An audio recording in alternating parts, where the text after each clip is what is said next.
strange that here we are at UFC 287, and the fact that it has arrived as quickly as what it has. I don't know if that's going to affect things tonight. Obviously, in America, this is going to be pay-per-view, so people are going to have to pay for this. Whereas here in the UK, this is one that's on BT Sport. We've said this many times. If you've got BT Sport, then you can tune into this and watch it. It's just exactly the same as a fight night. As long as you're subscribed to BT Sport, there's no extra charge. But in America, obviously, this is a pay-per-view. And as a result of that, it means that, I don't know, it's hard to know. I mean, coming off the back so quickly of UFC 286, it's hard to know kind of if how many people will tune into this. I think this is going to be really popular. I think this is going to do really well. I mean, the build this week, I think, has been very good. Adesanya is a big name. Masvidal is a big name. So, you know, we've got Kevin Holland. For those that watch MMA, he's going to guarantee you a fun fight, as is Rob Font, Adrian Yanez. Obviously, we've got the young up-and-comer as well in Rosas Jr. So there's Kelvin Gastelum on this card as well. So I think it's a really good card. But as I said, it's just sort of snuck up, to be honest. This card, to me, feels very much like it's all about the future.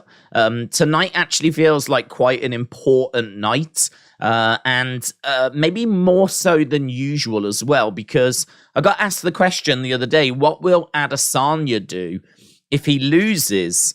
And I don't know that I've got a very easy or simple answer to that, because it's so weird him being obviously not champion, but for him to lose again and be well away from the title, I mean, he would have to seemingly go away, win a couple of fights. He would have to do what Whittaker did.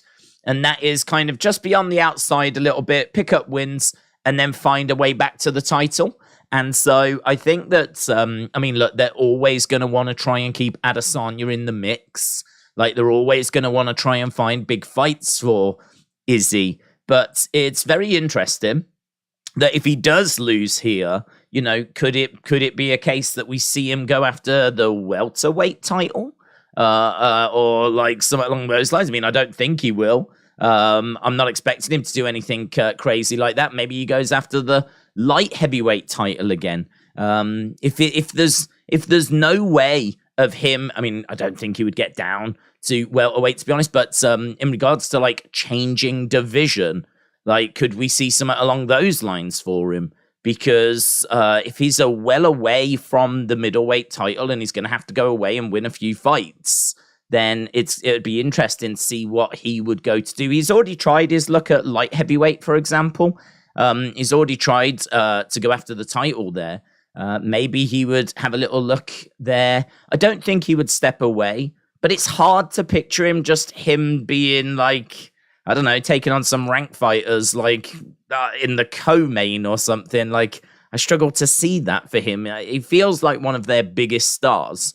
So, yeah, what happens if he loses? It's a really good question. What happens if Izzy loses tonight? Like, what does his future hold? And then we've got, obviously, Masvidal talking of future again. Masvidal has turned around and said that if he loses, he will look to retire. He's got a few other things going on. So he is in a position where if he loses, could walk away. And we could lose Jorge Masvidal, who, in all fairness, has been very inactive recently. He's not someone that's been fighting all that often. And when he has been fighting, he's been fighting big names. And, of course, he's been coming up second best. Losing twice to Kamaru Usman, losing to Colby Covington.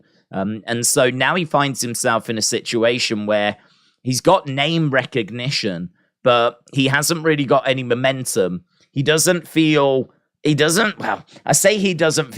to the title, but we know that Leon Edwards, the champ, does want him. The champ does want to go up against Masvidal.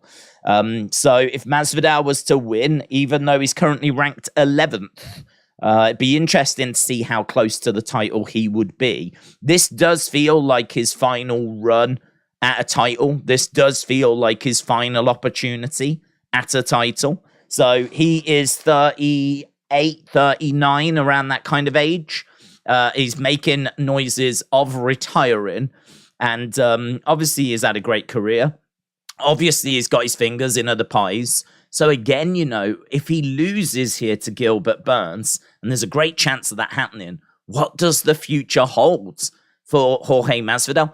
To put it into perspective, the two faces on the video game UFC 4, they are Adesanya and Masvidal, and we could be seeing one of them leave the UFC, and we could be seeing the other one just completely directionless and at sea and like without a belt, well away from the title. And we've seen a big changing of the guard kind of in recent years. And as we said, the two cover stars, the two people they chose to put on the cover of UFC 4, both in action tonight and both in a bit of trouble, to be honest. Both finding themselves in sticky situations. So this is what we're saying when we're talking about what does the future hold and how this feels like a very important show. And then you add in the fact that you've got Rob Font against Yanez. And Rob Font has took quite a bit of damage recently. It's going to be a real fun fight, that one. Looking forward to that.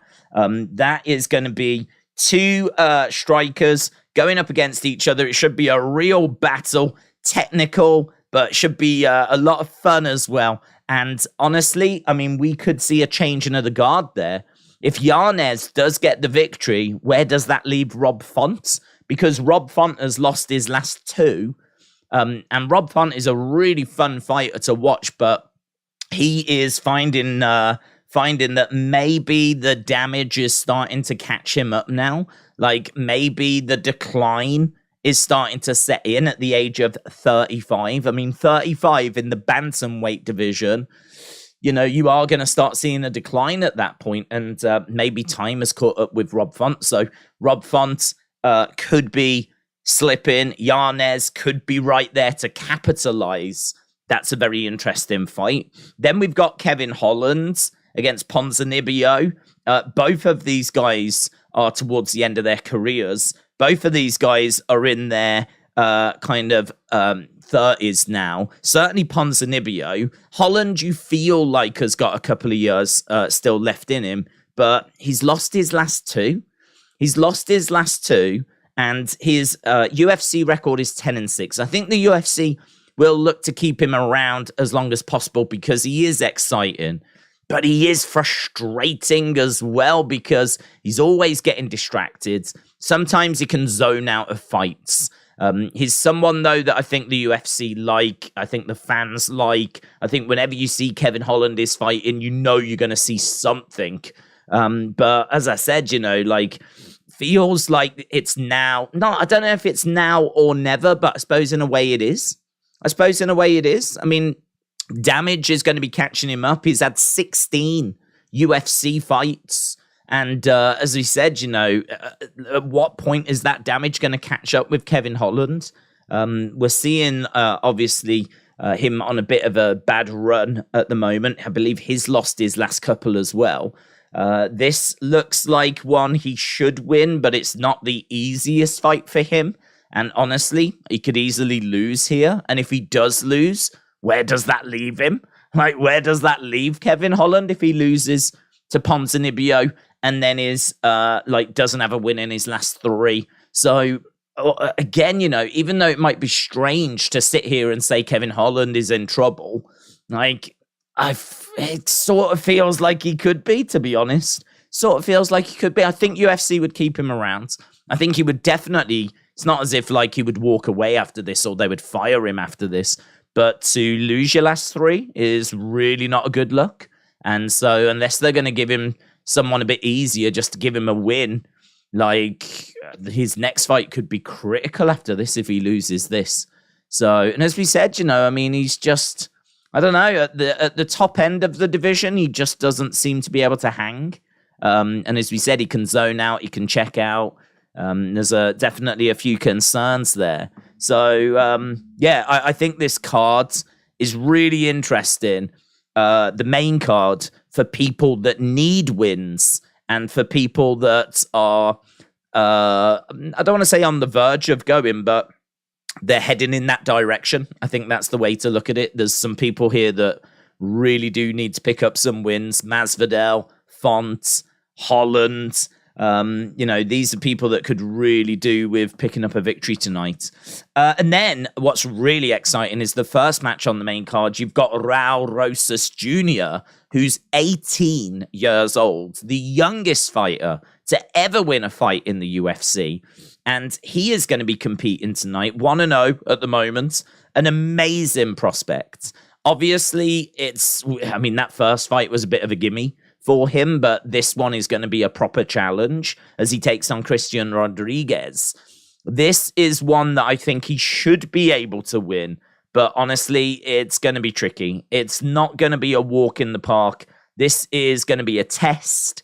I think it's a test that he can pass, but at the age of 18, I don't know how much confidence people will have putting money on him. He seems confident. He doesn't seem to have any fear. He seems to be going into this in a really good place, really good mentality. I'm really excited to watch the fight because it feels like we could be watching a massive, massive future superstar. But we have been down these roads before, of course. We have been sold these kind of bill of goods before that obviously don't turn out the way that was planned. But this guy at the age of 18, doing what he's doing, looking as good as he's genuinely looking, as technical as he's looking as well. He's a good wrestler. I love his confidence. I love his conditioning. I love how he pushes the pace. He's there to fight. He's not looking for cheap ways out. At the age of 18, he's doing everything the right way. There's definitely areas that need to improve. He's a bit raw on the feet, but on the ground, he's definitely got some great skill. Obviously, we know about his Brazilian jiu-jitsu abilities.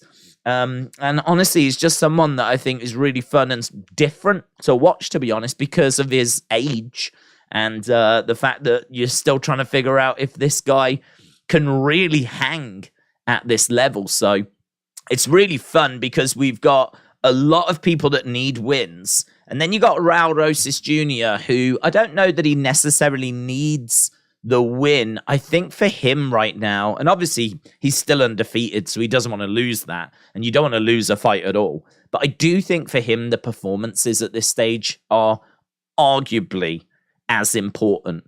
Because I think if he can go in there and look amazing and just get pipped on a judge's scorecards, or just get caught with something really stupid at the end, but look amazing for the age of being 18, I think for me, that would be as important. The confidence that hopefully he would get and the trainers would get and we as fans would get by seeing a great performance out of him against a really good opponent.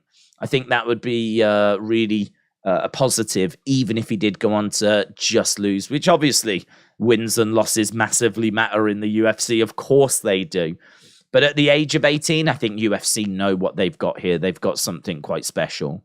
And then the main event of our prelims, we've got Chris Curtis against Kelvin Gastelum. There's so much. We've got Michelle Waterson, who's now Michelle Waterson Gomez, of course. She's going to be in action. We got Gerald Meerschaert against Joe Pfeiffer. We've got Carl Williams. We've got Cynthia Calvillo. There's loads, man. This card has got names all throughout it. It's a good card. But as I said, because of those kind of stories around the main card about people needing wins, I also think it's a very intriguing and interesting card as well. So this is one that's definitely got my interest. It's one that I really hope isn't going to suffer from the fact that we're going into it so soon after UFC 286. 286, sorry. I hope that people didn't spend their money there and now they haven't got any spare income left to spend here or whatever, because they have come quite quickly together. But yeah, this should be a lot of fun.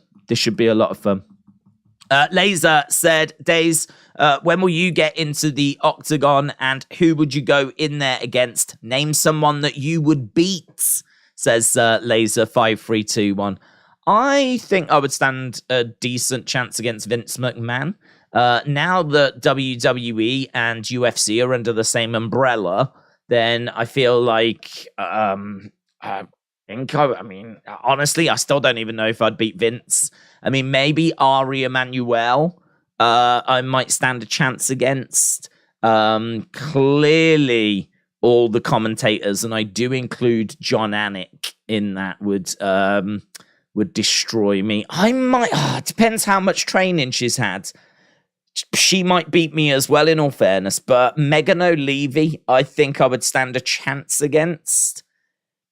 But even then, I'm not going in with a great degree of confidence. Like, I think if it was Megan O'Leary having to wear, like, heels, maybe not have balance, the best of balance, maybe she's got to hold the microphone throughout the whole contest, maybe then I would stand a chance. So either someone super old like Vince, and I think I'd probably still get battered, or someone that I don't even know if she's had any training, Megan O'Leary.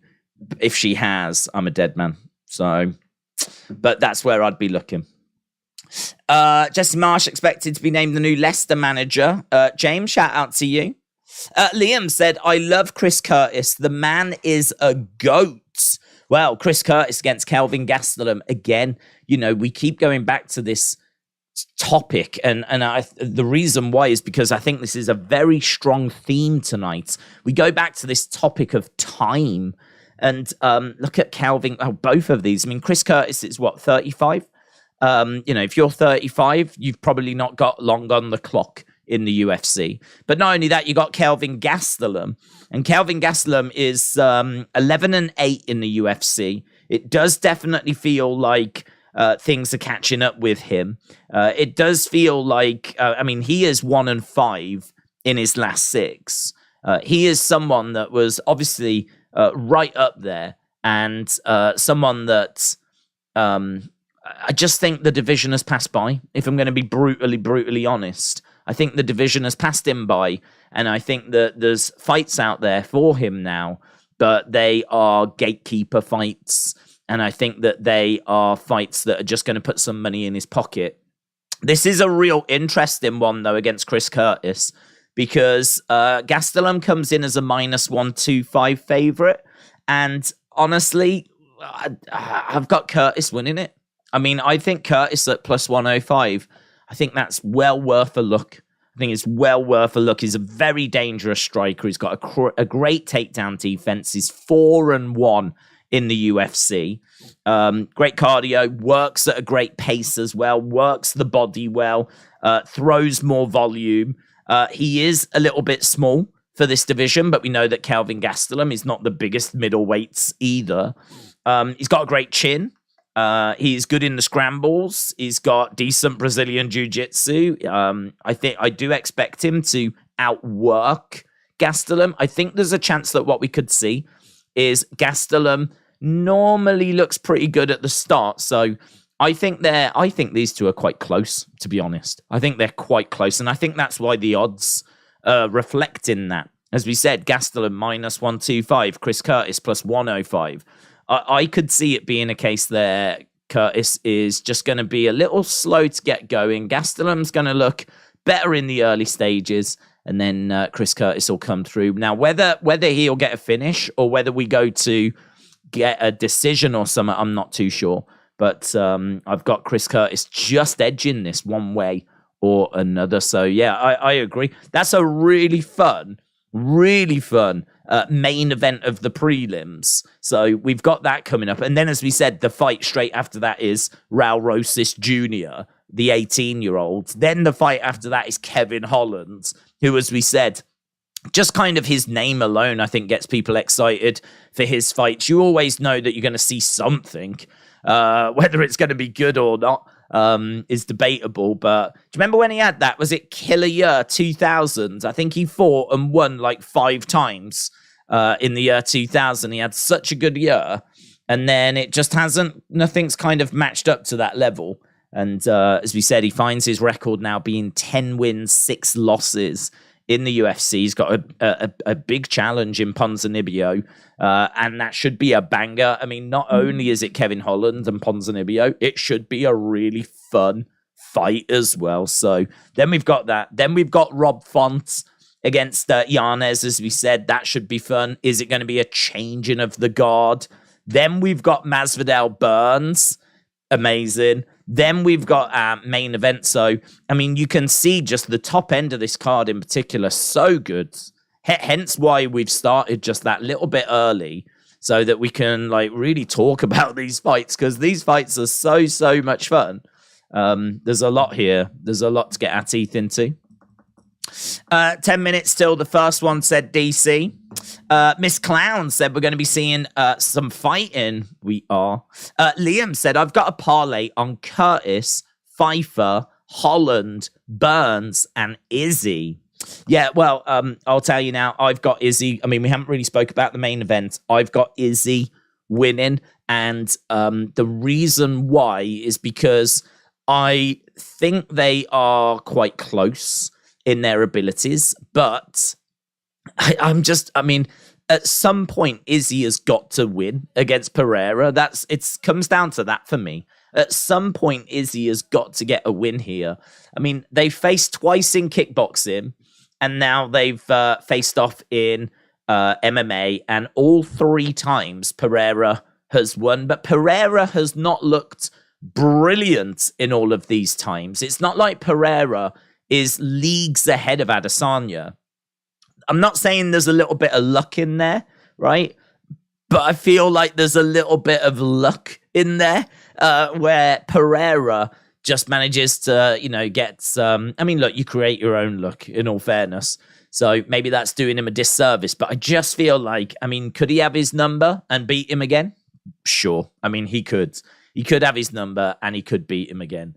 But I do just look at this and think, well, Adesanya is such a great martial artist, a mixed martial artist.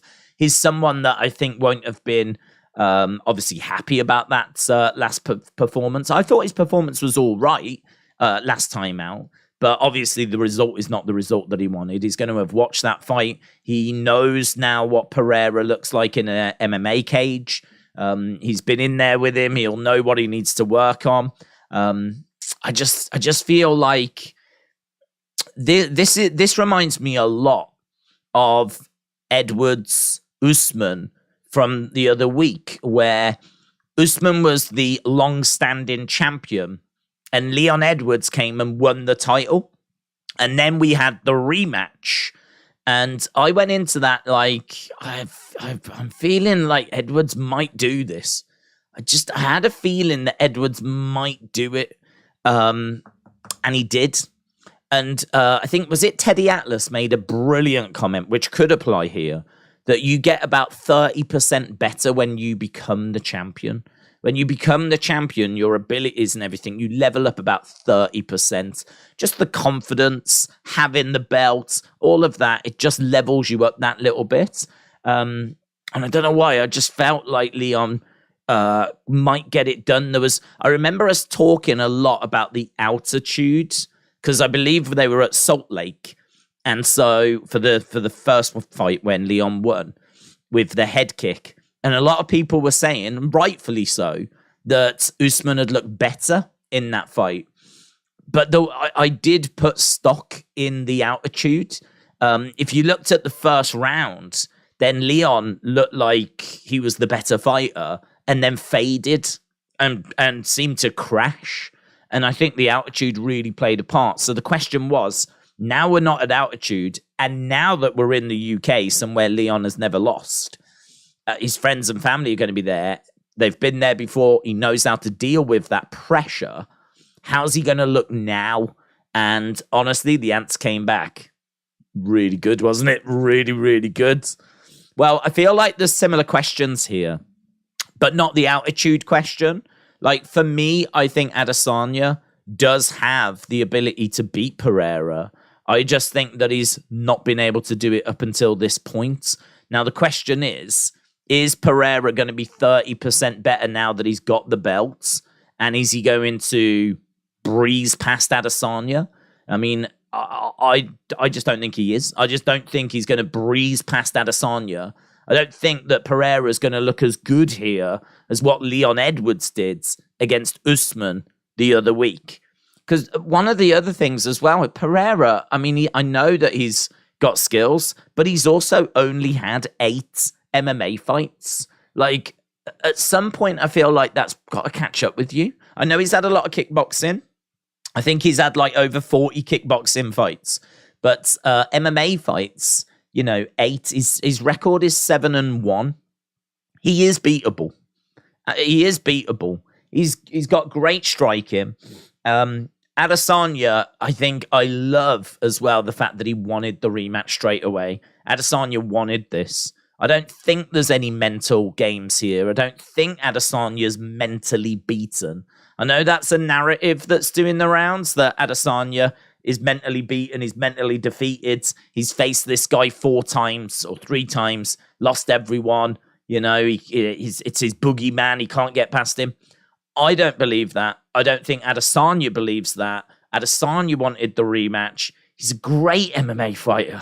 We've been putting heaping praise on him for years. He really is a great fighter. He's taken on Alex Pereira tonight, who has seemingly got his number, but I just don't think that's the case. I think there's a chance that Adesanya gets it done tonight. I think Adesanya can get the title back.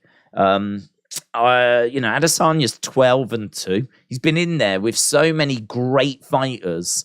The idea that he just cannot get past this one, I don't know. If you keep facing someone enough times, I'm sure that you can beat them. Certainly when they're beatable as well. This isn't like, I don't think anyone's making sounds that Alex Pereira is the pound for pound right now. I don't think anyone's saying that Alex Pereira is better than Volkanovski, better than Islam Makhachev. There's no way of beating him. That's just not the conversation. The conversation is, can Adesanya beat him? That's the conversation.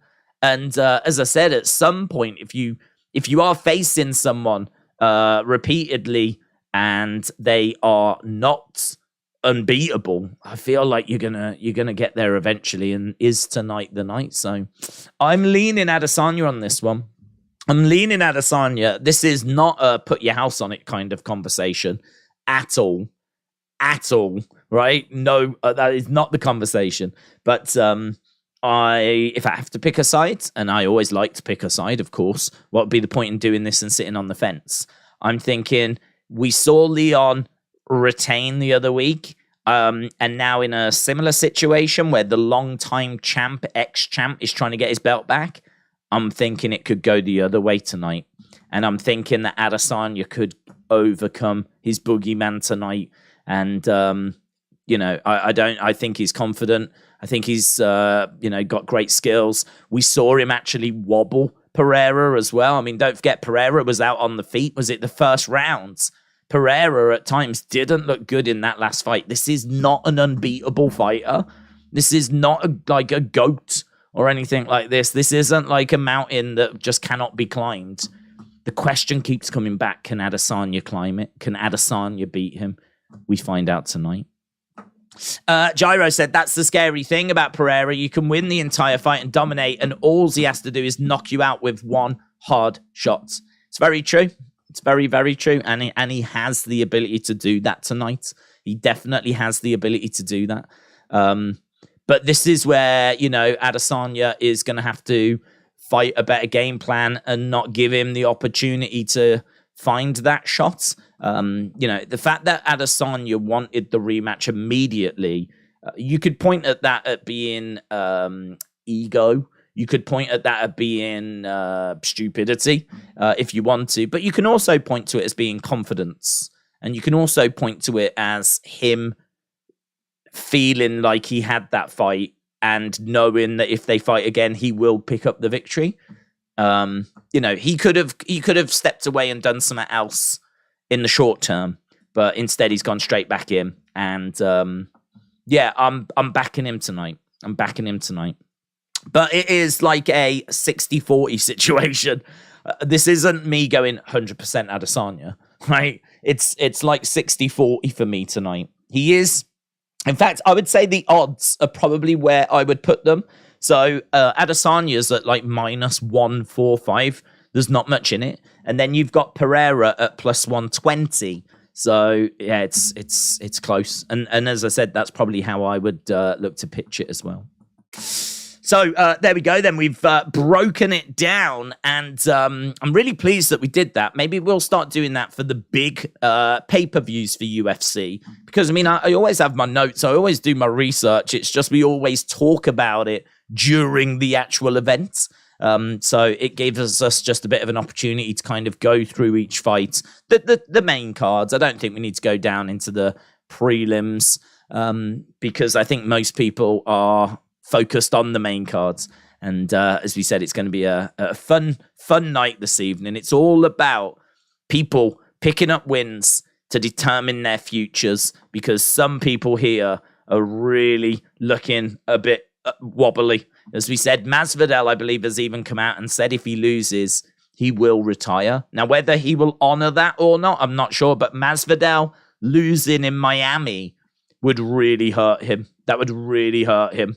So that could be true, to be honest. And I do have Burns winning the co-main. But we do also have the coverage starting. Apparently, Williams and Sherman has been cancelled. News coming in. Williams and Sherman cancelled due to a medical issue.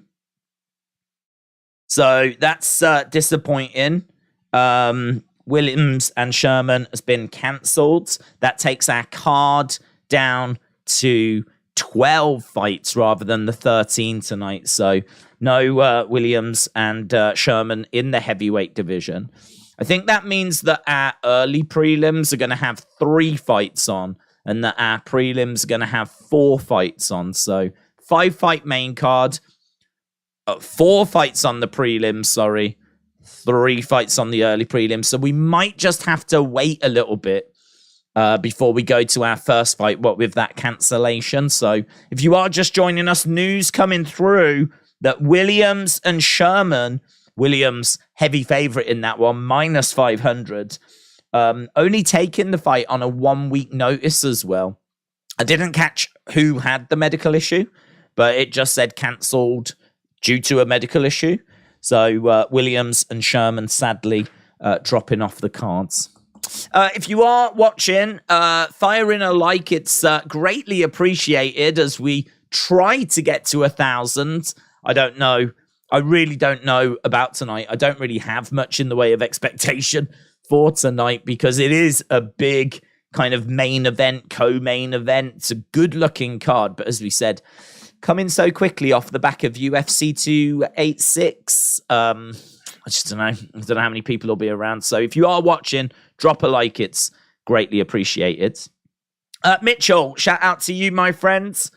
Mitchell says, can you believe in the US, the price of UFC pay-per-views is $79.99.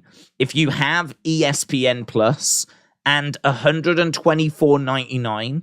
If you don't, it's just too much. I hope WWE doesn't become that.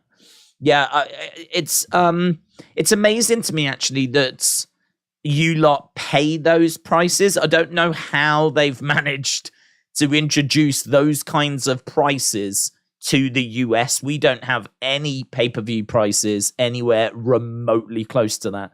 Obviously, the concern here is that our pay-per-view prices are going to be sneaking up. And if they can get away with it in America, I think they'll obviously try and get away with it here in the UK. But I mean, take wrestling, for example. WWE on BT Sport, if you want to watch WrestleMania or Backlash or something, tends to be about $19.99. That's roughly the same price as probably a UFC pay-per-view. And that's if they charge. To be honest, the only pay-per-views that they would charge us for would be, say, Conor McGregor, or it would be the London one, any that are in the UK. They would charge us for those. But really, the normal ones, like 99% of the pay-per-views we have, they don't charge us for. As long as you are subscribed to BT sport, which is just a normal kind of, I don't know, £30 a month, whatever. You get like the fight nights, you get the pay-per-views, you get it all included in that. It's a real good deal. So yeah, I mean, look, WWE obviously coming under the Endeavor umbrella now, and we've obviously spoken quite a bit about this.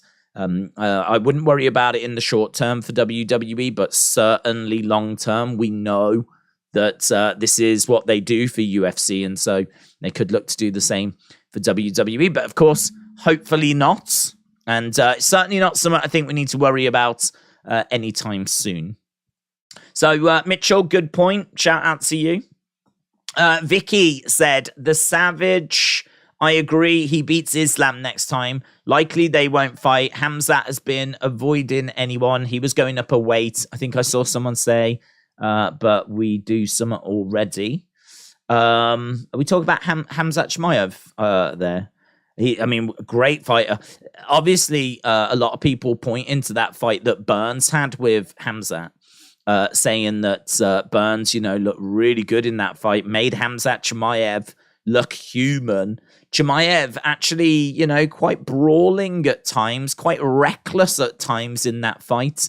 This is going to be a very different challenge tonight for Burns. Burns, no shame, of course, in losing to Chimaev. Is there shame in losing to Masvidal? That's an interesting one, isn't it? That's an interesting one. This is someone that has lost to Kamaru Usman twice, who you can say no shame in losing to Usman, but of course right now he's not even the champion in this division. Then of course he lost to Colby Covington, and that's not a good look. And now here we are with the situation where if Burns loses to Masvidal, I've not really considered that. What does it do for Burns if he loses to Masvidal? I mean, it really starts. He will have lost then to the number 11 ranked fighter. That really is going to be quite the setback for Burns. So we've spoken a lot about how Masvidal needs the win, but it's kind of interesting. What if Burns loses? What does that do for him? Like that, all of a sudden, he will drop down the ratings. I believe he's number 5 at the moment, so he would almost certainly slip out of the top 5. So he would then start moving away. And again, the winner. This is such a weird fight because does the winner really put themselves in the shop window? Because obviously Usman lost the title, and then he is lost the rematch. So Usman is out the way. Colby's coming up next, so Colby's getting his opportunity. So now we've got number 5 against number 11, and we know that Edwards wants Masvidal. So if Masvidal wins, Edwards is going to push for that fight. Well, what if Burns wins? If Burns wins, Burns just beat the guy that the champion wanted. So surely that puts Burns in the shop window. So it's such a weird fight. It's such a high stakes fight. Like the loser really feels like they are dropping like a stone. I mean, if the number 11 fighter in this division loses, he's so far away from the title that, I mean, he would need the champion calling him out. That's the only way he would get there. If Burns loses, he's going to be slipping out of the top 5. And as we said, Leon Edwards ain't calling for him. So, he drops like a stone. But yet the winner of this fight, even though the loser would be so far away, the winner would really put themselves in the shop window. The co-main is so interesting. It is so interesting. Obviously there's a lot to talk about there. And the fact that we're in Miami. First time we've been in Miami for 20 years, I believe. And I think I heard Dana at the press conference saying that this has broken records and they're definitely coming back to Miami. I think he said outside of Vegas and Madison Square Garden, this event has generated the biggest gate. So he said we are definitely coming back to Miami. So yeah, there's a lot of excitement for this. There's a lot of excitement for this show. Clearly, Miami showing out. And they have been starved, in all fairness. They have been starved of action for a while. Right, we've got William Hensey gifting a Wrestling Days membership. Appreciate the support, buds. Hope you are well. Hope you've had a good Saturday. Switchblade said, I don't want this to happen, but it looks like the winner of the co-main could face Usman to face the winner of Leon or Colby, even though Colby doesn't deserve it. Yeah, Colby's getting it, isn't it? I mean, Dana's made that clear. And they've been talking about that on BT Sport as well. You know, they've been saying that, you know, should it be a case that it's Colby next? Because so many people don't want it to be. So should it be that it's Colby next? And basically they were saying it doesn't matter. I mean, if Dana White, the president, comes out and says it is Colby, there is no conversation to be had. Like, that is it. Colby was someone that was the backup fighter. So if something had happened at UFC 286, like, you know, if Leon Edwards had to pull out or if Usman had to pull out, Colby was there to step in. And so clearly, you know, this is the person Dana's backing. This is the person Dana wants to push. And this is the person that's going to get that shot. So, yeah, I completely agree. So Leon and Colby, the winner of this against Usman, I mean, it's really interesting, isn't it? Because, like, how many fights do you think Usman has to win to get back to the title now? Because he had the belt, lost it, and then comprehensively, I mean, no one is saying that that was a robbery or anything. He lost against Leon in that rematch. So it sort of feels like if he goes away and wins one fight, should he get a third? Should he get another shot again? Or is it time to just give a few other people a bit of a opportunity, you know? Because in all fairness, I think people would be quite open to seeing Leon against Colby. And I suppose it depends who the champ is, doesn't it? I mean, if Leon wins, I don't know that I would go back to Usman so quickly. I don't know that I would do Leon, Usman, like, it would be 4, wouldn't it? Leon, Usman, 4, like, straight away. I think I would try and delay it a little bit. Just a few fights. Just get Leon, like, if Leon beats Colby, then maybe give him the Masvidal fight if Masvidal does win tonight. Because that's the fight he wants. And that's the fight the fans want. So I think I would be more tempted to do, as long as Masvidal wins tonight, I think I would be, you know, if Leon gets past Colby and Masvidal gets past Burns, I'd do that fight. I think it's the fight the fans want, and it's the fight Leon wants. Clearly, it's the fight Masvidal wants. If he wins here, it's going to give him some momentum again, some much-needed momentum. And I think I would just keep Usman out the picture, just momentarily. I understand that he's been in GOAT conversations. I understand that he's, you know, arguably the biggest challenge in the division. That's arguably. But, yeah, I think, you know, there's some very interesting, entertaining fights that can be made with Usman. Just, you know, we've seen a lot of Usman fights. You can just sit this out for a little bit. But you could be right. It could be that Masvidal wins and then he goes up against Usman. Did you see Cody's Instagram post and people's reaction to it, said James? I saw, I did, and I had a couple of people tag me in it.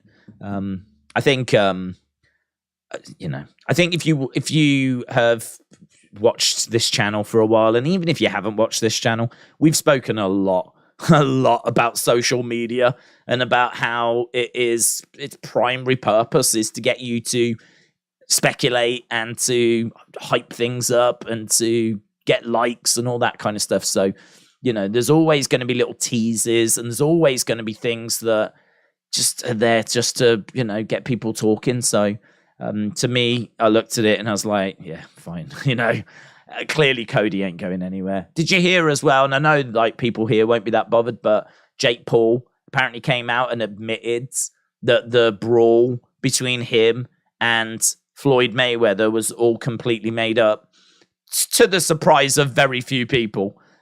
He came out and admitted that they'd sat down, planned it all out. They wanted to create buzz. You know, I mean, look, fair play to Jake for, you know, actually coming out and admitting it and saying, look, yeah, we did it by design. It's a bit strange as well that he would come out and say it, but fair play that he's come out and said it. Because people, speculated anyway. But this is the kind of thing that goes on all the time with social media. This is the kind of thing that's happening all the time. Where I'm not even going to say that Holland and Masvidal was set up, but if it was, I don't know that I would be the most surprised person in the world, because that kind of stuff results in great boosts to social media profiles.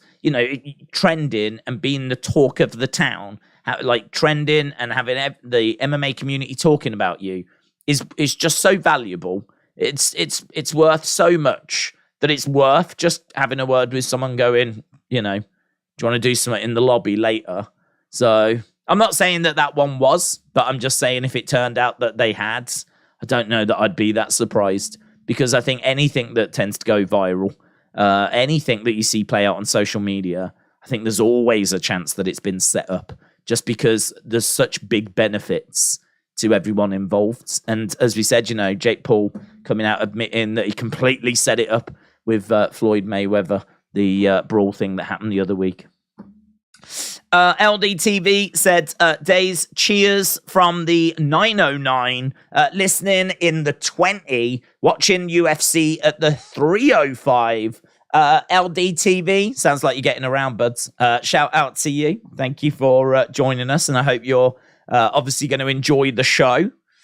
Usman would have to beat Hamzat and Ratmanov to earn a title shot, says John. That's interesting. I mean, honestly, I would be tempted to kind of put him through it. Could you imagine Usman against Chimaev? Like, I would be tempted to give him, a few interesting opponents. Let's see, is he the number one contender? Rather than just going, at one point he was the GOAT. Is he the GOAT now? He's had his rematch. I mean, as far as I'm concerned, we've already given him his opportunity to get his belt back. So, let's have a look. Let's see. Are you still worthy of getting that next shot? Or should it be someone else? Because to be honest, I would rather give it someone else rather than go straight back to Usman. And if he really is the guy, well, he'll pick up the wins anyway, won't he? So I got to say, I don't know that I disagree with that, buds. If people don't realize this by now, it's just wild to me, says Smitty. 100%. Always saying, Days, where can you watch the show, says Ryan. Ryan, shout out to you, bud. So right now we're meant to be watching a fight, but there is no fight because we've sadly lost one of the fights. So Williams against Sherman has been cancelled.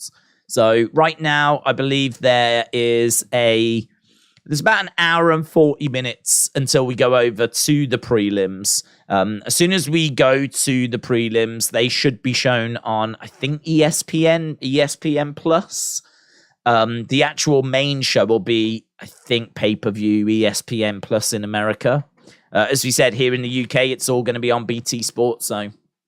But right now, these early prelims, they're shown on Fight Pass, UFC Fight Pass. So depends what country you're in, to be honest. Hamzat can't make 170. He's going to go to 185 to probably fight Costa, says Draven. Izzy mopped up in 2 rounds, says Shroom. Okay, well, we do have the poll, actually, and even though we've been live for over 50 minutes, we haven't gone over to it, so let's have a little look. So, close. This is kind of, I feel like you lot are roughly where I am as well. I said I was about 60-40 Adesanya. Right now, you lot, we've had over 500 votes, 57-43. So 57% of you have gone for Izzy. 43% of you have gone for Alex Pereira. So it's, I'm 60-40 and the community at the moment is 57-43. So yeah, keep those votes coming in. I can see we've gone over 200 likes as well. So that's massively appreciated as we continue to try to get to 1,000. And as we said, we should be going over to a fight in around about 10 minutes' time. So it should be Amorim against Hughes, should be our first fight on this card. And as we say, that should be coming up in about 10 minutes' time. The Gunk Goblin said, love these streams. You seem like good dudes. I appreciate what you do. Gunk Goblin, shout out to you, my friends. Appreciate the kind words. I mean, I don't know that I'm a good dude. All I know is that I enjoy streaming these fights and these events and talking with you guys about them, getting your thoughts, getting your predictions, getting your theories. Just talking about, what's going on, be it boxing, be it UFC, be it professional wrestling. Obviously, we do a lot of streams. Last weekend, we did a whole WrestleMania thing. Both days of WrestleMania. It was absolutely massive. A lot of fun, a lot of good stuff going on. And, we've got this, obviously, there's some big shows coming up this month as well, and next month. I mean, we're not that far away from Tank against Garcia. I believe we've got Devin Haney against Lomachenko as well. Obviously, we've got some big UFC shows on the horizon also. So there's a lot going on at the moment. It's very exciting. Very exciting. I think this has been a really good year so far for like big kind of events on a weekend. Just doesn't feel like we've really had many weeks where we haven't had like a big stream or a big show or something going on. So yeah, exciting. Right now they are just talking about Gilbert Burns and Jorge Masvidal. So we got Joe Rogan, RIP Joe Rogan, of course. He is going to be greatly missed. So RIP Joe Rogan, but he is just talking at the moment about Burns Masvidal, along with Anik and Cormier. They're just waiting to go over to the first fight of the evening. I've trained at Izzy's gym, said Switchblades. Whilst training in wrestling, I trained at Izzy's gym. Whilst training in wrestling, he looks more serious. The only way I can see him winning is finishing Alex early. And I think the last fight did give him a lot of confidence. Gammon Slap said, I've got Amorim by sub. I've got Amorim as well. Days, will you be watching YouTube tournament? There's some great fights on that card. I haven't sat down to look, to be honest. I can't say what we're exactly doing, because the problem is, when I just said that there's loads of great things happening, there is. And the sad thing is, they're happening at the same time. Like, there are, and we've said it before, difficult decisions, sadly, that have to be made.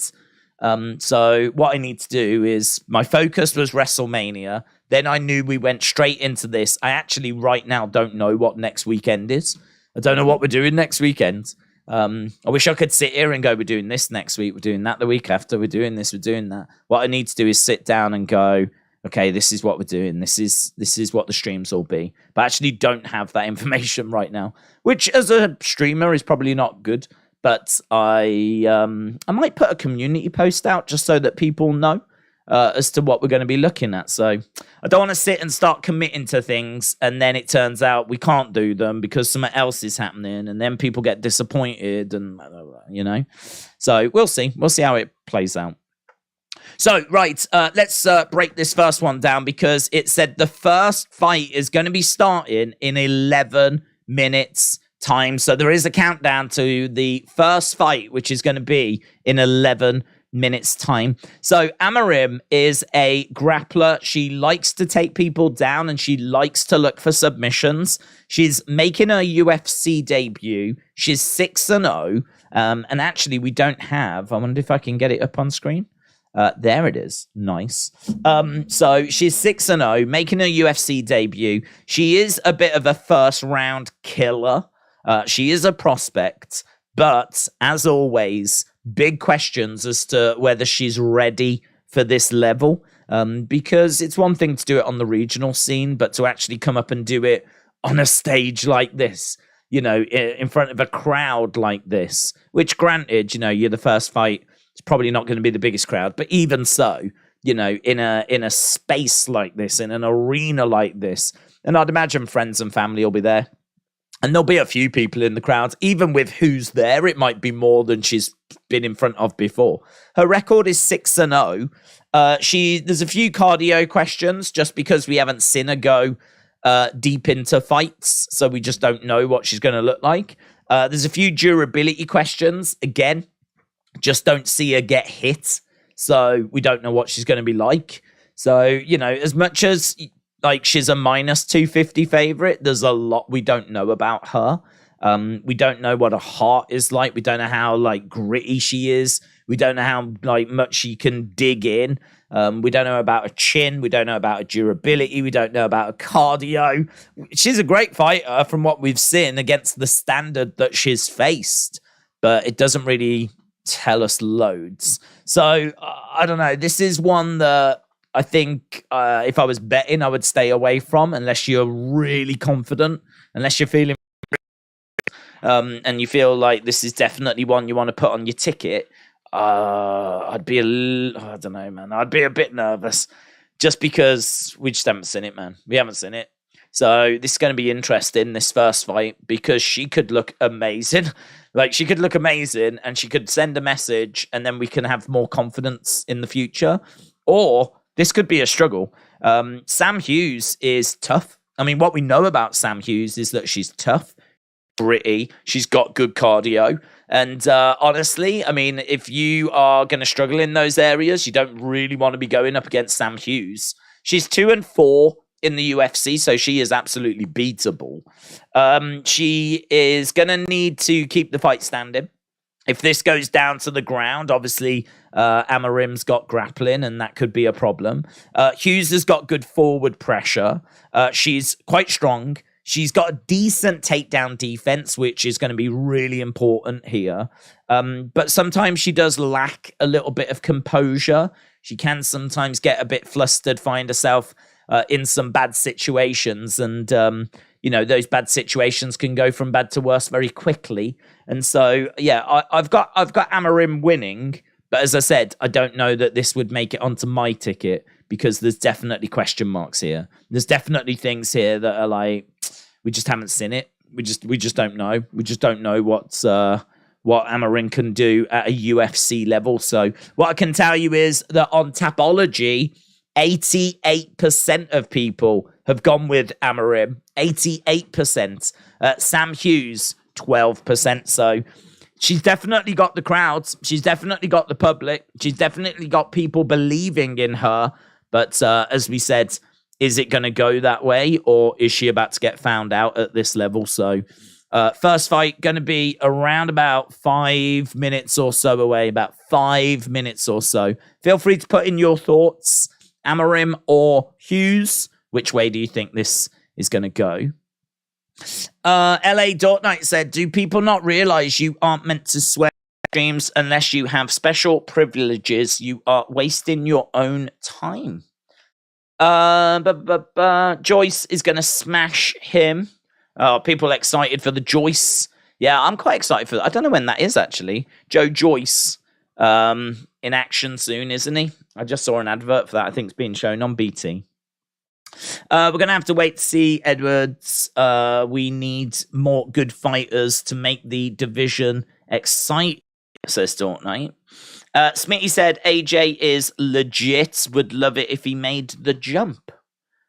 What's that mean? What, AJ Anthony Joshua made the jump to MMA? Is that what you mean?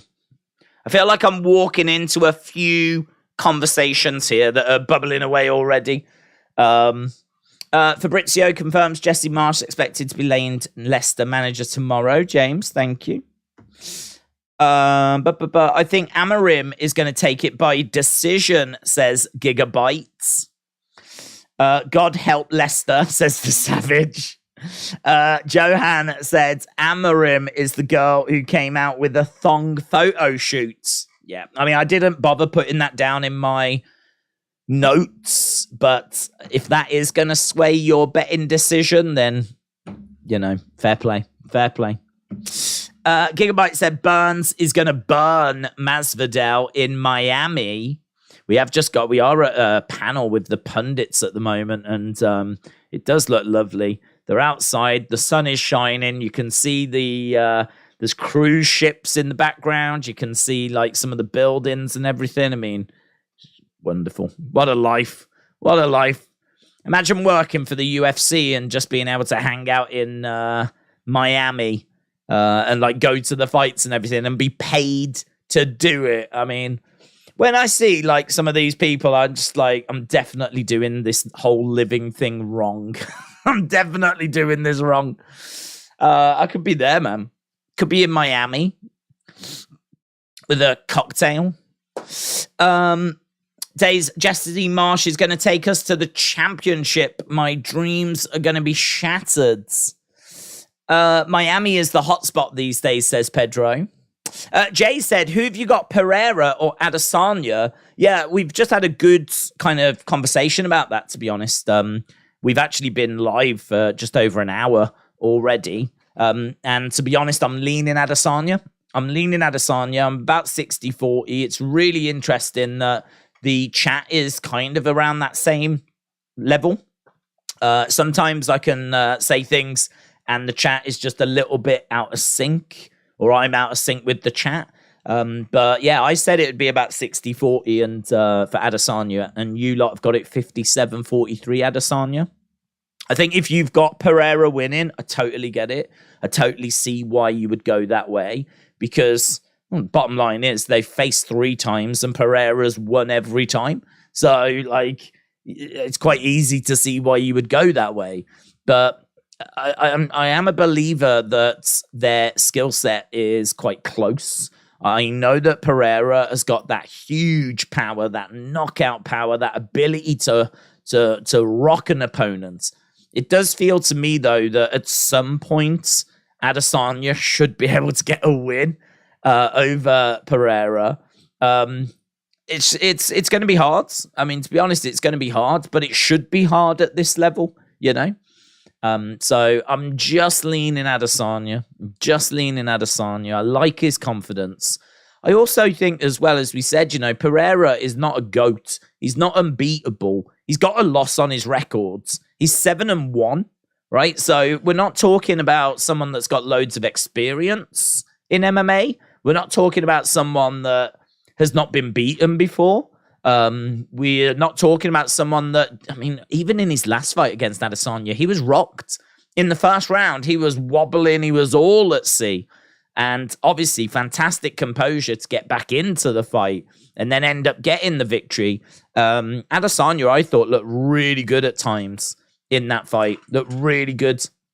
I just feel like if you look at both of them, it's not like Adesanya's got no chance. Right? It's not like Pereira is like a million times better. It's not like a mismatch. This isn't just someone off the street taking on Kamaru Usman or taking on Volkanovski. Like, then I would be like, yeah, 10 times out of 10, Volk wins that. You know, 10 times out of 10, Islam's going to beat up the average guy on the street. But how many times out of 10 is Pereira going to beat Adesanya? That's the interesting question. Like, do we really think Pereira beats Adesanya 10 times out of 10? Because I don't think he beats him 10 times out of 10.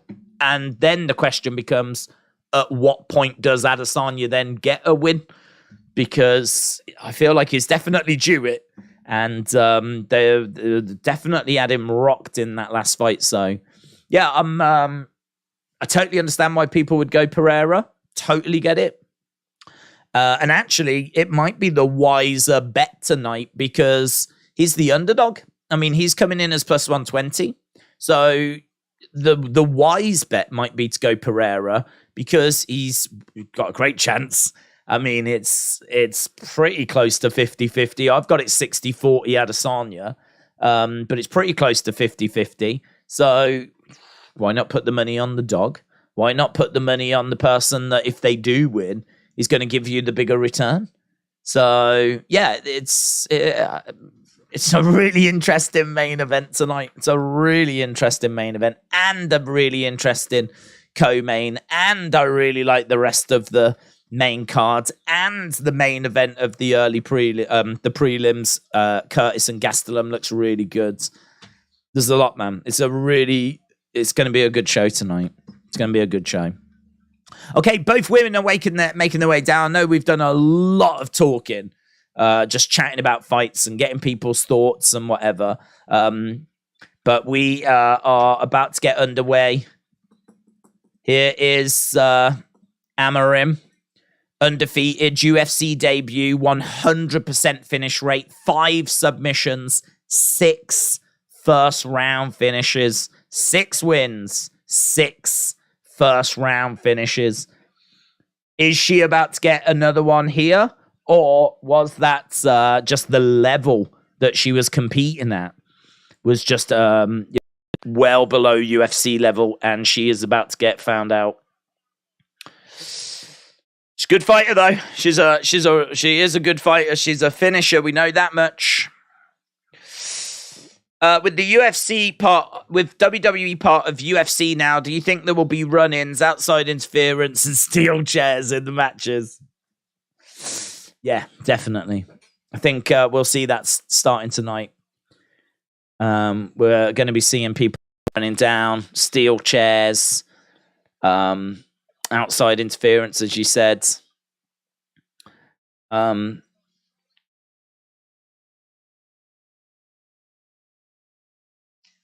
Amorim's got actually didn't know that. She's got a 4-inch reach advantage. So Amorim with a 4-inch reach advantage. She's actually a couple of inches shorter in height, but she does have a reach advantage. Days, are you doing KSI Joe Fournier? Yes, we will do that. That's actually our biggest stream of the year. It was KSI against FaZe. That, I think, did over 400,000 views. So clearly there's an appetite for misfits. So, yeah, we will do KSI Joe Fournier. I really enjoyed the press conference. I watched that the other day. KSI seems really subdued, quiet. Said he was very surprised at how aggressive Joe Fournier was. I know that's not everyone's thing. So don't worry, we won't focus on it too long, but we will be doing that, yes. Okay, here's Amorim. She is getting her introduction. She's minus 255 favorites. She opened as that's interesting. She opened as a minus 400 favorite, but money has been coming in on Sam Hughes. Now means that Amorim is minus 250 favorite. Right, here we go then. About to get underway with our first fight. Let's go. It's been a while. 40 minutes into the show already. If you are watching and you've not left a like, we're almost a quarter of the way to the 1,000, which is awesome. Here we go. Okay, both fighters coming into the center. As we said, Amorim has got 6 wins, all of them first rounds. So definitely don't blink on this. Amorim circling round, both fighters in the middle. Kick coming into the midsection there by Amorim. Doubling up on the jab there by Hughes. Oh, big heavy overhands by Amorim. Kick coming into the body as well. She's very quick. There's some lovely snap on her strikes, but Hughes, absolutely fine. And they're circling round, continuing to circle round at the moment. You can see both have landed 4 significant strikes. That's a lovely hook shot there by Amorim. Amorim just getting backed up a little bit here by Hughes, though. Amorim just getting backed up against the cage. She's throwing out a few kicks to try and create a little bit of space. But Hughes is stalking Amorim, getting her backed up against the cage a little bit here. We've had just over a minute gone. Hughes just needs to keep her wits about her, because it does feel like Amorim is just looking, trying to find an opening, looking for a takedown, getting a takedown. So, takedown by Amorim, but she's given up her arm. And Sam Hughes grabbing a hold of the arm. That's good work by Amorim. Amorim transitioning around. She's trying to get the back. Good work by Amorim. That's not what Hughes wanted. Amorim is desperately trying to get to the rear naked, but no joy as Hughes has managed to turn her body around. And now we've got them both back on the feet at the moment. Tell you what, really, really interesting action here. Really interesting action. As it just felt like Amorim was looking for something. She then exploded into that takedown. Looked like she wasn't going to get it, but she does manage to get it. Right now, she's managed to get another takedown on Hughes. Hughes is on her back. We're not even halfway through the first round. Hughes has been taken down a couple of times. And Amorim trying to get round the side, looking for side control. Hughes trying to get back up to her feet. Turning round, and she might have given up a Kimura. That was a lovely attempt there. She was looking for that Kimura, Amorim. She was working on the arm. Now she's looking for the rear naked. Seems to have it locked in. Seems to have it applied. And it looks tight. It's under the chin. Hughes is desperately trying to break the holds. It does look like it's in, though, but Hughes managed to break it. Oh, my God. Oh, man, this is so much fun. That looked like she looked like she was done then. It was in, it was deep, it was on. But Hughes managing to break out of it. She got her feet. She's got Amorim all over her. Amorim definitely showing that she is a hell of a force in the first round. Even at a UFC level, she's got another rear naked applied. Standing rear nakeds. Yeah, I mean, it looks deep. It looks like it's in. And Hughes again trying to break this. 1 minute 13. Amorim just saying to the ref that's look at that. That looks like it's really in. Hughes is really struggling here. She's down. She's desperately trying to break it. Hughes constantly trying to break it, but she's managed to do it again. Oh my God. 3 submission attempts. 40-odd seconds left in the round. Hughes has managed to break, I think that's like 3 rear naked chokes. And we're 30-odd seconds from going to a second round. I mean, this is clearly Amorim round. Could you even make the argument 10-8? I mean, she has seemingly come super close to finishing her quite a few times. Got about 10 seconds left to go. Now both women back on the feet. Sam Hughes trying to get out of there. This is going to be a big question now. What's Amorim's cardio like? What's her conditioning like? Big first round for Amorim. But for the first time in her professional career, she is going to have to go to a second round. This is going to be so interesting. I love this fight, man. I love this fight. LDTV said, can you tell the viewers around the world when you discovered Gamebred Masvidal? Well, I think we all probably discovered him around the same time, didn't we? When he was doing the backyard fights with Kimbo Slice and everything. I mean, like, that's probably when people, like, know him from. And then he's just all, I mean, like, it's amazing, isn't it? He's been around in fighting for so long. It's really kind of, he said that he'll walk away and he'll retire if he loses tonight. If he does, that'll be hard to, that'll be weird. That'll be, I mean, he'll still be around fighting, of course, but I don't know. I mean, I don't know that I believe it till I see it.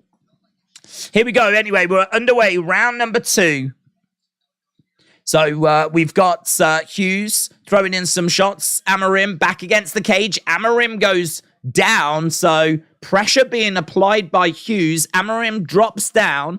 Referee telling Hughes to get back as Amorim gets back up to her feet. This is so interesting now because, as we said, the longer this goes, what's Amorim going to look like? What does a round 2 Amorim look like? Right now, Hughes has got Amorim down. Again, Amorim going down very easily when pressured. And Hughes is on top. So Hughes on top. Can she do a bit of work from here? I mean, what she needs to do is she needs to really like put a bit of pressure on, put a bit of pace on, really make Amorim uncomfortable. Right now, she's on top of her. She threw in a shot to the side of the heads. So Amorim is struggling a little bit here at the start of round 2 with Hughes just putting a little bit of pressure on. Right now, Amorim trying to keep Hughes chest to chest, trying to keep her close. Shot coming into the side of the body there by Hughes.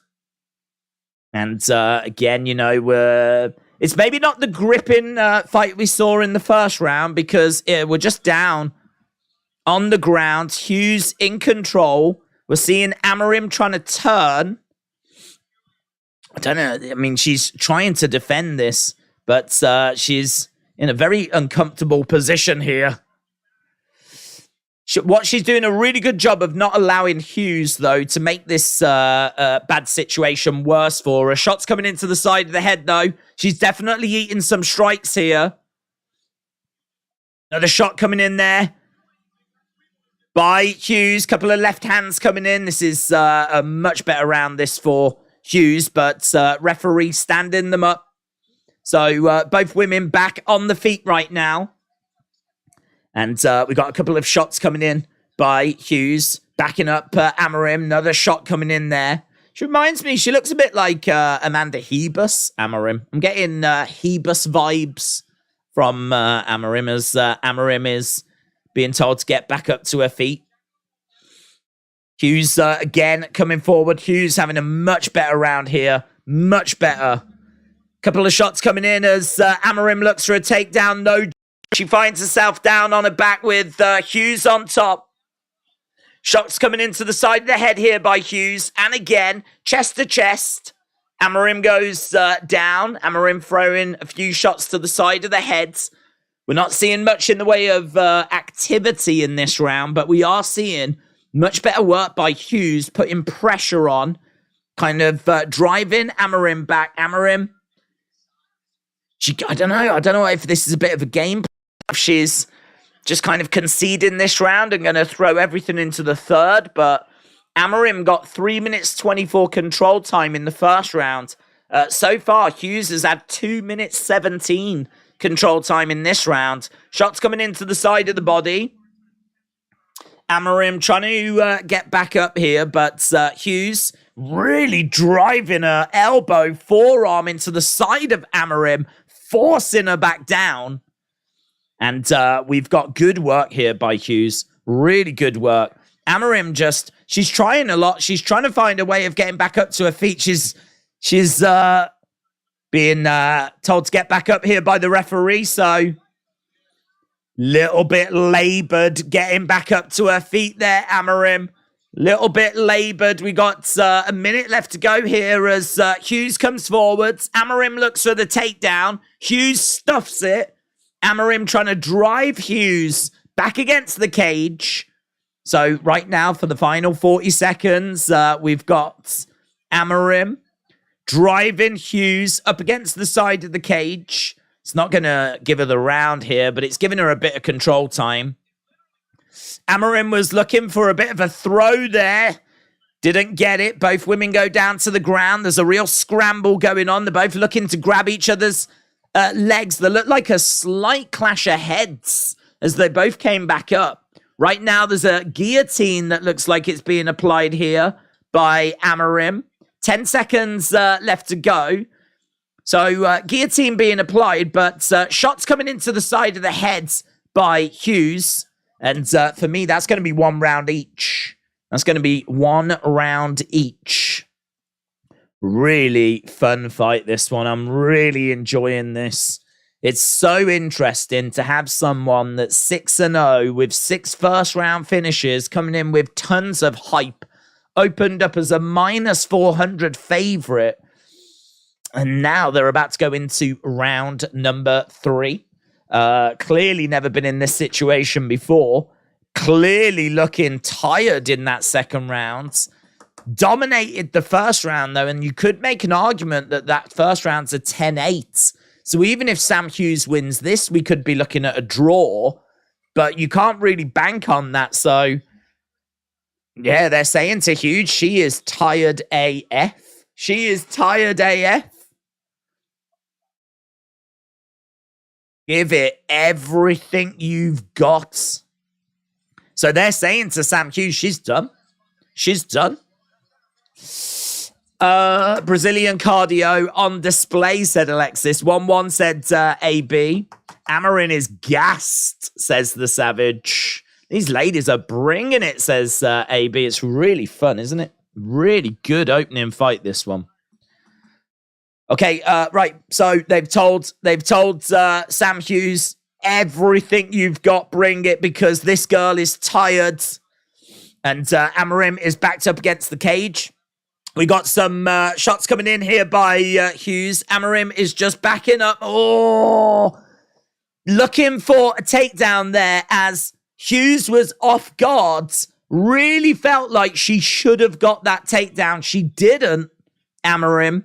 And they stay on the feet over by the side of the cage. It's Amorim that's in retreat mode. Shot coming in there by Amorim. Hughes continuing to put the pressure on. Left hand, nice jab there by Hughes. And Amorim again backing away. Amorim again looking for takedowns. So every time Hughes goes for a shot or goes for a kick or goes for something, that's the cue for Amorim to look for the takedown. So she's trying to catch her off balance, but it's not working. She's not succeeding. And actually, she finds herself being taken down. And right now, she's on her back with Hughes throwing down some heavy hammer fists. Heavy hammer fists. So Sam Hughes, who don't forget is 2-4 in the UFC. Shots coming in here by Hughes. And Amorim is being held down, kept down. At the moment, she's down on the ground. Hughes is in guard. But some big, heavy shots raining down by Hughes. Into the side of the head here by Hughes as well. We got 2 minutes gone. If we look at the stats, we haven't really been looking at stats. But Hughes, 31 significant strikes to 8. 77 total strikes to 23. Obviously, Amorim with those 3 submission attempts in the first round, dominating that first round. But, yeah, I mean, this fight going the distance, if you'd have bet on it, it was plus 115, 115, plus 115, that this was going to go the distance. So you would have got good odds on this fight going to decision. Shots coming in here by Hughes. I mean, in all fairness, if you had bet that, you would have been very nervous in the first round. Nothing here by Amorim. She's just lay down, isn't she? She just doesn't seem to have anything to offer. It's a fun fight, but we don't have any future champions in the cage. That's true. It's fun for what it is, though. I enjoy watching the story for what it is. And, but yeah, I don't disagree. I can't see any future champions here. Sam Hughes, 30. Amorim, making a UFC debut, 27. And right now she's trying to get back up. We got 1 minute 40 left on the clock. Shots coming into the side of the head by Hughes. Amorim can't really do much here. Some of the ground and pound quite heavy by Hughes. Hughes really starting to unload. Amorim turning, trying to get back up. Hughes 47 to 29 in round 3 for total strikes. 40 to 3 in round 2. Obviously, we know that she lost the first round, but the numbers here looking good for Hughes in round 3. Amorim back up on her feet. Amorim backing up against the cage. Her arms looking a bit heavy. There was a front kick that just came in by Hughes. We're into the final minute. She's trying to let the right hand go, but no joy. She goes down again here, Amorim. Shots coming into the side of the head. There's boos by the crowds. And Joe Rogan saying she is just getting beaten up now, Amorim.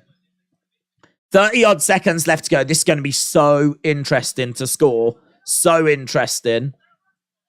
I mean, I feel like Sam Hughes probably should win the fight, like 2 rounds to 1. But that first round, honestly, if people have 10-8'd it, I wouldn't be surprised. There's nothing here that I would say is a 10-8 for Sam Hughes. They're swinging away at the moment. Oh, Amorim in trouble, though. Amorim was getting... She was getting caught. There we go. They said, what a performance by Sam Hughes. Amorim throws her and hands in the air. Okay, they reckon it's going to be. They reckon that Sam Hughes has got this. I think she should win. Amorim's not winning this fight, but has she picked up a 10-8 round in that first round? 3 submission attempts. It felt so close. Don't know. We're going to find out. Alfie, shout out to you, bud. Shout out to you. AB Jobson said 30-27. Lee said Hughes 2-1. Richard says 28-28. Arthur says 2-1 barely. Retribution said, this is why I quit. Hughes, the major underdog, is about to pull off rock.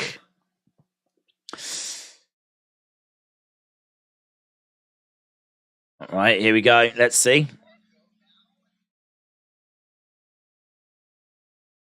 Commentators feeling good for Hughes. I feel good for Hughes.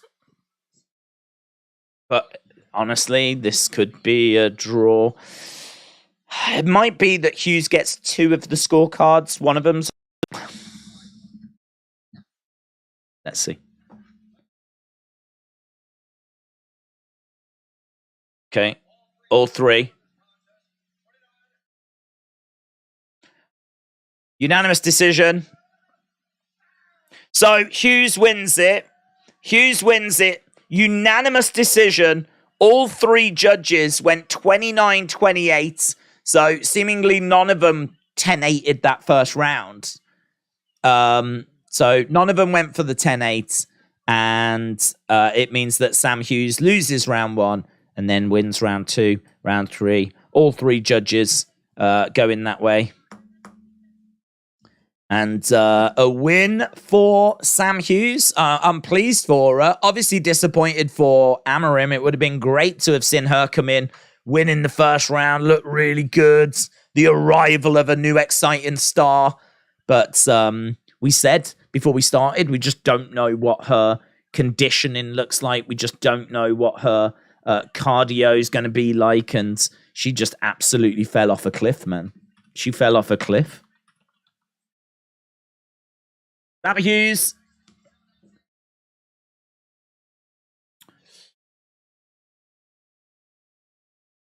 I feel good for saving money, said Retribution.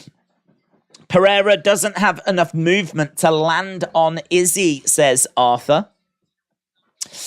Solid victory, said AB Jobson. Right.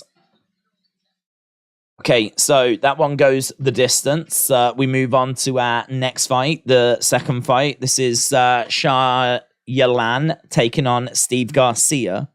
So, let's turn this down. So, Shah Yilan is 3-1 in the UFC. Powerful, short, stocky wrestler. Got good experience. I mean, a lot of experience, actually. 39 wins. 10 defeats. So definitely a lot going here for Shah Yilan. Good wrestling, good grappling. Obviously got advantages in those areas. Little bit sloppy with the punching. Not great control as well. Can be reversed at times. Should get takedowns in this fight. Good offensive wrestling, as we've said. And good experience as well. 3-1 in the UFC and coming in as a -225 favorite. Steve Garcia, 2-2 in the UFC. Hits hard. It's got a good straight left, very durable, nasty elbows. Someone that's resilient. Has got good top position. Does get clipped a lot. I mean, this is going to be interesting. I've got Shah Yilan winning, but I do think that both fighters have got past the victory. I do think that both fighters are durable. I do think that Steve Garcia has the ability to win, but I just think that it's more likely that Shah Yilan is going to pick up the victory here. Garcia can be a little bit scrappy at times, and I think that Shah Yilan, with his wrestling and the takedowns that he's almost certain to get here, I think should find a path to victory. So I've got Shah Yilan picking up the victory in the featherweight division, minus 225 favorite, and Steve Garcia at plus 180. I can tell you over on Tapology, Shah Yilan is 87%. 87% of people on Tapology think that Shah Yilan is going to win. But as we said, 88% of people thought that Amorim was going to win that first fight. And of course, she came close, in all fairness, in that first round. But just falling short in the end. Garcia, let's go, said Jordan. Bill said, Days, massage Joe Rogan's scalp.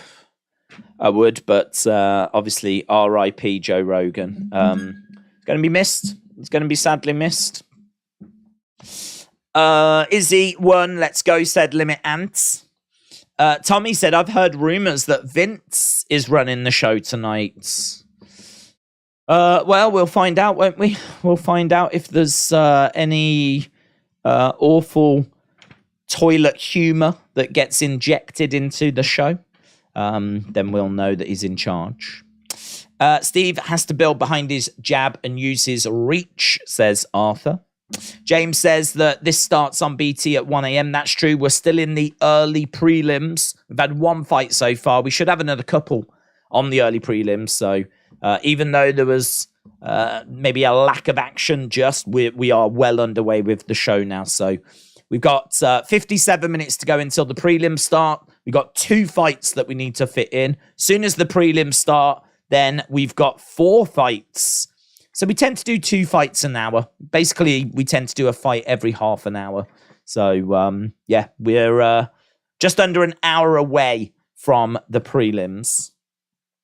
So, yes, we've just got the breakdown on screen right now. So we should be going over to the ring walks on this one very, very soon. Your head of the table, hello. Shout out to you. Devon said, what time do you think the main event will be in the UK? Main event will be about 5 a.m. 5 a.m. for the main event. There is a new method of winning. It's called being merged with WWE. Knockout, sub, roll up. Roll up, yes. Very good. Gotta mute that 10 IQ sounding kids. Yeah, they should. We've said hello. We've also had over 1,000 votes.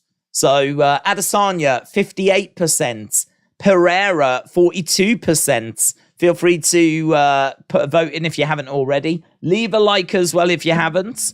Jordan said, I hope you get to 1,000 again.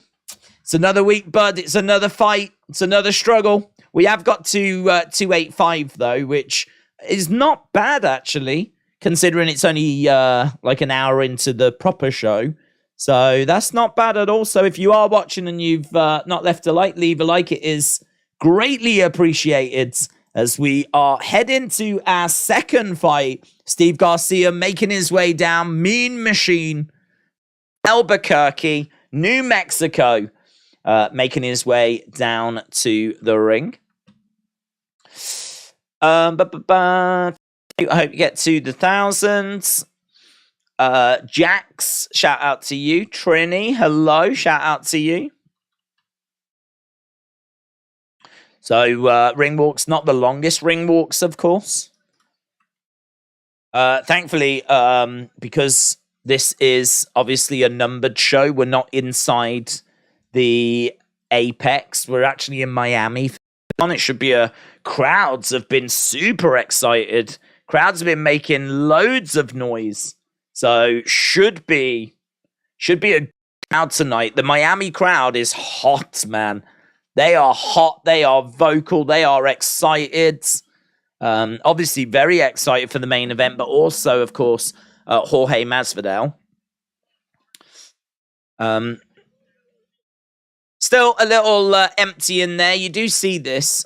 I never understand it, to be honest. I've said before, if I was going to go to a show like this and pay the prices they want me to pay for tickets to go to a show like this, I wouldn't be rocking up for just the main cards. I'd be in there the second the doors opened. I'd want to watch every single second of action I could get my eyes on. So, yeah, there's a lot of empty seats. It's one of those, isn't it, in all fairness? I'd imagine they probably start the first fight as soon as the doors open. So, you know, there's probably a lot of people still stuck in queues. People getting, like, food, getting ready to sit down and, you know, struggling to get into the building. Just Nick, shout out to you, bud. Get on board the day's train. Just Nick, hope you're well, buddy.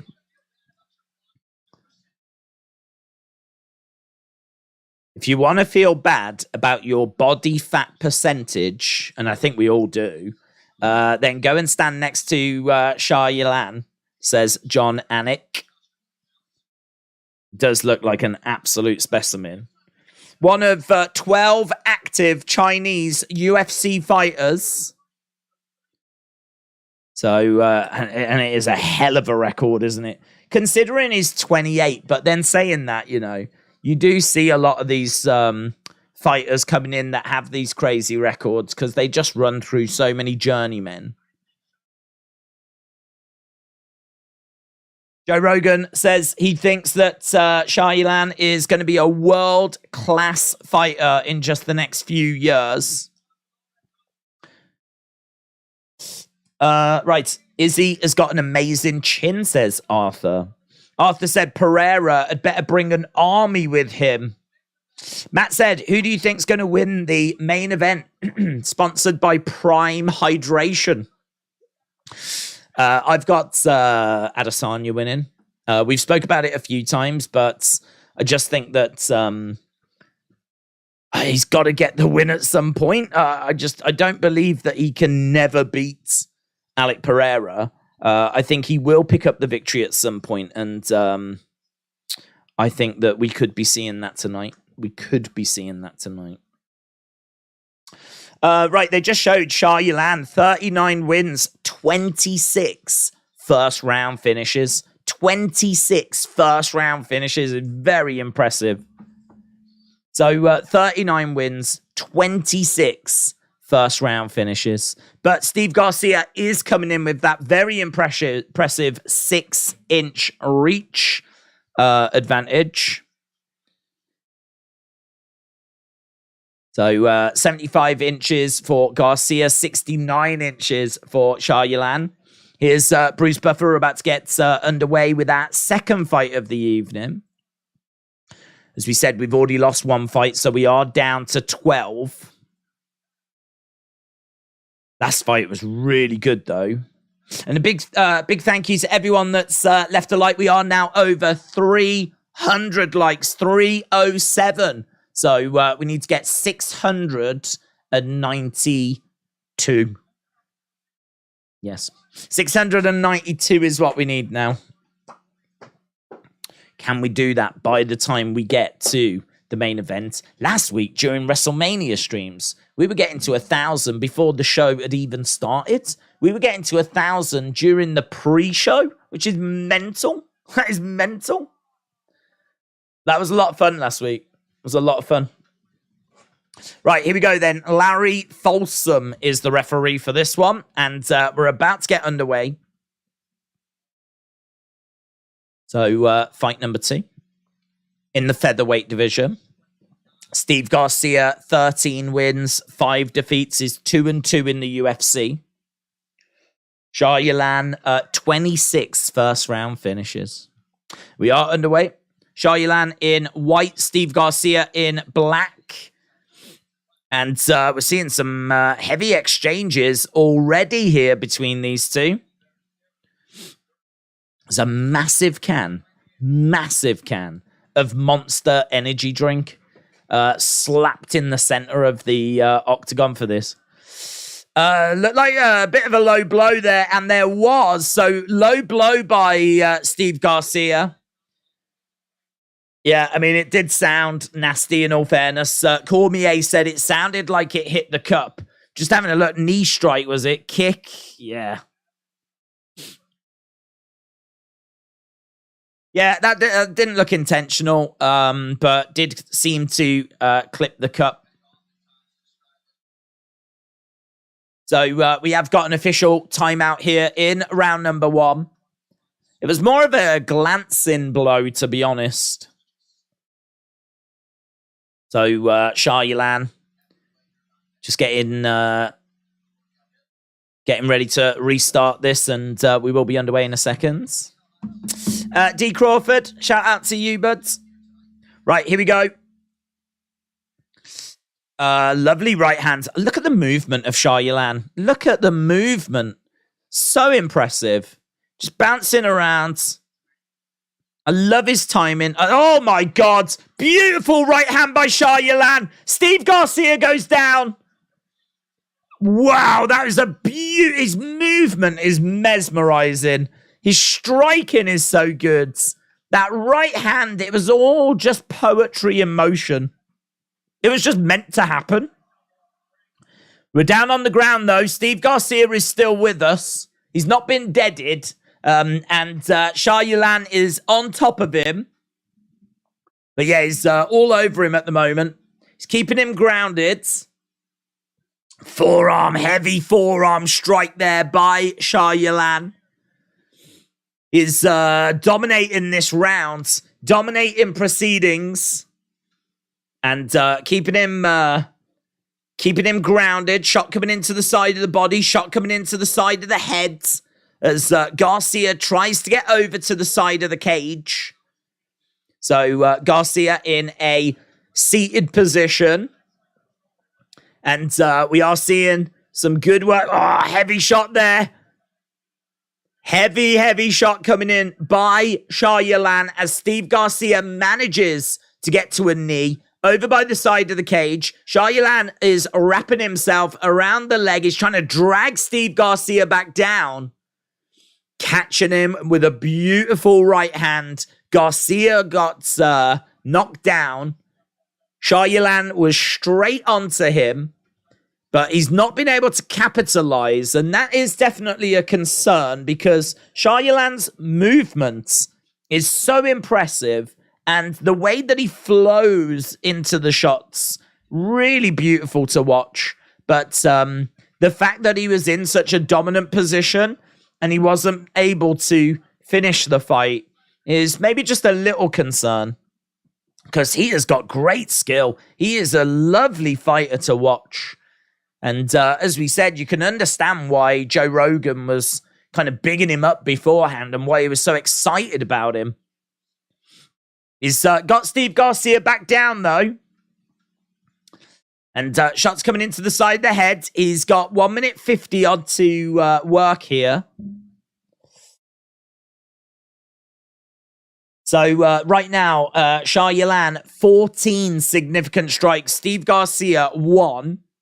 Shah Yilan, 27. Steve Garcia actually leading with 32 total strikes at the moment. But you can see that control time. Shah Yilan, 2 minutes 47. Steve Garcia, just 7 seconds. But Shah Yilan is all over Steve Garcia at the moment. He's got Steve Garcia grounded, throwing in some shots to the side of the body, to the side of the head. And he's doing lovely left hand coming into the side of the head there.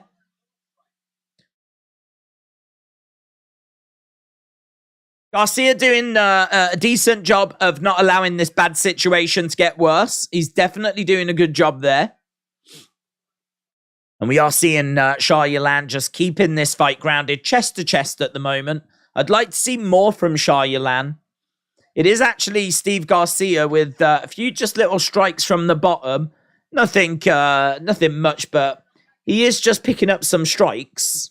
He's managed to get right back to his feet, though. Yilan backing up a little bit as Steve Garcia back on the feet. Desperate to try and salvage somewhat from this. And again, just backing up. Feels like work's done here for Yilan, though. Kick coming in. Bit of blood on the... Oh, seems to catch Yilan. Oh, he's caught him. Now it's Steve Garcia catching Yilan. Tell you what, Yilan got clipped. He got clipped. Yeah. Oh, beautiful kick there by Yilan right at the end of the round. Interesting round, man. Fun rounds. I've got it. I'm giving that to Yilan, but Steve Garcia having a few moments there. Drew said, what channel is this? This is on Fight Pass, UFC Fight Pass. We will be live on BT Sport and I think ESPN Plus in about 43 minutes. So at the moment, we are still in that early prelim stage. The prelim starts in 43 minutes, and then the main show itself will start in 2 hours 43. So we've still got a way to go till we get to the main show. But this is only our second fight, and oh man, both fights so far. First fight was really fun. And this fight, I mean, that was a great first round. Interesting, says Miss Clown. 1-0, said AB Jobson. Let your hands go, Steve, says Arthur. Right, here we go. We're about to get underway with round number 2. Okay, both fighters in the middle. Garcia moving forward, throwing out a jab. Yilan bouncing around, kick coming in there by Garcia. Ooh, knee strike there, and he's tagging Yilan. God, I love that head movement. I love that head movement. That head movement there by Yilan was so important. He got tagged a couple of times there by Steve Garcia. Yilan going down. Oh, the ref stops it. Damn, Steve Garcia turns up at the start of the second round, unloads on Yilan. There was a body shot that was in there. There's a body shot. I don't know if it's the body shot that drops him. He certainly catches him upstairs as well. Steve Garcia just snatches victory from the jaws of defeat. Let's have a little look here. There's a kick that comes in. Hook shot comes in. Another hook shot. Yilan is rocked. I love that head movement. That little dip there by Yilan in that moment was so important. But he does get caught in the body. He ends up going down. Oh, man. I tell you, he gets kicked in the body. And then there's a big body shot. Yilan goes down. Damage is done by that point, but damn, Steve Garcia picking up the win in the second round. Brilliant. Brilliant. Really fun. Didn't expect that from Garcia, said Taylor. Steve's broke his rib, said Arthur. Man, the body work there was... the body work was serious, man. That was serious.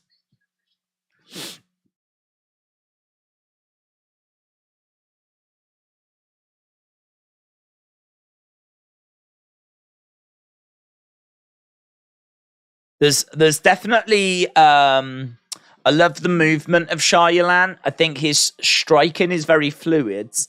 I think the concern is when he gets people down, he doesn't finish the job. And then I don't know, he seemed to be a bit tired, or I don't know if he was tired or if he was just a bit slow at the start of the second, but maybe it just takes him a bit of time to come into rounds. But bang, I mean, he just got caught and it was one-way traffic, and Steve Garcia wins in 30-odd seconds of round 2.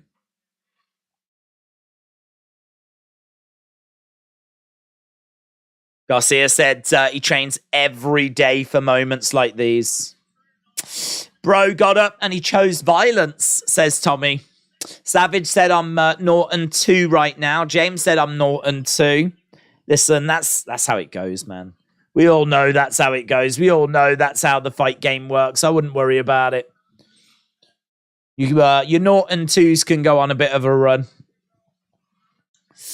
I've got a perfect pick on both fights so far, said DC. DC, shout out to you.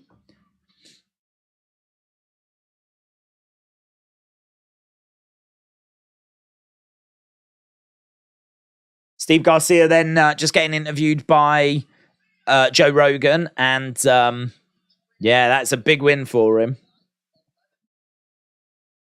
He's 2-2 in the UFC, and that's a big win for him. I fancied Shah Yilan to get the victory there, to be honest.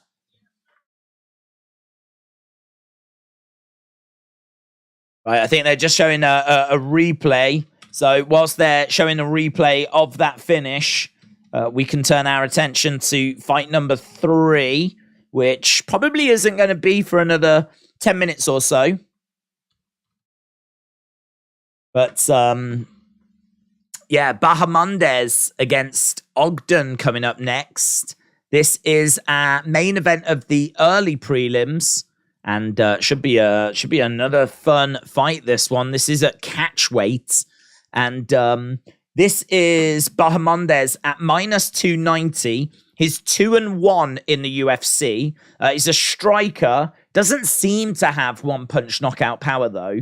But he is going to be bigger here. He is going to have a reach advantage, 3-inch reach advantage. He's got good kicks. He works at a good pace. He's got good forward pressure, good volume. He is a bit hittable. Takes damage quite a bit. He's got a decent chin, though. He's got some good chokes, good takedown defense. He's quite creative as well with his striking. There's a lot to like about Mandes. And he is only 25 years old. One of 14 wheel kick knockouts in UFC history. As we said, some of his striking very creative. And he is taking on Trey Ogden, who's got 6 first-round finishes, 16 wins in total. He's a black belt Brazilian Jiu-Jitsu, 1-1 in the UFC. He's quite hittable. He will look to wrestle. He's quite durable as well. I was watching, is it Pub Sports Radio? I was watching those guys. I like those guys. And they were talking about how Ogden has had to, like, cut a load of weight for this. Apparently he was... apparently he ballooned up about, like, 20-odd pounds because he had a fight line. Then the fight got cancelled. Then he put on about 20 pounds or ballooned up in weight. Now they've told him, like, we've got you another fight. So he's had to drop a load of weight. So it's really interesting, like, how the journey he's been on in regards to his weight. And now, like, as we said, you know, he's coming in here having to lose a lot of weight quite quickly. I don't know how that's going to affect him. I do think this is... Mandes, but I don't know. I don't know if it's -290 Mandes, to be honest. But a lot of people, 90% of people have gone with Mandes on Tapology. So 90% for Mandes, 10% for Trey Ogden. Gotta say, though, 87% of people went for Shah Yilan. He lost. 88% of people went for Amorim. She lost. 90% are going for Mandes. Does she lose? Does he lose? Like, we're gonna find out. I've got Mandes winning this as well, though, so I've gone that way. There's 8 years difference here. 25-year-old against a 33-year-old. I think there's normally there's that wacky stat, isn't there? It's like if there's 8 years difference or something around that kind of ballpark, the younger fighter wins like 60% of the time or something along those lines. They tend to put those kind of stats up. So I think the age, I would say, is very much in Mandes' favor. But at 25, is he a bit inexperienced? Experience levels wise, though, I mean, he's actually had one more fight than Trey Ogden in the UFC. And Mandes is 13-4 compared to Trey Ogden, who's 16-5. So you kind of look at experience, and yeah, definitely Trey Ogden's got 3-4 more fights under his belt, but Mandes has got an extra fight in the UFC under his belt. So I don't know where you'd put experience there. I feel like Mandes probably just edges it for me. But as I said, minus 290, maybe not. Let me know your thoughts in the chats, which way you think this one is going to go. LA Dort Knight says, an Easter egg hunt on the beach. The ones found in the house are the best. Yeah, I mean, we've never done an Easter egg hunt. I've never done one in my life. I didn't even know that was a thing, to be honest, until I saw some mention of it, that this is what you do in America. I don't even know if you do it in America, to be honest. I feel like it's something that they do at the White House. They have kids come over and do an Easter egg hunt. Well, I have never done one in my life. I've never known of anyone that's done one. But I don't know. It probably is a thing here in the UK now, and it's probably like America that we have to thank for that. But I never did it when I was a kid. Yeah, it is, isn't it? It's Easter tomorrow, so happy chocolate day, everyone. I had to get a new phone, says Bob. Even my old YouTube stuff, that sucks, says Bob. I'm sorry to hear that, Bob. Wrestle with Andy, hello, shout out to you. Said, do you think they'll do another Hall of Fame announcement? The Happy Warrior deserves her induction. Yes! Roxy. Will they do another... I don't know, I honestly don't know. I think there's a chance. I actually don't know off the top of my head how many have already been announced. So, yeah, I mean, look, if they did one, I wouldn't be surprised, but we might have maxed out, to be honest. So, I think it'd be nice if we did do one, though. You're going to be my first sub, says Bob. Bob, shout out to you, my friends. Days, God is making all the underdogs win tonight as a reward for me for stopping betting, says Retribution. Austin, hello, shout out to you. Clyde said, I did one when I was in elementary school. Jet said it's chocolate day in America. Come on. Has anyone got a nice Easter egg? Has anyone got something a bit special? I think we have some in the house, but I don't think they're anything special, to be honest. I mean, you can get anything these days, can't you? Some of the Easter eggs are pretty elaborate. Even like Aldi, like we've got a couple of supermarkets, but Aldi have got like marbled chocolate eggs and like really fancy things in for Easter. They really push the boat out when it comes to Easter. I don't mind a bit of chocolate. I'm not crazy about it. We used to do our own hunt about 3 days before Easter without my parents even knowing, said DC. James said, how crazy is it? Today marks Ultimate Warrior's 9 years since passing. That is mental. That is mental.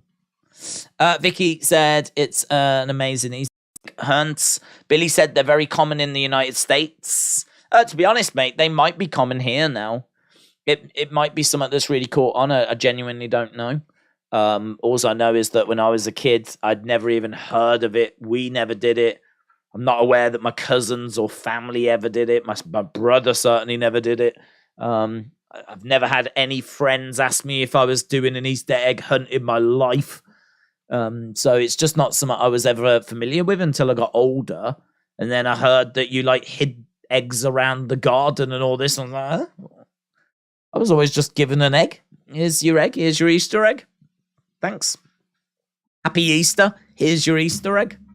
That was Easter for me. I don't think I'd want to go running around the garden looking for chocolate, to be honest. But, for the kids. And who knows, maybe there's some adults running around looking for chocolate eggs. I have no idea. Each to their own. I hope you have a great day. But do you have Burger King or McDonald's? We have both, buds. We have Burger King and McDonald's. McDonald's came over in, I think, the late 70s to the UK, so McDonald's is everywhere over here. Even the little town that I grew up in, which, honestly, it wasn't until I checked Wikipedia. I had no idea how many people lived in the town I was born, but apparently it's 60,000, which felt a bit small. I mean, like, it feels like there was way more people than 60,000, but 60,000 live in the town that I was born. We had a McDonald's as I was growing up.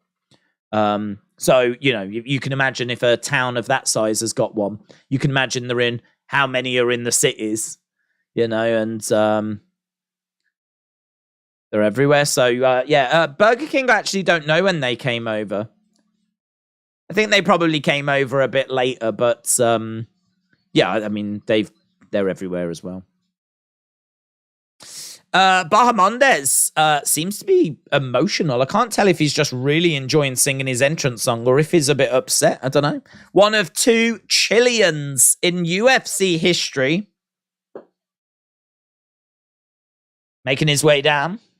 Throw your eggs at your neighbors. What's your favorite Easter egg? I love a cheeky mini egg, one said Russell with Andy.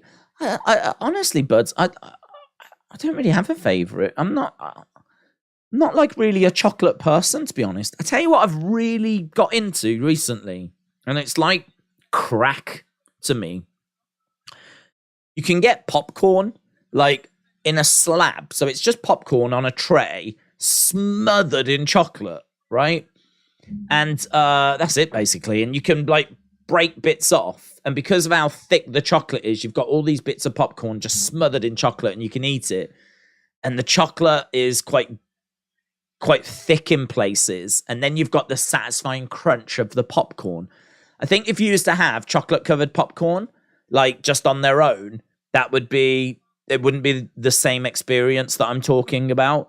Like, this is, like, in a slab, and you can break it off, and it's really satisfying. They used to do them in Marks and Spencer's.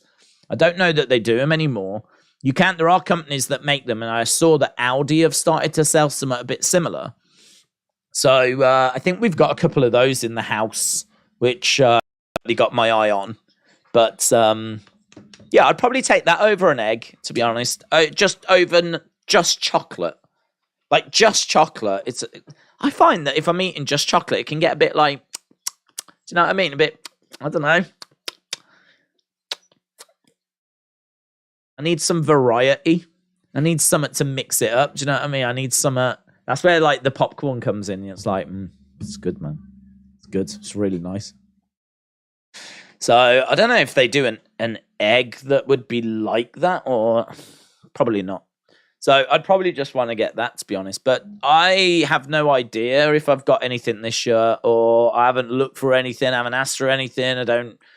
Not particularly after anything. I don't know. After this, I might go running around the garden, see if there's anything out there. That's what you do these days, isn't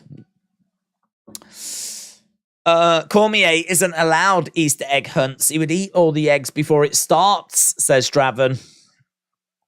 Apparently it is a nightmare when he does Easter egg hunts. There's nothing left for the kids. It's a real problem, actually. You can just imagine, like, his missus going, have you eaten all the eggs? And he's got it all around his mouth. All around his mouth. It's dripping down. It's all down his shirt. He's like, no. You can easily see that mental image, can't you? Oh.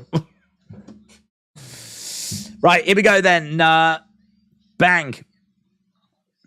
Ogden in blue, Bahamondes in red. This is our third fight. And as we said, I really like Bahamondes here.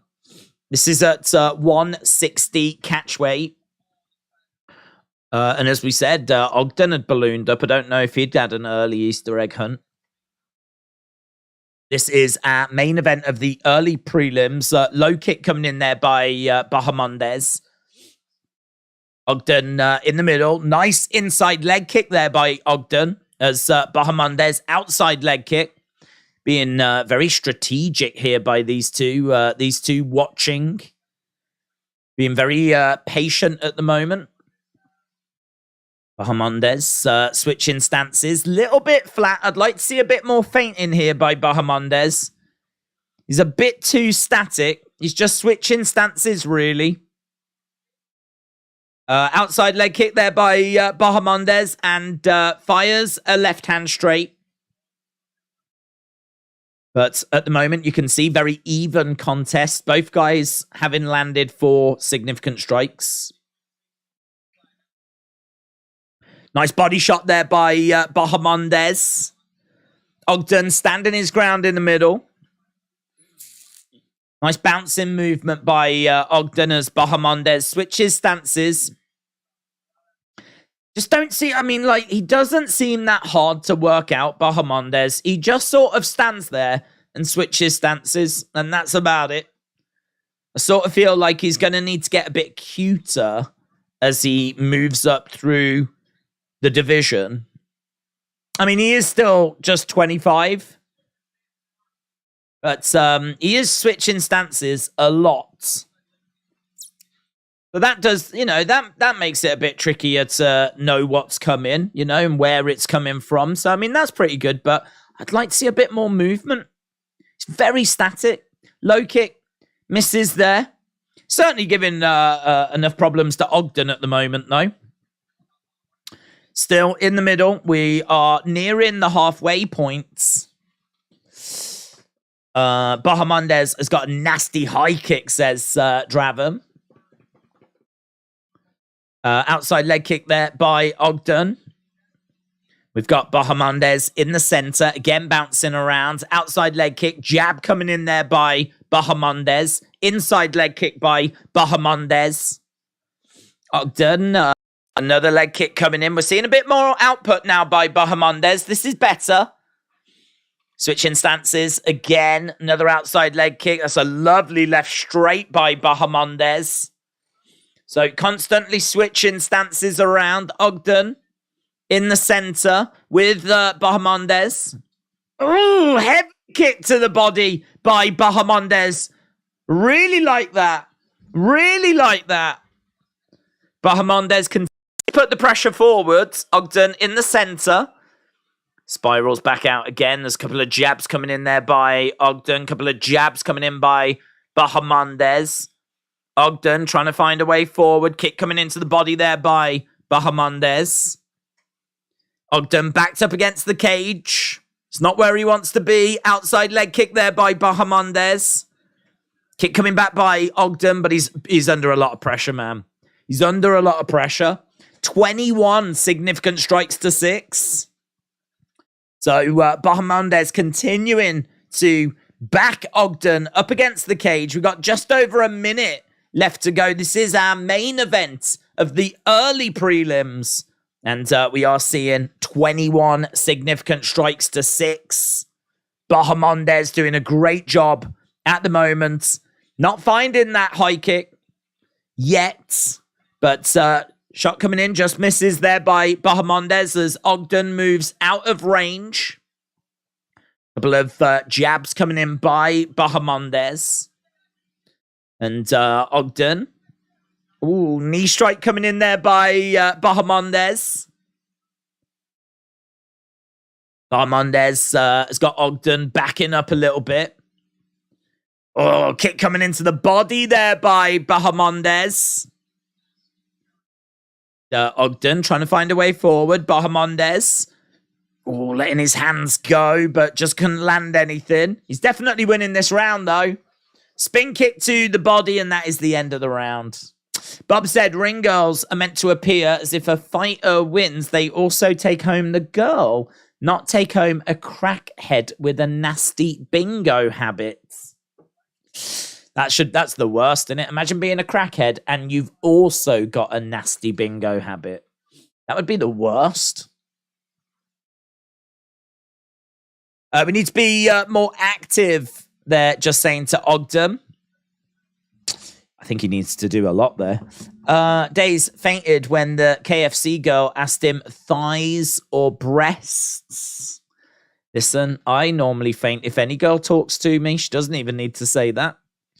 If any girl pays me any kind of attention, I'm all a fluster.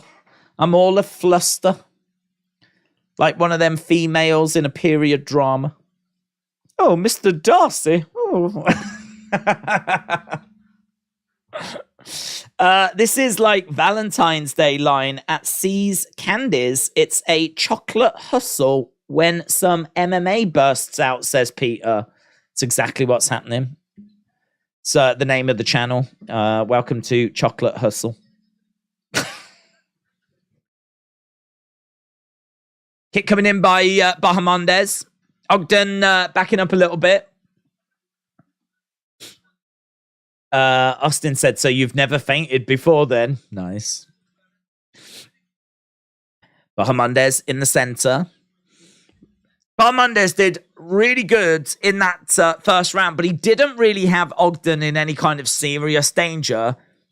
Kicks coming in. And again, it's good volume. It's really good volume.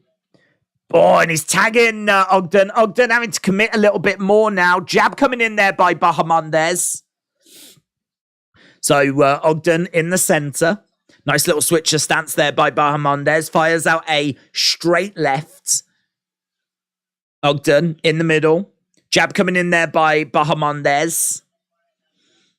Just, I mean, it's constant. It's constant. Even though you would like to see a bit more movement, even though you'd like to see him get off the center line, even though you'd like to see him fainting a little bit more, what he does is constant. It's switching of stances. It's throwing. It's kicks. It's outside leg kicks, inside leg kick. It's just constant activity by Mandes. Oh, that's a lovely left hand. Lovely left hand. And immediately switch of stance. And a switch of stance again. And a switch of stance again. And a kick to the body by Mandes. And an outside leg kick by Mandes. Gets caught. And that's the problem. That is the problem. He is switching stances. He is not doing anything too different from what we've seen in the first round. But, and you can catch him. You can catch him. Kick coming in, though. But it's just by the time you've caught him, you've probably already eaten several shots. Ogden definitely behind in the fight as we are approaching the halfway point. As we said, this is the main event of the early prelims. In 16 minutes' time, we will be going over to the prelims. If you are watching and you've not left a like, leave a like. It's greatly appreciated as we are approaching 400 here. I mean, we could do this tonight. We could get to the 1,000, which is going to be, I mean, if we do, really good, because I didn't know what to expect tonight, what with it being so soon after UFC 286. You know, just didn't know how many people would be around, how many people would be watching, but it's a big card. It's got some really good fights on it. Obviously, we did lose one for those that didn't hear. Williams and Sherman has been cut, so we are down to 12 fights now. Again, not much activity in this. We are seeing Mandes still working as hard as he was, but Ogden just a little more out of range now.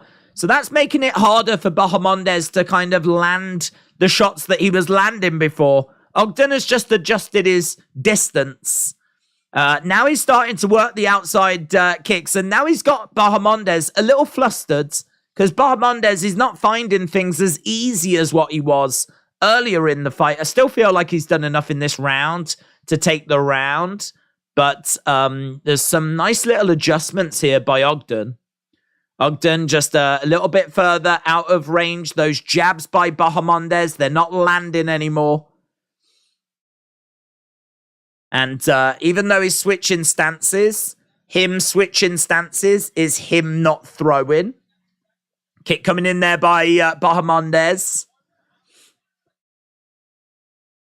Nice shot there by Mandes, but it was blocked by Ogden. Right hand to the heads. Both fighters in the center. Got 30-odd seconds left to go here. want to see if we can find the round-by-round breakdown, because I think that would be quite interesting. Same here. Days, you had girlfriend already. I've never experienced. It is constant pressure by Bahamondes, and Ogden did make an adjustment, but even that adjustment just isn't really working for him.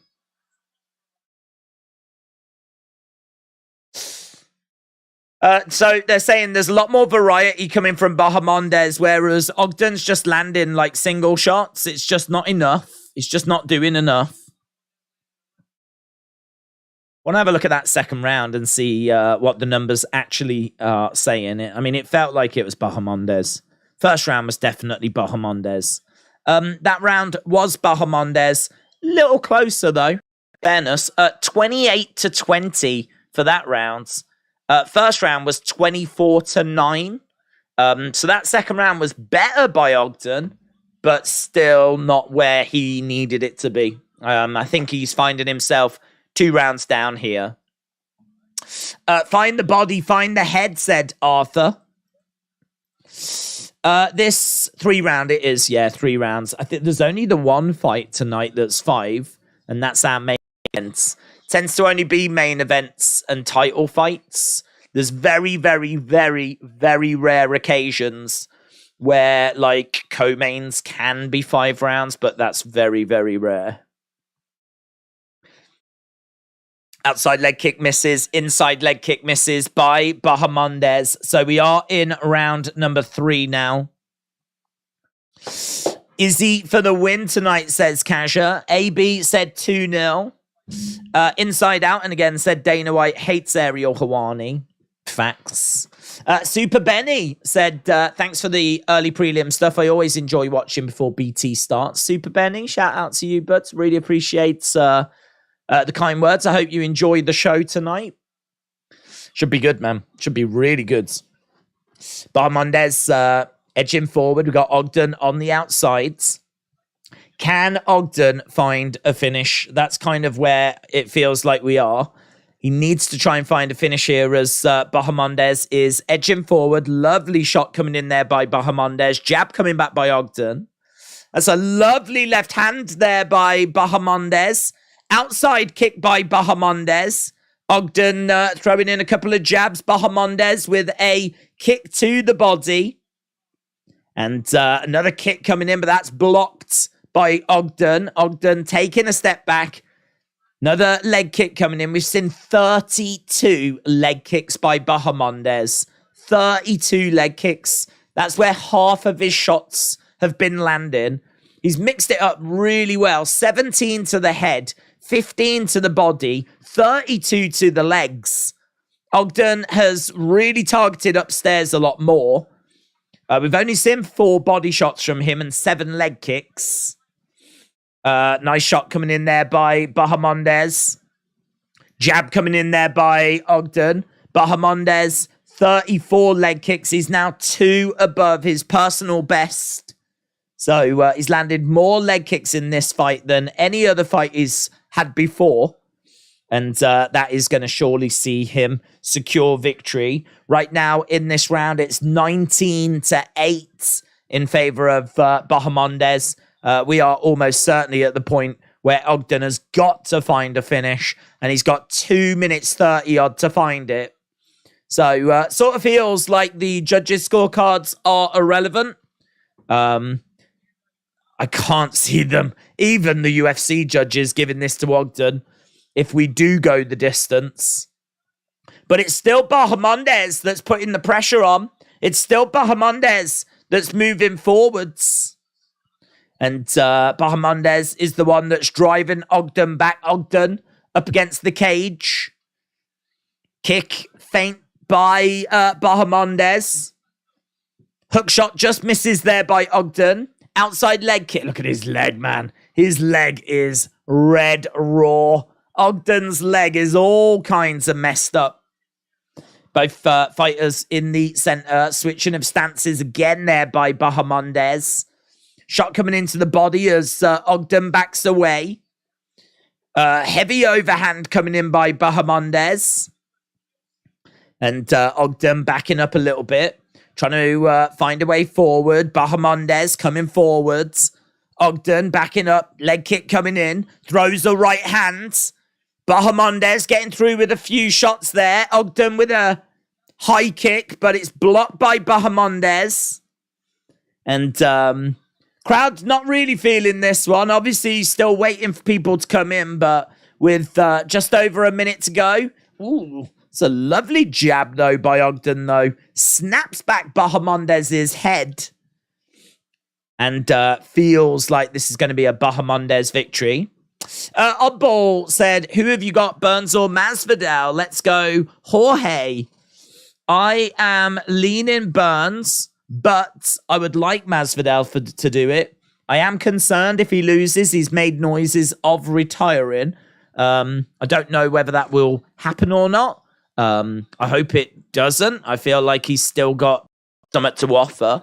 But yeah, I just think Burns could look to... I mean, if it stays standing, Burns is in trouble. Burns can crack. We saw him rock Usman. So we know that he can crack, but I don't think anyone would argue that Masvidal's going to be the better striker. Takedown's going to be hard. We know that Masvidal's got a really good takedown defense. We're in Miami as well, which might just help Masvidal that little bit. I don't think it will be a hindrance. I think it will help him. So there's definitely a lot there to like for Masvidal. The losses that he's suffered recently might have people thinking that he's washed or something, but his losses have come against Usman and Colby Covington. There's absolutely no shame in that. There's no shame in losing those fights. So, yeah, it's tricky. It is tricky, this one. I think you can make an argument for Burns. You can make an argument for Masvidal. They're both getting on in age. I mean, Burns is 36. Masvidal is 38. So, I mean, it's not like Burns is some 29-year-old, in his prime. There's a good chance that his prime has passed him by at the age of 36 in the welterweight division. But Burns looked good against Chimaev. He looked good against Chimaev. He made Chimaev look human. Even though he lost that fight, he looked good in that fight. And I think he shows great heart. I think he's gritty. I think he's tough. I think this is going to be a problem for Masvidal. If Masvidal can knock out Burns, that'll be a hell of a statement. That'll be such a big statement. I'm excited for this fight, man. I'm excited for it. My heart is Masvidal. My head says Burns. Right. Okay, no surprise there that Bahamondes has picked up the victory. Unanimous decision. So he won all 3 rounds. I think one of the judges may have given one of the rounds to Ogden. I'm not sure what round they've given to Ogden. But either way, Bahamondes wins by unanimous decision. TD, shout out to you, my friends. Appreciate the support. Says, do Man United fans look back at Beckham or Rooney more fondly? It's an interesting question. I'd be interested to know how James would answer that. I would say that it's probably Rooney that fans look back on a bit more fondly. Reason why I say that is because with Beckham, he ended up leaving and going to Real Madrid. When he was kind of at his peak, there was a falling out with the manager and he ended up going. So I sort of feel like with Rooney, when he left us, he was pretty much done. We'd got everything out of him that we could get out of him. With Beckham, I think there was still a little bit left in the tank. And he actually went off and, he had a decent little run. He went to Real Madrid. I think he played for PSG, played for AC Milan, obviously went over to America. He's still loved. Fans still absolutely love him. The fact he's English as well. And he represented Man United at international level. He was a Man United player in the England team. I think I think certainly English Man United fans appreciate that. And he could do such special things. His delivery was just incredible. I mean, I still don't know that we've seen anyone be able to whip in across quite like him. Trent's very good, but Beckham, with his free kick ability and star power, I think he is definitely well liked by Man United fans. But so is Rooney. And as I said, close, difficult. If you had to pick one, if there was a poll, I think people might go Rooney.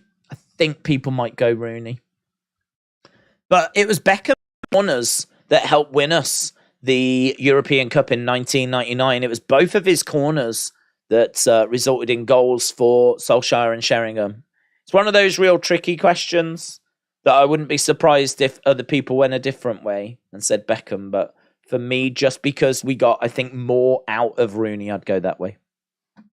I love Bex when he left for Real. It really hurt, but Rooney is goated for United. Critic said, "What have you got in the main event?" I have got Adesanya.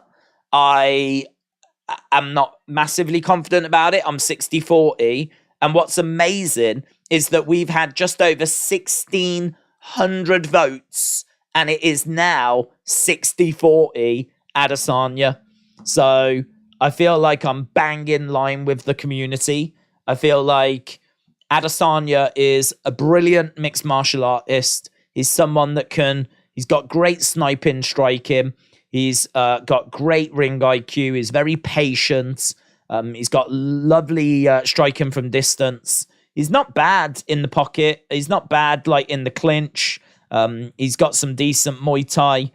There's a lot to like about him. Obviously, his kickboxing is what is probably his biggest strength. And obviously, that is Alex Pereira's biggest strength as well. So this is a very interesting opponent.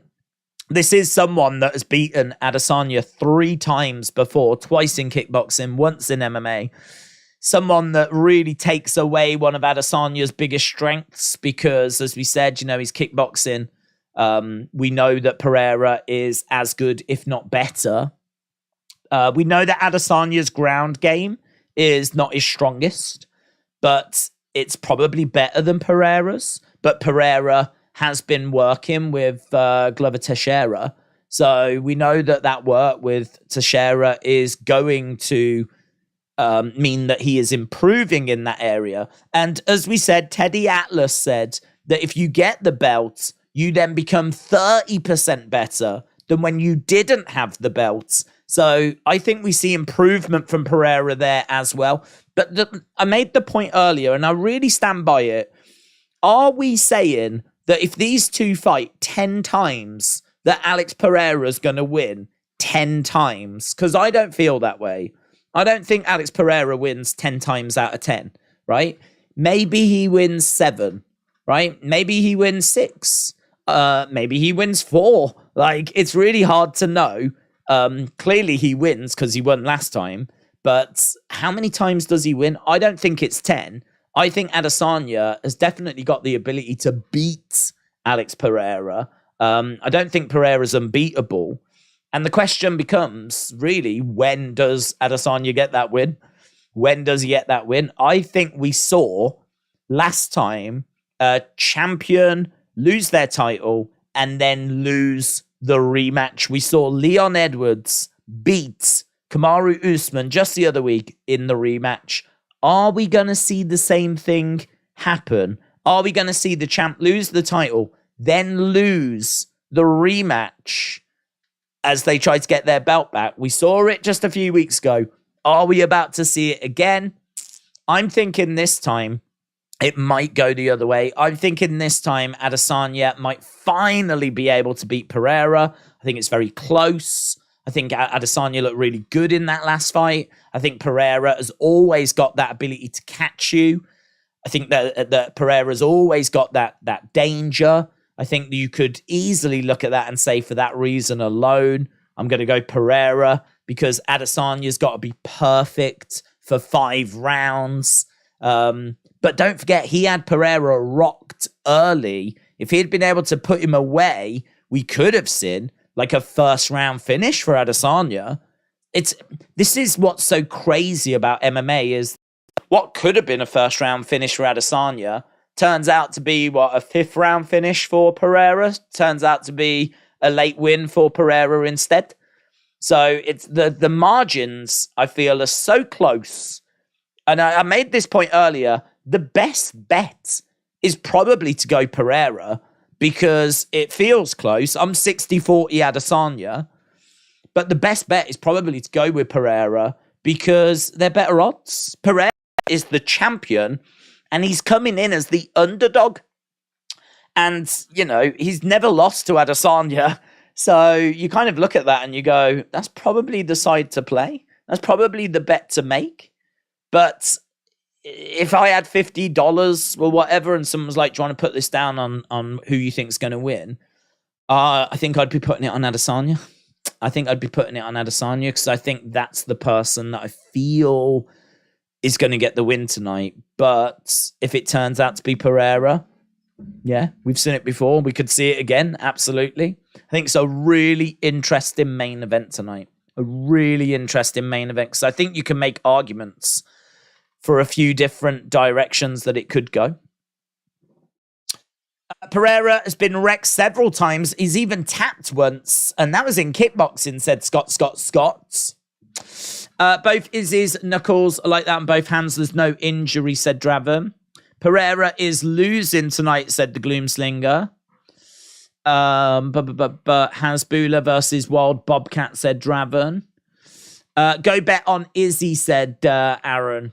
No, it's not a case of that. I mean, I think, look, I can give you my thoughts on it, and I can make an argument for Adesanya, but I could sit here and I could make an argument as well for Pereira. So it's close. I think, this might not be a fight to bet on, honestly.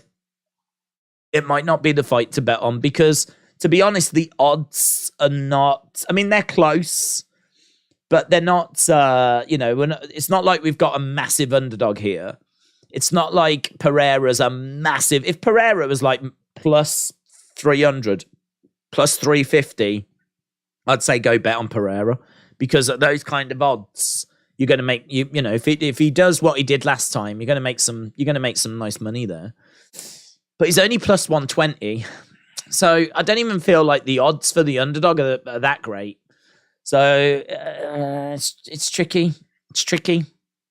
It might be one that, honestly, it might just be worth staying away from a betting point of view, sitting back and just enjoying it, which I know is a super boring way to kind of approach this fight, but it's probably better you come out of it without losing any money. So, did you know that Man United haven't lost at home when leading at half-time since 1984? I didn't know that, actually. That's very interesting.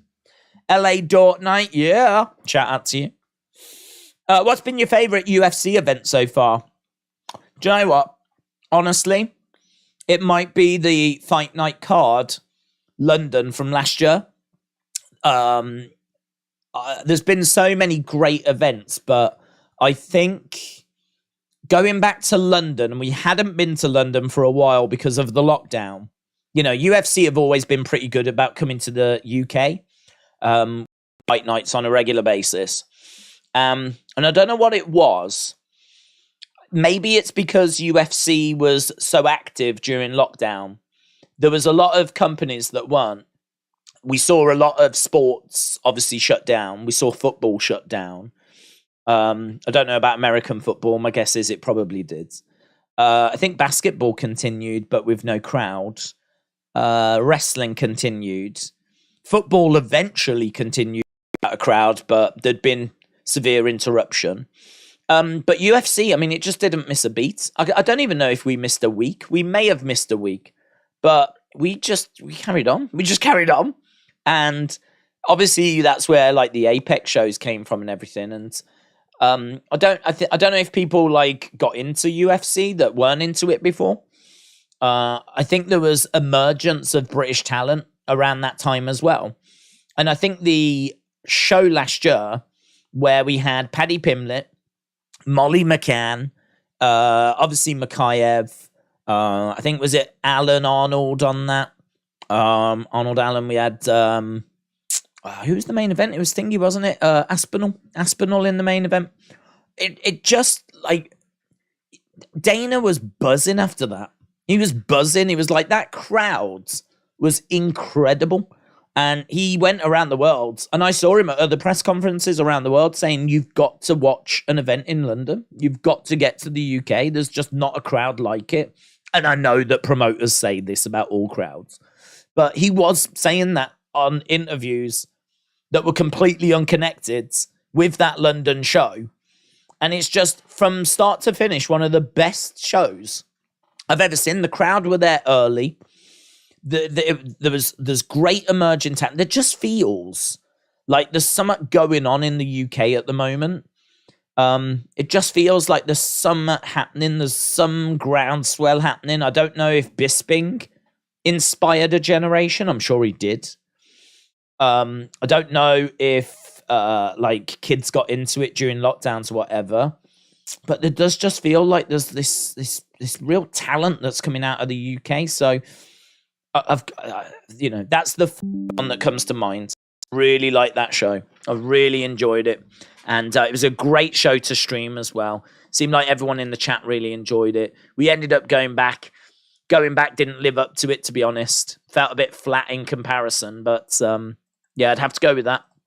I thought from top to bottom, from start to finish, it was really, really fun. Right, we are moving on to our first fight on the prelims. Of course, we have, if you are watching and you've not left a like, leave a like.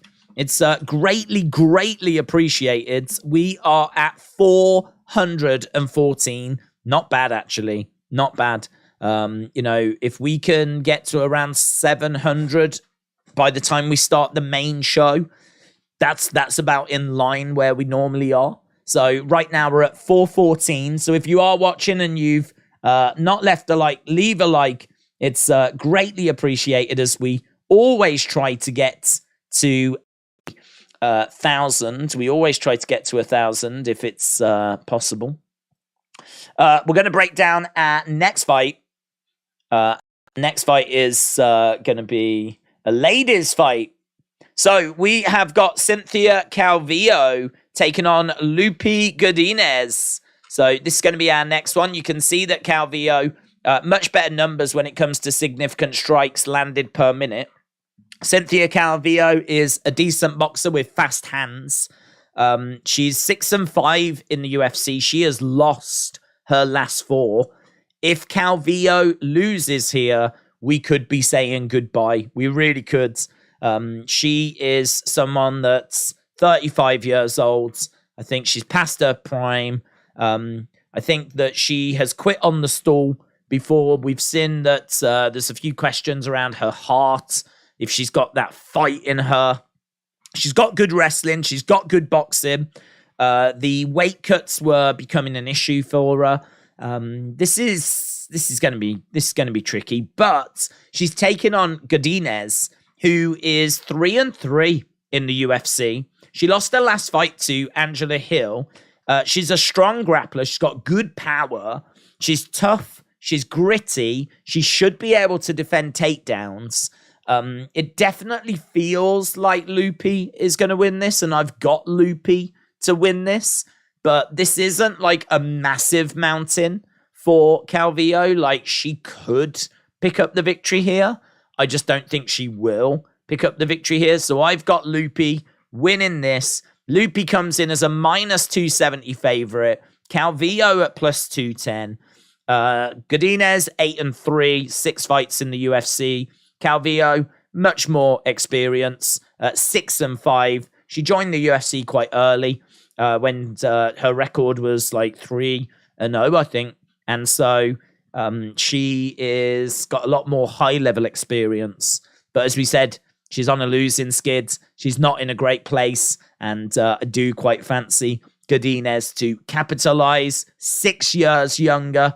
And I do think she should get the win here. So, yeah, I've got Calvillo for the win. And it seems like the Gloom Slinger does as well.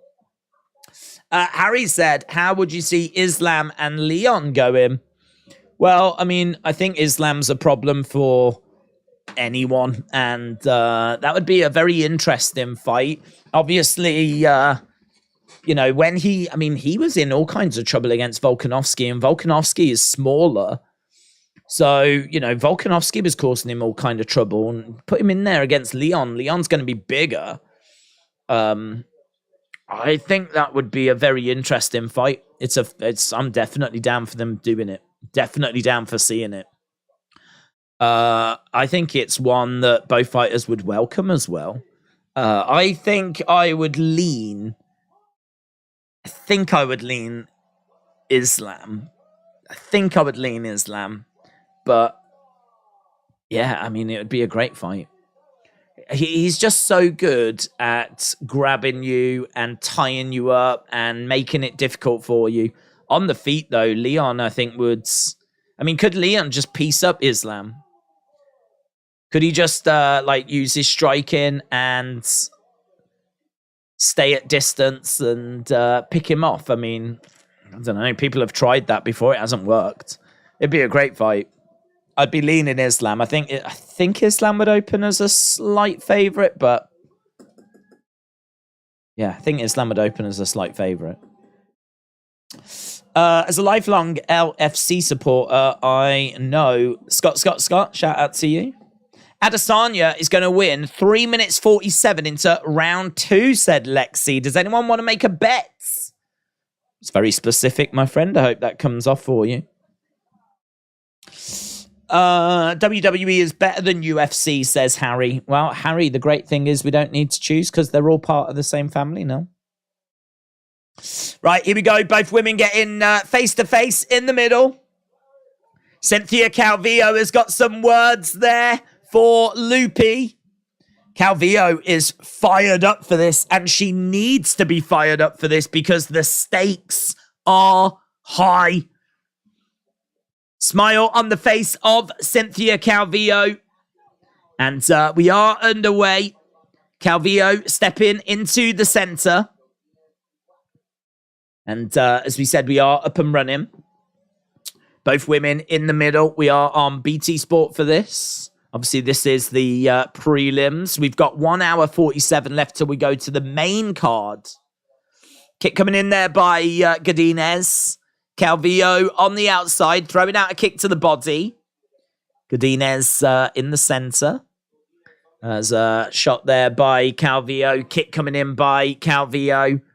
Side kick, back out, spinning back fist. Lovely couple of shots coming in there by Godinez. So good work so far by Godinez. Just putting the pressure on at the moment. And Calvillo moving around, using that lateral movement on the outside, trying to find an opening, but she can't find one yet. Couple of shots coming in there by Godinez. Kick coming in there by Godinez. Both women in the center. Calvillo again trying to let that right hand go, trying to throw in a left hook shot. 1-2 straight down the middle there by Calvillo. Calvillo circling round at the moment. Godinez doing well. Significant strikes to 1. Calvillo looking all right, though. She's looking composed. It's just that she can't quite find an opening at the moment. Jab coming in there by Calvillo. She's continuing to circle round. Godinez in the center as Calvillo again circles round. That's a lovely right hand there by Godinez. Kick coming in by Calvillo. Inside leg kick there by Calvillo. Again, just 1-2 down the middle, but not really committing to it. Outside leg kick. Ooh, lovely hands by Godinez. Cord, shout out to you, my friend. Quaid. I will get to your message in a sec, buds. As Godinez is letting the hands go a little. But not everything's getting through. It's 11-8 right now for Godinez. It's a lovely right hand. Godinez getting through. She seems to be getting the better of these exchanges. Calvillo with a leg kick, though. She's getting a bit of joy from the leg kicks. Trying to throw a jab, but nice block there of a kick that comes back. Again, we've got Godinez in the center. 1-2, straight down the middle by Calvillo, but doesn't seem to land it. Godinez keeping things quite tight, keeping her hands up. A couple of shots coming in. There's a bit of blood, I think, maybe on the nose. Hard to see. Can't see if she's took a bit of damage on the nose. There's definitely shots coming in by Calvillo, and actually they're keeping it quite tight, quite close in regards to significant strikes. Right now, it's 15-12 in favor of Godinez. On the eye, there doesn't look too much in it either, but I would say Godinez was edging it. That's nice. Kick to the body, and she goes upstairs there, Godinez. 1-2 down the middle. That's a lovely left hand. That seemed to connect by Godinez, and Calvillo's had enough of staying on the feet. She grabs Godinez, takes her down. So Godinez goes down. So 18-13 is what we were looking in regards to significant strikes. So Godinez just edging it on the feet. Cynthia was like, I've had enough of this. Manages to secure the takedown. Manages to get Godinez down. And right now she's on top of her. So she's managed to get the takedown, and she's secured the takedown as well. So Godinez is on her back. Cynthia Calvillo on top. And 40-odd seconds left to go. She's got to do something with it, though. Just the takedown isn't going to be enough, and the control time won't be enough. I know there's only 5 significant strikes in it, but you got to show me something. Got to show something. You can't just do get a takedown and think that's going to mean you're going to win the rounds. And actually, Godinez is the one that's looking like she's working more here. Kicks there by Godinez. Kick coming back by Cynthia Calvillo. Godinez managing to get back up to her feet. We got 10 seconds left to go. Kick coming in there by Calvillo, but just falls short. Godinez unloads a kick. Yeah, Loopy trying to get a couple of shots in. That's the end of the round. It's a tricky little round to score. It's a tricky little round to score, but I would say that that was a Godinez round.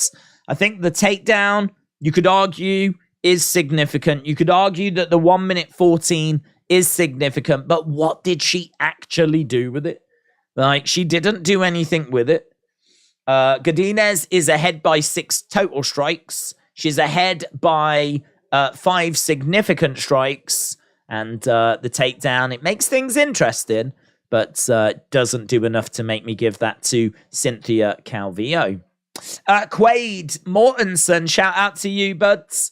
Appreciate the support. Quaid said, if the prelims end early, will the main card start early, or will it start at the regular time? It'll start at the regular time, bud. So if all of these fights on the prelims end in the first round, then what they do is they fill the time by going over to some pundits, looking at replays, previewing the fights that are coming. They just fill the time with other things. So no, the main card will always start when it's scheduled to start. Scheduled to start in an hour and 40 minutes. So the main card's an hour and 40 minutes, regardless of what happens on the undercard with fights ending early. That's when we'll start the main card. Right, we've got round number 2 underway. We've got Cynthia Calvillo in blue. We got Godinez in black. Godinez in the center. Calvillo on the outside.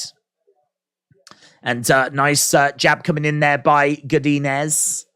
Another couple of shots coming in there by Godinez. Both women going into the center. Calvillo. I think she has got blood coming down her nose. Low kick coming in there as Godinez is edging forward. Kick coming into the side of the body there by Calvillo. And Godinez again just edging forward, looking to fire in a hook shot.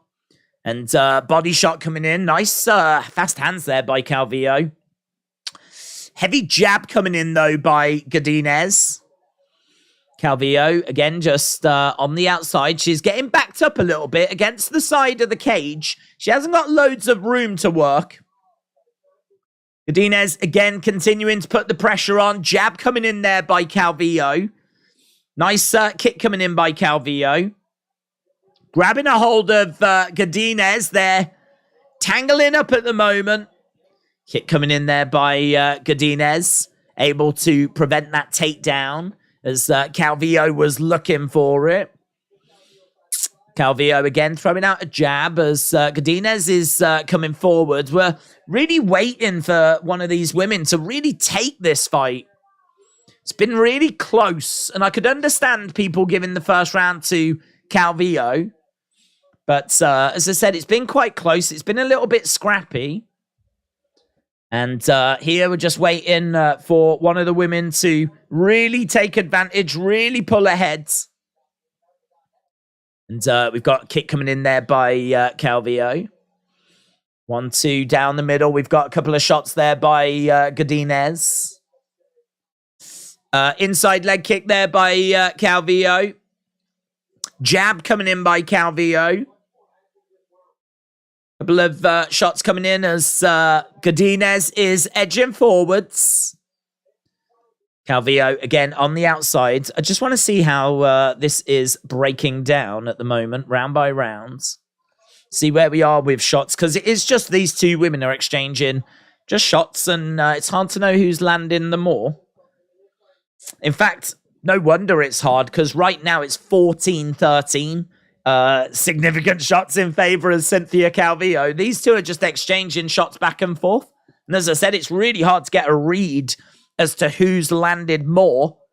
But right now, it's very, very close. I can tell you that Cynthia Calvillo is just edging ahead. But just as I say that, Godinez just managing to close that gap.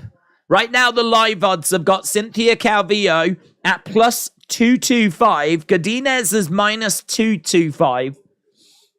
So we are pretty much where we was when we started. I think Godinez took that first round. I think this round is very close. Very close. Does feel like someone just needs to do something here. Something significant. I would say the aggression is with Calvillo. Head strikes in the fight. Godinez 30. Calvillo 24. We've got a minute left to go here. Both women in the center. Calvillo really unlocked him. 26-21 now in favor of Calvillo. So she is just slightly ahead. Kick coming in there by Godinez. Kick coming back by Calvillo. Both of these women working so hard. 27-23 in round two. Significant strikes. They've stayed on the feet for a long time. And Godinez edging forwards. 25 seconds to go. 29-25. Inside leg kick there by Calvillo. Godinez kick to the body. Looking for a hook shot. That was a nice exchange. That looked good by Godinez. That could certainly look to close the gap. 31-28. Still in favor of Cynthia Calvillo. Godinez again connecting. That's the end of the round. And the current numbers say 32-30 in favor of Cynthia Calvillo in that round. That is a really, really close round. That is a really close round. Unofficial numbers, 32-30. Octagon control for Calvillo, said Wrestle with Andy. DC said 2018 to Loopy. I definitely gave that first round to Loopy. I feel that second round was so close. She could have got it. They may have given it Calvillo as well. If I'm a judge, my scorecard says 1-1 right now. If I'm a judge, my scorecard says 1-1, but I totally understand why people might have it 2-0 to Loopy. What do you call a Frenchman in slippers? Philippe Floppy, says Edwards. Edward, shout out to you. This definitely felt like the time to drop that joke. Lee said 1-1. Brad said, this fight is a bit boring. Well, I would say that Yeah, it's all right to watch, but it's just neither woman is like really standing out. Like they're not just standing there and not doing anything. That's, to me, that's what's boring. We are seeing activity here. We are seeing striking. We are seeing them working. We are seeing a nice pace. So definitely appreciate the fact that we've got things to watch and, something's going on. But I don't disagree. You do want to see someone like pulling ahead. Nice kick coming into the side of the body there. Darth Yasul said, who have you got for the co-main? I'm leaning Burns, but I would love for it to be Masvidal. I think that Burns looked really good against Chimaev. I think that Masvidal looked good against Colby, in all fairness. But I think Burns knows that he needs to avoid the striking of Masvidal. I think Burns also knows that Masvidal is going to be really tricky to take down, and that's going to be the challenge. Like, he's not going to want to stand and exchange shots with Masvidal. He's going to have to find takedowns. Can he find those takedowns? If he can, it's going to be a long evening for Masvidal. If he can't, Masvidal's got paths to victory. So I think it's close. I would love for Masvidal to win because I'd love to see Edwards Masvidal. So I'm hoping he does. But I'm leaning it being that Burns is going to spoil the party. There are just some question marks around Masvidal's hunger, his desire, his fights, because he's been very inactive, and he's now making noises of retiring if he loses. And it's always dangerous when a fighter talks about retirement. So some of the signs aren't great. So that's why I'm just leaning towards Burns. But as I said, I'd love for it to be Masvidal. 2 minutes gone in this round. And I can tell you so far, Calvillo, it's very similar. We're on the feet. It's close. Calvillo, 24. Godinez, 19. So far, it is two women striking. And lovely 1-2 there by Godinez. But it is Calvillo that is edging this round. 27-19 now. Kick coming in. Inside leg kick there by Godinez. Got a nice shot upstairs there by Calvillo. Jab coming in by Calvillo. Straight down the middle. Another jab coming in. And we've got Godinez just edging forwards. Another jab there by Calvillo.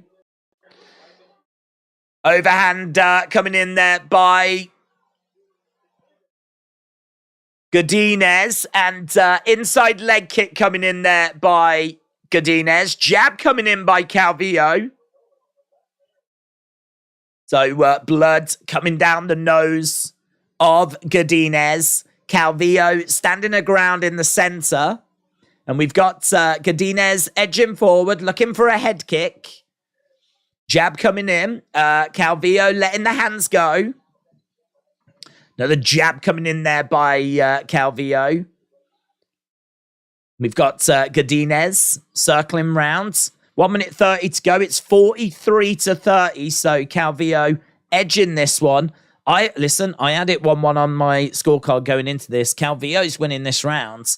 I think Calvillo might be winning this fight, but that second round is so close. I do not say that with confidence. But this round is 47-32 in favor of Cynthia Calvillo. She is getting the better of the striking exchange in this round. Wrestle Andy said she keeps giving her the 3-piece without the soda. Vince is going to rebook it last second. Kieran said this fight is a bit boring. I'm finding WWE boring. I want to enjoy it like I did back in the day. What do you enjoy about it? I think that WWE has got some good things going on, but I think you need to be into like the big stories. It depends how you feel about the Bloodline story. If you don't like the Bloodline story, Roman and all of that, WWE is going to be a bit of a struggle because that is, the best thing going on.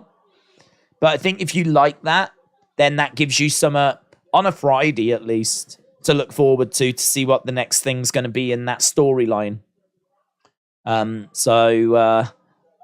really like that. And honestly, some of the matches at the moment are some of the best we've seen in recent years. I know there's a lot of people that don't like WWE that maybe join us for UFC, and that's fine. We're not going to spend long on it. But what I would say is that if you have a passing interest, there's a couple of matches that you can watch from this year's WrestleMania that I think are definitely worth checking out. I think Rhea Ripley against Charlotte is a really good women's match and is worth watching. The one that got the most buzz was probably Gunther versus Sheamus versus Drew for the Intercontinental title. That was just, if you're into UFC, you might really enjoy that because they go hard, man. They're just chopping the hell out of each other. Really, like, there's some brutality to that. It's good. It's about as brutal as WWE would get in a normal match. So that Intercontinental match was really good. That women's match on night one was really good. The tag match, I think on night one got 5 stars from Dave Meltzer. This is, I think, the first WrestleMania that got 2 5-star matches. So, as I said, we're not going to talk about WWE, don't worry. But there is undeniably some good stuff going on at the moment. Some of the highest rated matches we've seen. And also one of the best stories we've ever seen with Bloodline. So I would say, you know, there's definitely some stuff to get your teeth into. Check out Gunther. Search up some of Gunther's matches. He's killing it. Gunther Sheamus from SummerSlam last year. Good match. Draw. Yeah, getting your thoughts. What do you think? What do you think? That's an interesting one. I had it 1-1 going into this final round, and that last round is Cynthia Calvillo all day, every day. So she might have took this. What are they going to do here? Let's have a look.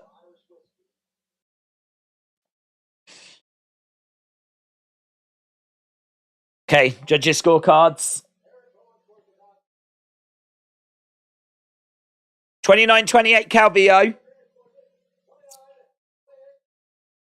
29-28 Loopy.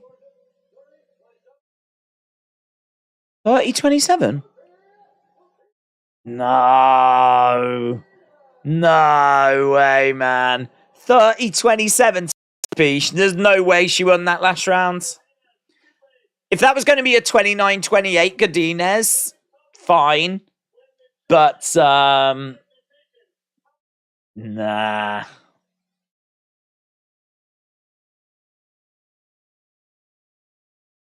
So one judge went 29-28 Loopy. The other judge went 29-28 Calvillo. And one judge went 30-27. LOL. One judge came stumbling in from the bathroom going, I haven't seen any of this fight. I'll go 30-27.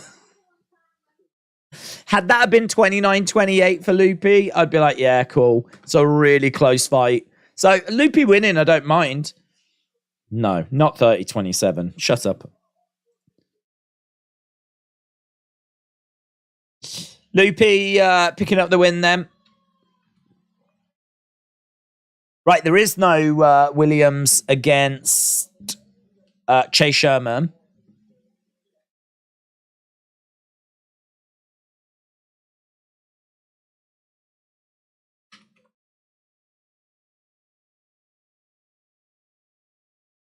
Cormier said it was very close. Well, not according to that one judge. That one judge didn't think so. We've got drunk judges again. DC, shout out to you. Days, don't get people to search up Gunther. He's not as good as people make him out to be. Okay. I mean, he's just getting, like, tons of praise. 5-star match at WrestleMania. Was it 5-star match at WrestleMania? I think it was. Can't remember, actually. I can't remember if Meltzer gave that one 5 now. If he didn't, it was like 4.5, 4, 7, 5. 5 stars at SummerSlam. Tons of praise in NXT UK. Dudes.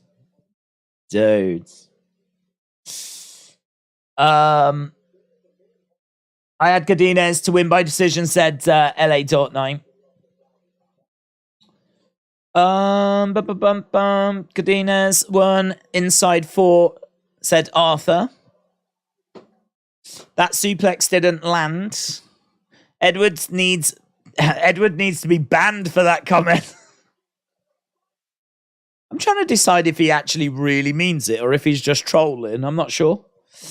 Clash at the Castle, said Mr. Dow Jr. Yes, sorry. Did I say SummerSlam? Clash at the Castle. He wasn't at SummerSlam, was he, for whatever reason? We didn't get a Gunther match at SummerSlam. Clash at the Castle, you are correct. I think Roman next feud will be with Bobby, Seth, Randy, and Cody. I don't know. I don't know. On this UFC stream, I'm not going to worry about it. Clay said, these 3-round fights suck. That fight was, says Jeff. Adesanya is the odds favourite, but I really hope Pereira wins again. I think it's a really close main event. We've spoke about it quite a few times. I think that Adesanya is going to just edge it, but I agree with people. Pereira's got that ability to finish this fight at a moment's notice. He can just catch him and finish it. So definitely he's got the ability to do that. But I just think that, as we keep saying, like, is Pereira going to win 10 times out of 10? Like, if he faces Adesanya? And I just don't think he does. So at some point, Adesanya is going to win. And I think tonight could be the night. So I'm leaning Adesanya, but I'm 60-40. Right now, the chat is 59-41. So the chat is sort of in the same ballpark as me. Co-main, I'm leaning Burns, but again, you know, I'm probably 60-40 Burns. I'm probably 60-40 Adesanya, and I'm probably 60-40 Burns. Right, we've got our next fight coming up. Don't forget to leave a like. We're at 472, so we're only 28 away from the halfway point of getting to 1,000. So we always try to get to 1,000. We're at 472. So if you are watching, I can see there's nearly 900 people joining us. Shout out to everyone that's joining us. Really appreciate it. But we've got nearly 900 people watching, and we're not even at 500 likes. So if you are watching, you've not left a like, we're trying to get to 1,000. Leave a like. It's greatly appreciated. Let's break down this fight. It's in the middleweight division. This is our second fight on the prelims. Meerschaert is high-level jiu-jitsu. 4-1 in his last 5. 10-7 in the UFC. He's a bit slow. Doesn't have a great chin. He's a bit of a gatekeeper as well. Definitely someone that can test prospects. And is a bit of a measuring stick for prospects. He doesn't, and this is something that I thought was very interesting. I was doing my research. He doesn't see the right hands coming all the time. And the one thing that Joe Pfeiffer has got is a big right hand. Joe Pfeiffer could absolutely crack Meerschaert with a big right hand, catch him and drop him. I think there's a really good chance that we could see that here. Because Pfeiffer's got really good boxing. Really good boxing. He's a big prospect. He's 1-0. Big right hand, as we said. He's got a really good 1-2 straight down the middle. Decent power. He's improving on the ground as well. To be perfectly honest, I didn't place a bet this week. But if I was placing a bet, and in fact I tried to place a bet, I tried to actually put Pfeiffer to win by knockout. I found on William Hill that if I put £30 and that happened, I would have got £61 back. So I was like, I might put a little something on that. I really fancy him to win by knockout here. But it was like, you haven't logged in for a while. Please provide details and all this. I was like, oh, God. It became like a whole issue. So I was like, I ain't doing all this. I ain't doing all this. I knew my password and everything, but apparently if you don't log in for a while, You have to like provide, I don't know, birth certificates and all this kind of stuff. I'm like, doing this. So I didn't place it in the end.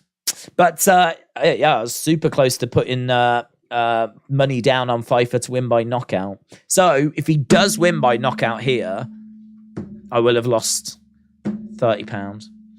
But in all fairness, if he doesn't win by knockout, I've just saved £30. So there we go. When is the next fight starting? Soon. People will be betting on Izzy until he wins. Then they'll say, I told you he's the better fighter, said Kay Harris. Edward said, I'm serious. I'm just not a fan of Gunther. He's doing good, but I'm just not a fan of him. I think there's better wrestlers. It's nothing personal. It's fine. That's fine. I mean, you know, everyone's got their different styles. Some people might like that Young Bucks high-flying style. That's not Gunther, is it? I mean, Gunther is hard-hitting. Gunther is no nonsense. I'm going to smack you in the face. I'm going to chop you in the chest. It's going to be brutal. It's going to be like quite, I don't want to say realistic, but it's probably as realistic as modern wrestling gets. So I think if you're a fan of UFC, I would imagine checking out Gunther would probably be the most logical person to go and check out. Otherwise, unless you like that high-flying, like, Young Bucks style, which clearly is not Gunther. Do you know what? I did think, and we are going to move on from professional wrestling, I can't remember Gunther ever doing that spot where he lands on a load of people and they all fall down. I hate that spot. And I can't remember him ever doing it. Just like I can't remember him ever doing a suicide dive, which is amazing. I can't remember him going over the top rope. I can't remember him landing on a load of people and them all falling over like bowling pins. Like a lot of these moves that I really don't like in modern wrestling, I can't remember him doing them. He might have, and I've just blocked them out. But listen, for him, the mat is sacred. He is here to bring prestige back to professional wrestling. I flipping love him. I can't get enough of him. I wish it was only him. I wish it was 5 hours of Gunther. 3 on a Monday, 2 on a Friday. Here's Joe Pfeiffer. See what Joe Pfeiffer's got to say. Alfie, shout out to you. Appreciate the support, buds. Gunther's a throwback to old school. Faces of Jay said, if you like to watch men in tights, then you'll love WWE. It's my favorite thing. You don't bet days. What do you mean? This week I never placed a bet, as if you usually place one.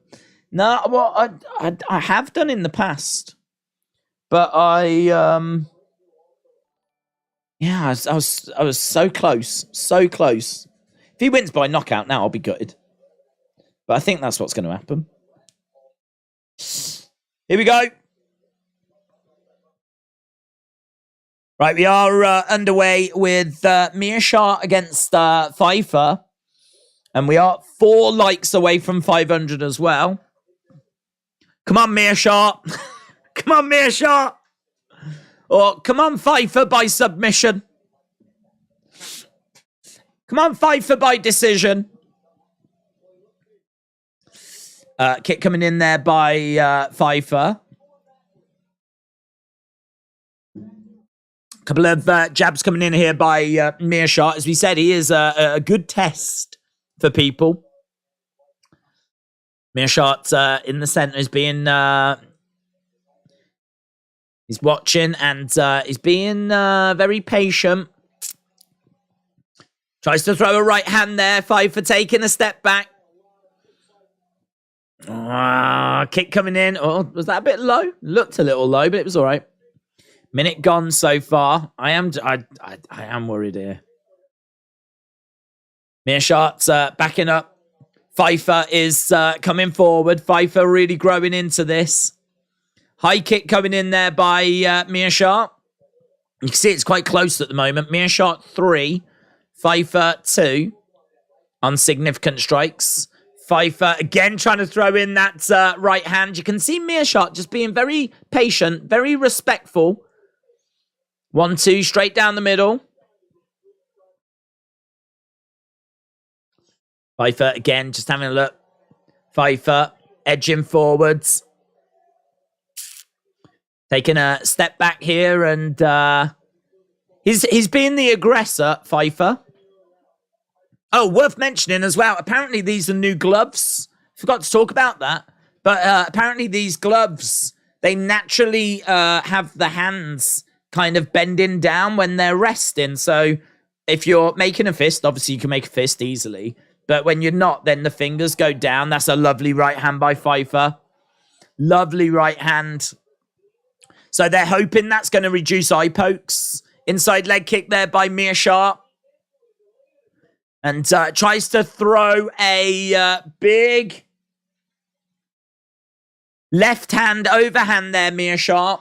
Pfeiffer in the center.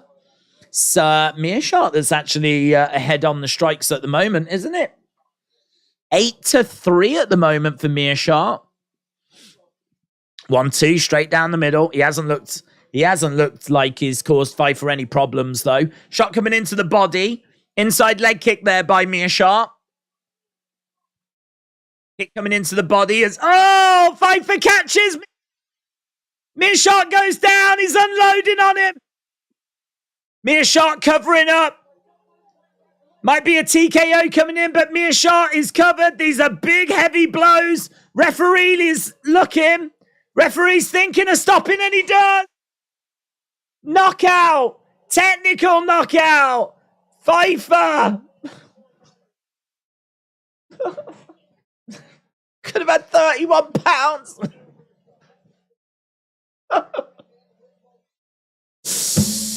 God damn it. So, Joe Pfeiffer managing to pick up the win via stoppage. Knockout. Technical knockout. Boom, said Dra. Monster kill, said Daniel. Bang, bang. God damn. TK happened, so your bet never placed would have won. It's how they get you, innit? It's how they get you. No, it would. It was knockout, technical knockout. So it would have landed. The odds were knockout, technical knockout, or submission, or decision, and that would have won. That would have landed. I feel like people forget Kiara is so new to MMA, and we're only going to see him improve every time he steps in the ring, says Matt. Lexi, shout out to you. Appreciate it. AB said, I bet on it. I really hope he does it, but the confidence Pereira has from beating him already 3 times. Draven, shout out to you, buds. Yeah, we've managed to get over the 500 like mark. The pain of gambling, says Retribution. The pain of not gambling? I'm the opposite. The pain of not gambling? Oh, God. Stupid William Hill. They should just give me money. I'm watching this at home, but I can't miss out on commentary. Rahat, shout out to you, buds. Appreciate the support. Yeah, we're done with our first round finish. We're done with our second fight here. Oh, yes. The people's main event coming up next. The people's main events. Here we go, boys. Here we go.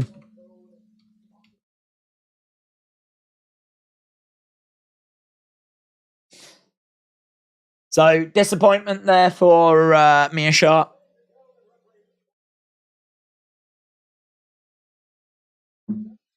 Watson, Gomez, the karate hottie.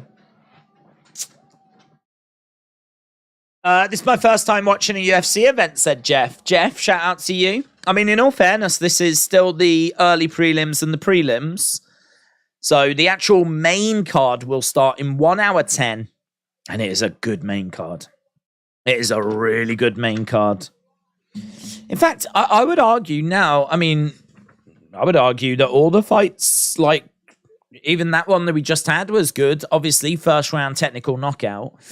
But now we've got Waterson Gomez, taking on Pinheiro. This is probably not going to be an exciting fight, but I think people enjoy watching the karate hottie in action. So I don't think there'll be many complaints.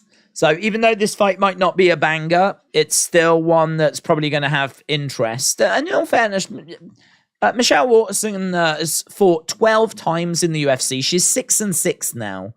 And she's very much like getting towards the end of her run. She's 37 years old. She's underdog here. She's lost her last 2. She really could do with a win here. I don't think she's going to get the win here. But I do think this could be close. I'm really interested to see how it goes. And then after this, we got Chris Curtis against Kelvin Gastelum, which a lot of people are hyped for. Then we're at the main card, where we've got Rosas Jr., the 18-year-old prospect in action. Then we've got Kevin Holland against Ponzinibbio. Then we got Font against Yanez. Then we got Burns against Masvidal. Then we got Adesanya against Alexa Pereira. So we got some good fights coming up, man. We got some good fights.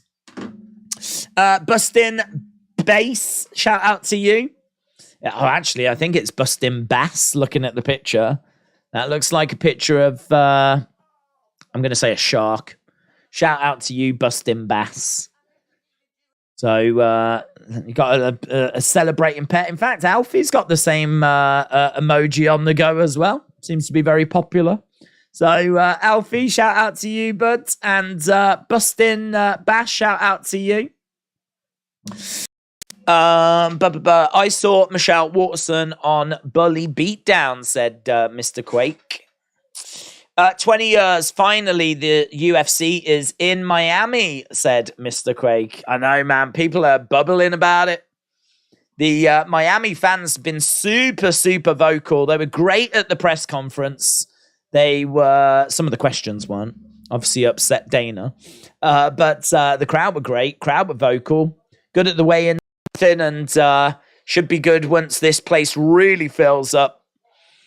We've just got a bit of time to kill. Obviously, that last fight ending in the first round. So, a little bit of time to kill. But we'll be underway with our next fight very soon. There is the karate hottie. Michelle Waterson Gomez, Brazilian Jiu-Jitsu brown belts. Obviously, with that karate base. Taking on Luana Pinheiro. 7 first-round finishes of her 10 wins. 10-1. 7 first-round finishes. This is going to be tricky for Michelle. And obviously, there's quite an age difference as well. 7 years. Alfie, we the ones. Shout out to you. Retribution said, you're triggering my gambling addiction. Ignore it. That's the one I would have gone with. And it's gone now. So, that's it, innit? Aaron said, casuals gamble. Real fans don't care. Just a war. Damo said, love the energy. Keep it up, Damo. Shout out to you. Really appreciate that, buds. Really appreciate that. Appreciate everyone joining us. As Mr. Quake says, Happy Easter! Come on! Do you know what? We've been talking a bit about chocolate and Easter. As soon as this stream is done, I am so going to find that popcorn-covered chocolate thing. We've got, somewhere in this house, we've got raspberry-flavoured popcorn. I know, weird. Covered in white chocolate. Like a slab. So it's in a tray. It's not homemade, like some companies made it. And it's generous servings of white chocolate. Smothered all over. You can actually break it off. It's got a bit of a crunch. It's got satisfying thick globs of chocolate. Can't wait. So I wasn't bothered before, but talking about it, I'm so going to find that in the house. Somewhere. I'm going to have to go on a hunt. Like a kid at the White House. Jordan said, Masvidal is 1 inch taller than Burns. Do you think people will start celebrating 1,000 days in a relationship with their significant other? I think people should celebrate these little milestones. So, yeah, they should. Because why not? Life is for living. You should celebrate every day. It's deep, innit? It is mental, though. I mean, like, the average human, I think, or male, has about 60,000 hours or something in their life. It is crazy to think, like, that time is just ticking away all the time. You know? Are you living each day to the max? I mean, look at me. I'm going to go off and find some popcorn covered in white chocolate. You tell me I'm not living my best life. You tell me I'm not capitalizing on every second. So, yeah, they should. Big Chugs said Burns must be wearing platforms for the stare down. I saw someone on TikTok that looks just like you, said Sneaks. It's probably Ryan Gosling, but it's probably Ryan Gosling. That's the one that most people get confused with. The old Gosling. It happens, mate. Darren said Masvidal for the win. Where are we? We're at nearly 2,500 votes. 2,500 votes, and 59% of people. 59% of people have got Adesanya. 41% of people have got Alexa Pereira. So that's where we are. We're still around that 60-40 mark. I've got white chocolate Reese's cups, says A.B. Jobson. Alfie said he's not as beautiful as you. Facts, mate. Facts. Ryan Gosling, more like Mr. Bean, said just Bean. Do love Mr. Bean, in all fairness. I'd take that as a compliment. I love sensible Days who doesn't gamble usually and helps me not want to gamble.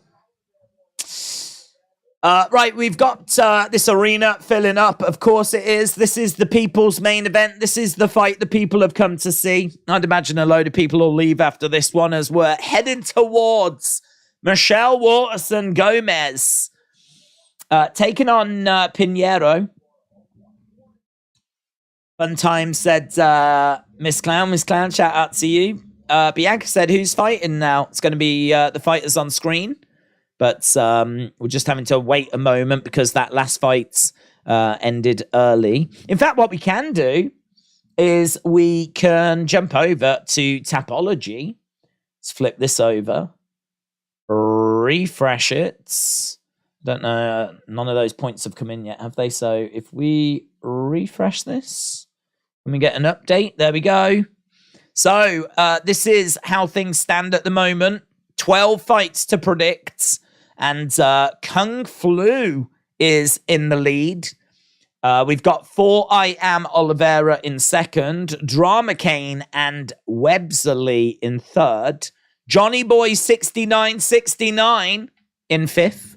Nosta 75. Brunos in sixth. UD Power in eighth. And then we got Vacon MMA and Hoof Hearted in joint ninth. So that's where we are in regards to Tapology at the moment. So we will keep an eye on that. Again, you can join our UFC group. It's on Tapology. All you have to do is create a profile. You might have one already. And then you just make your picks. And it says join Pick'em group. It says join group. Click on that. Find Wrestling Days League. Done. Join. Simple. 263 people have joined. So we've got lots of people playing each week. And at the moment, these are the people in the lead. Right. Bang. Right, they are just talking about our co-main event at the moment. So we're still waiting to go to this next one. Miss Clown said, I've got a new pet. I got a jar of air. Very good. Very easy to look after. Jeff said, I've got Pereira by round 4, TKO left hook. Finishes Izzy with ground and pounds. It's all fall apart on the main cards. Gilbert Burns plans to show a dominant version of himself. He's got a great record. 21-5. And the people is like, some of his losses are like, what, Usman, Chimaev. Do you know what I mean? Like 21-5. Compare that to Masvidal, who's 35-16. I think Masvidal had a really good run in around, like, was it 2019? About 2019, wasn't it? I just don't know. I just don't know if it's there. I don't know if he's got it now. Looking at the straw weights, so Michelle Waterson Gomez is ranked 10th in the straw weight division. Of course, the champ here is Zhang Weili. Pinheiro is ranked 15th, a couple of places below Angela Hill. So, yeah, we're just getting the breakdown for this one. What time is Adesanya's match? Well, we've got 58 minutes to go. If you are watching and you've not left a like, leave a like. We try to get to about 700 by the time the main show starts. That then means we just need 300 during the main show. So Adesanya's fight is going to be in around about 3 hours. I reckon we'll be at the main event in about 3 hours. We've obviously got plenty of fights to get to before we get to that. This is our co-main of the prelims. And we've got this, and then we've got the Gastelum fight, and then we'll be at the main card. So 58 minutes to go. We're at 5:42. We need 1:58 within the next 58 minutes. Drama. Please tell me what time it starts. 57 minutes for the main cards. 2 hours 57 for the Adesanya fight. I wish it was Anderson.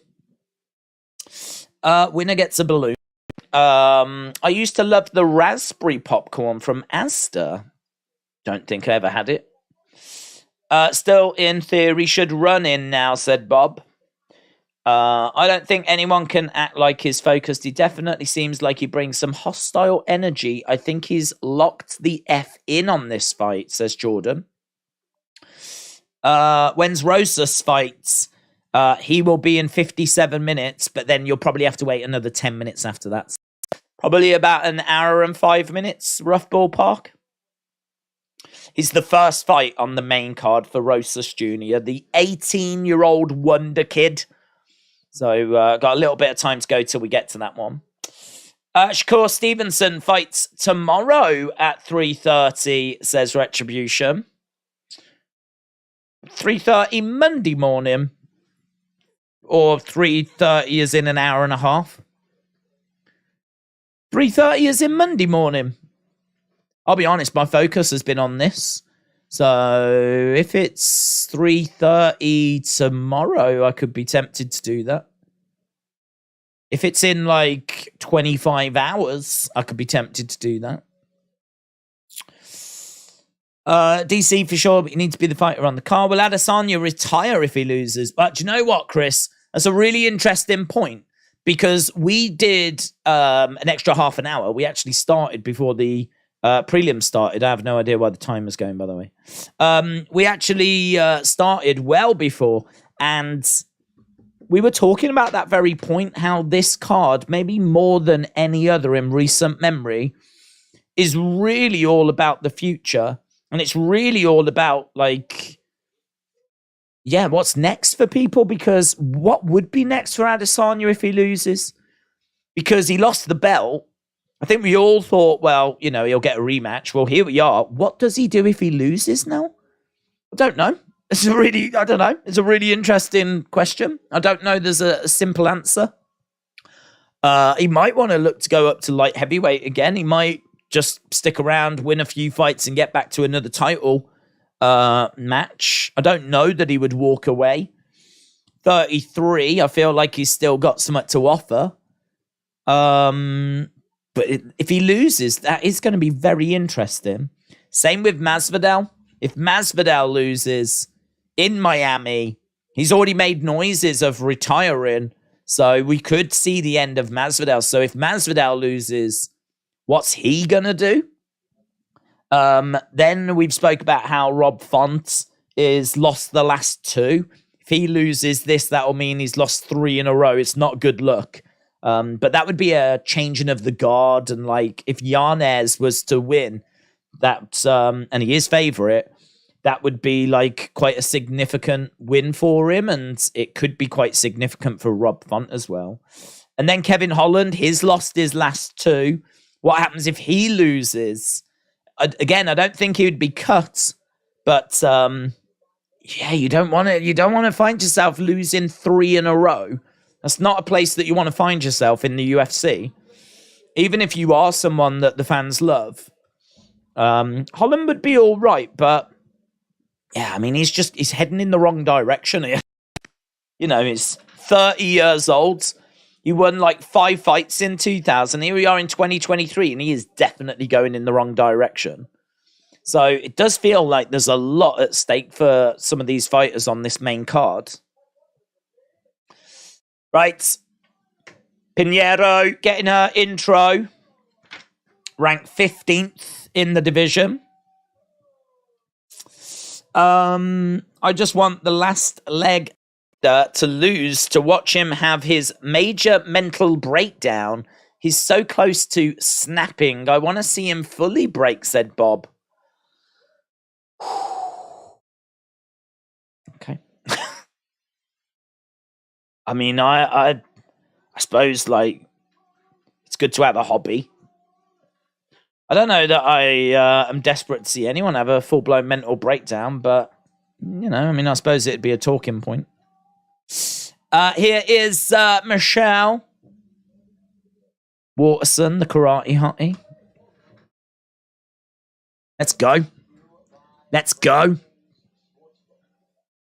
Right, I mean, she tends to stick on the outside, doesn't she? She tends to stick on the outside, throw in, like, kicks, and she's not the most exciting fighter in the world to watch. Now that WWE and UFC are part of the same company, a lot of retired fighters could transition to WWE easier. I think it depends, to be honest. I think it depends as to... I mean, I don't argue with that, but I think you need to have, like, the right physique. Because, you know, WWE is all about show, isn't it?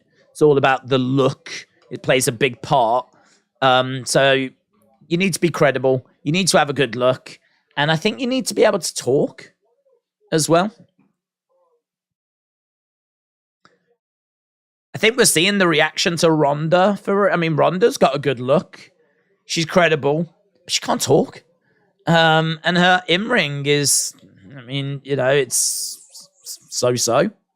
If she's in a brawl, she looks good. She's had some good fights with Charlotte, for example, but put her in a normal wrestling match and she is not popular in the world of WWE. Michelle Waterson with a outside leg kick there. Waterson moving around on the outsides. Pinheiro standing in the center. We are underway. Kick coming in there by Waterson. Another kick coming in again.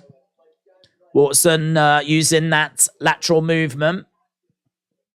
Jabbing away. She just stays on the outside. Another leg kick coming in there by Pinheiro.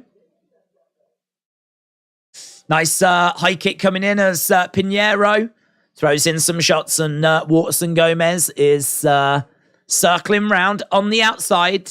Body shot coming in there by Pinheiro. Number 15 against number 10 in the women's strawweight. Oh, that's a lovely back elbow by Waterson Gomez. That was great. Kick coming in there by Michelle. She's landed a couple of nice shots here. Nice. Pinheiro, outside leg kick. Inside leg kick there by Michelle. Throws in another kick as Pinheiro backs up a little bit. Shot coming in there by Pinheiro. And we've got Michelle on the outside. Couple of shots coming in there by Pinheiro. And again, Michelle with a kick to the body. Michelle on the outside. Another heavy kick coming in. Outside leg kick there by Michelle. Both in the center. So you can see that Michelle just edging this at the moment. 8-5. Pinheiro just really struggling to really get going here. Big swing and a miss there. Pinheiro. Michelle standing the ground in the middle. She's just got a slight edge. And what she's thrown has looked more significant as well. Throwing a jab. High kick coming in there by Michelle. Very good with the kicks, of course. Trying to throw an inside leg kick, but Pinheiro moves out the way. Kick coming in there by Pinheiro. Michelle looking, getting herself in a bit of trouble there. Going for a single leg. And just kind of got herself in a bit of trouble. Jab coming in there by Michelle. Outside leg kick there by Michelle. Kick coming into the body. Again, trying to edge forwards. Taking a few steps back as Pinheiro comes forwards. Heavy kick. Down goes Pinheiro. She gets right back up again, though. Heavy kick there by Michelle. She's been landing the more significant strikes, not only like literally, but also the ones that she has landed have just looked better. Kick coming in. I think it's definitely a Michelle round. Pinheiro on the outside. Oh my God, so fast. So fast.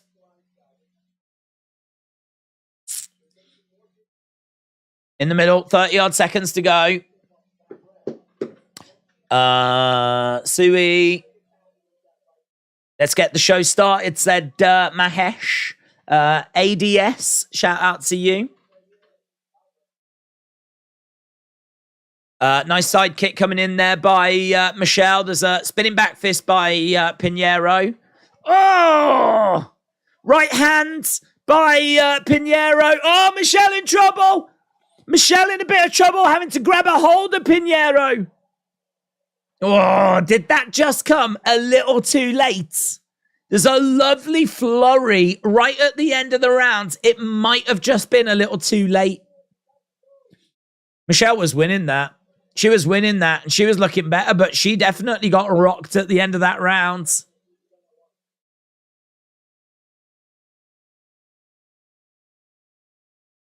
Okay. Right. Let's go to round two. Put in your thoughts in the chat. Who do you think took that round? Who do you think took that round? 20-13 is what we've ended with significant strikes. 20-13. There is a little flurry at the end for Pinheiro. I got let her cook, said Jet. Karate Hottie took that one, said Joe. I think I'm with you, Joe. Here we go. I meant tonight. It's in an hour and a half. Oh, that's a shame. Had it have been tomorrow, I would have done it. Oh, heavy shot by Michelle. Kick coming into the body. Outside leg kick there by Michelle. And she goes for another one, but just misses. Oh, another kick there by Michelle. She's come out really firing these kicks to the body. Just constantly flicking them out. It's giving Pinheiro something to think about. And Michelle on the front foot. Oh, she managed to catch Waterson, though. Waterson was rocked. Just a kick and seemed to wobble the base of Michelle Waterson Gomez. Again, she's continuing to stick on the outsides. This is like chess, man. This is so interesting. She's starting to defend like these kicks better. She's just staying out of range, Pinheiro. And Waterson is moving around. She's a bit flat-footed. Kick coming into the body there by Michelle. Outside leg kick there by Pinheiro. Outside leg kick there by Michelle. Michelle again moving round to the side, throwing out a kick to the body. Kick coming into the body, Pinheiro in the center. Another outside leg kick. I need to see the breakdown, round by round breakdown for this. It does seem a little bit like Michelle's been compromised a little bit. Oh, heavy shots here by Pinheiro. Heavy shots by Pinheiro. Driving Michelle up against the side of the cage. We're in the clinch. Even this round is Michelle, though, 13-6. But right now, we've got quite a moment where Pinheiro has managed to drive Michelle up against the side of the cage. There's a big knee strike coming in. Shots coming into the side of the head. Pinheiro, knee strike there by Pinheiro as well. And more shots coming in. Another big knee strike there by Pinheiro. Michelle circling round on the outside. Flicking out a kick to the body. Outside leg kick there by Pinheiro. Michelle did really well to weather that storm. She was up against the side of the cage. Pinned up against the cage after being kicked a couple of times. And now we're right back to the middle and just exchanging shots. 14-8. She goes for a kick. Pinheiro grabs the leg. Deep breath there by Michelle. 15-10 for Michelle in this round. Michelle has her leg caught. She gets driven back against the side of the cage again. Knee strike coming in. Elbow there by Pinheiro. 16-10 for Michelle. And they break apart again. Jab coming into the body. This round feels like it's Pinheiro to me. The numbers say Michelle, but it does feel like it's... Oh, that's a lovely left hand by Pinheiro. Catches Michelle. Michelle looked rocked. She just had that moment of wobble. Flicking out another kick there. I feel like this is a Pinheiro round. 18-12 for Michelle. The numbers say Michelle, but as we know, it's more about the damage you cause. Jab just falling short there by Michelle. And again, we got 40-odd seconds left to go. X-Music said, going for Izzy in the main event. I'm really hoping he can get it done. I want Masvidal to win, but I'm 50-50 on that one. Same. I'm going Izzy for the main event, and I'm 50-50 on the co-main. If I had to bet, I would go with... Well, actually, tell a lie. I'm 60-40 Burns. I'm 60-40 Burns, but it is really close. Michelle backing up a little bit. So we're in round two. This feels to me tricky because Michelle has actually put together a few shots here in the last 30 seconds. 21-14 actually for Michelle. Ooh, she got clipped. I think that's Pinheiro. Michelle again just gets caught right at the end of the round. 21-15. Does Rosas Jr. get a finish? I think there is a chance that he gets a finish.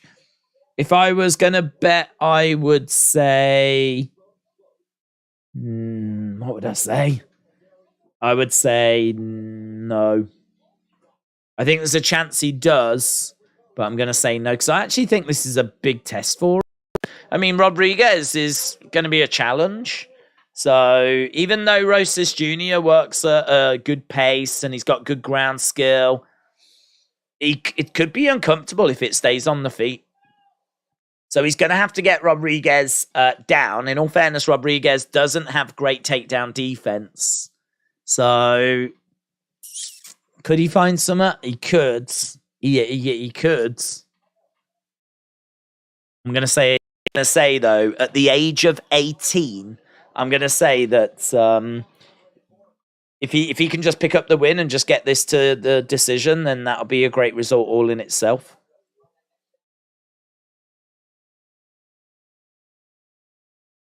Okay, I've got this 1-1, but I would understand if you had it 2-0 Waterson. The numbers ended 21-15 for Waterson in that last round. I think Waterson Gomez looked the better in the first. I think that Pinheiro looked the better in the second. Michelle grabbing Pinheiro. She's got her up against the side of the cage. So right now we're over by the side of the cage. And Michelle has managed to get around the back. She's thrown in a knee strike, throwing in another knee. We're 39 minutes away. 39 minutes from going over to the main show. If you are watching and you've not left a like, leave a like. We still need to get about 123 in order to get to about 700. We are in the last rounds of this one. Obviously, we've still got another fight to go on these early prelims, or these prelims.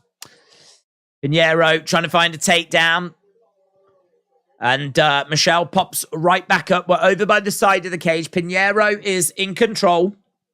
So she's got Michelle up against the cage. Knee strike coming in there by Pinheiro. Knee strike coming back by Waterson Gomez. Shots coming in there by Waterson Gomez. She's got some blood coming down her nose now.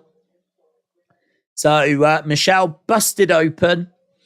Obviously, damage is very significant.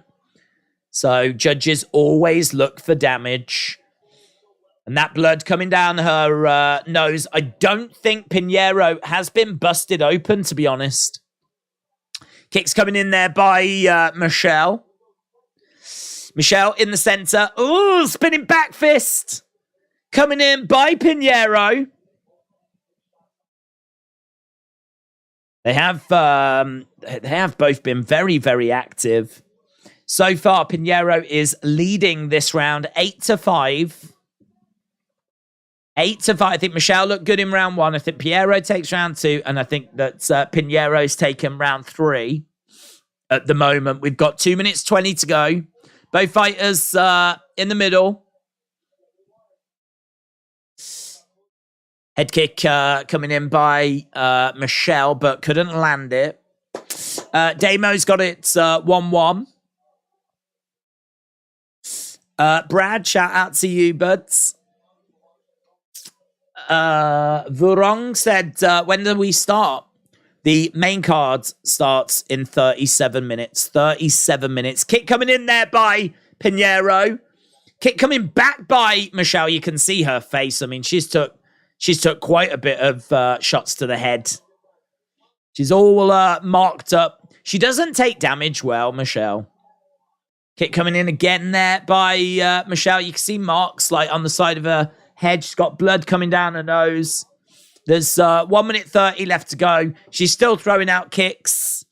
So far, it's 10-8 in this round in favor of Pinheiro. So there's really not much in it. Knee coming into the body there by Michelle. There's not much in this. Not much in this at all. It coming in again there by Michelle. 11-9. Spinning back fist just misses there by Pinheiro.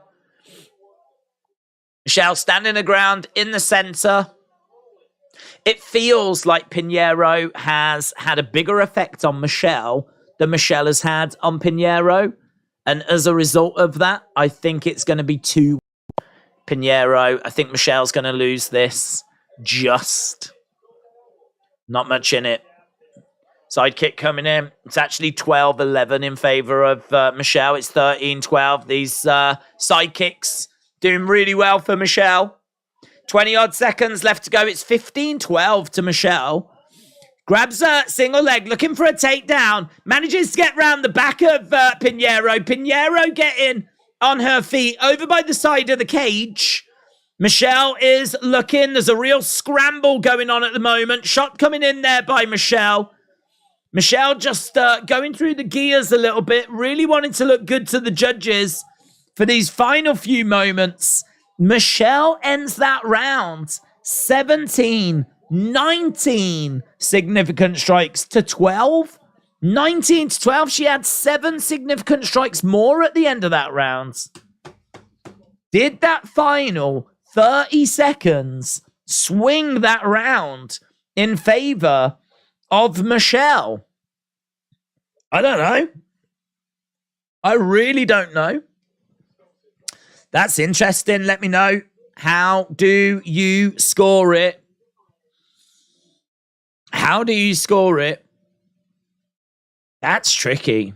That's tricky. I think Michelle takes the first. I think Pinheiro takes the second. And then I think Pinheiro takes the third. But Michelle with a big final 30, 20 seconds to make that interesting.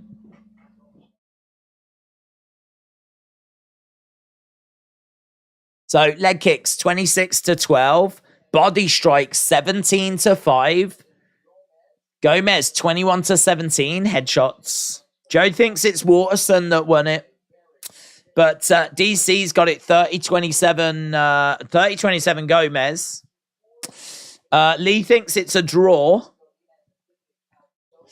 AJD said Waterson won. Right, let's have a look. Waterson thinks she's done it.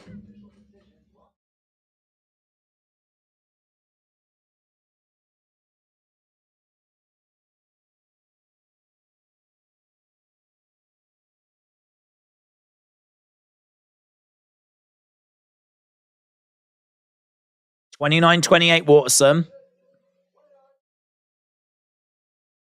29-28 Pinheiro.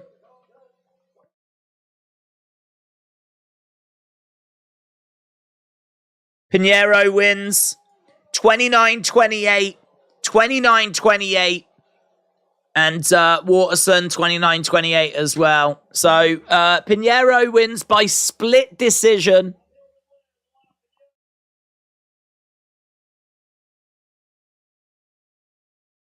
Yeah, tough, close. Joe Rogan just asking, how concerned was she at the end of that fight?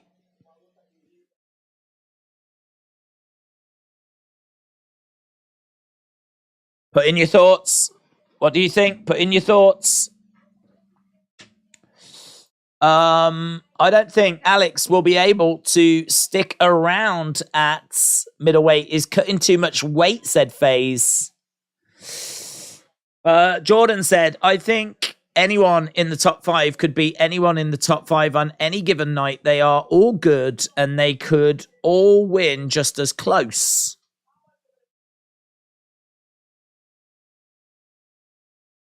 Right. Well, listen, that one's gone the distance. We've not got too much time to focus on this as we move on to our main event of the prelims. This is one that's got people very excited.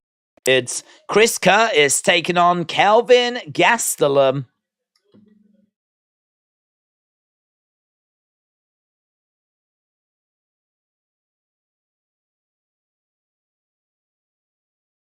Right, we're at 602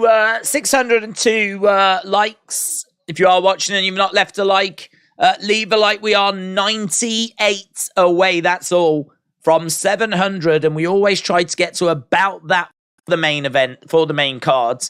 Obviously, then that means we need 300 more to get to the 1,000. But if you are watching, leave a like. It's greatly appreciated. Hamad said it's a robbery. SP said it's a robbery. AB said it's not a robbery. Lexi said RIP Joe Rogan. Definitely. He's going to be really missed. Dane said Curtis for the win. Hopefully Curtis can beat Gastelum, said Nathan. Waterson looked better and did more work in the fight, but I don't think it's a rivalry, said Swag Maverick. Gastelum's going to get finished, said Jordan. MMA judging is like interpreting art. Everyone's got their own subjective opinion, says Scott.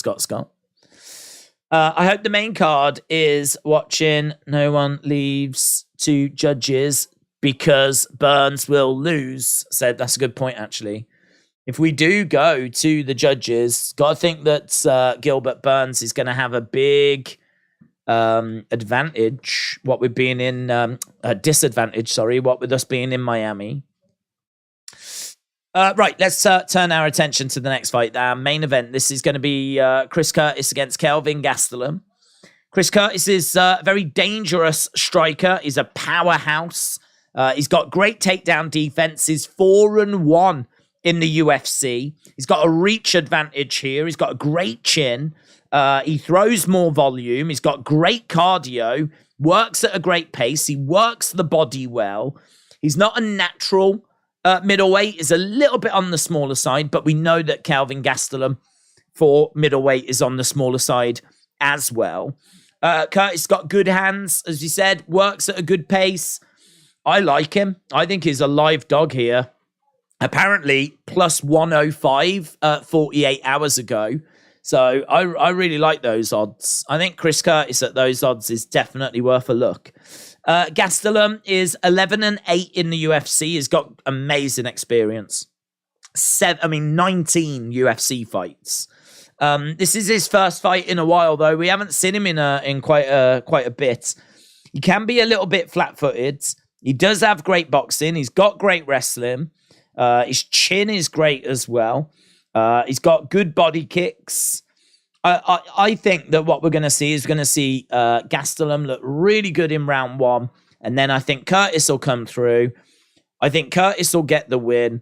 I don't know if it's going to be by stoppage. I don't know if he's going to catch him. I don't know if he's going to take rounds 2, round 3, take the decision.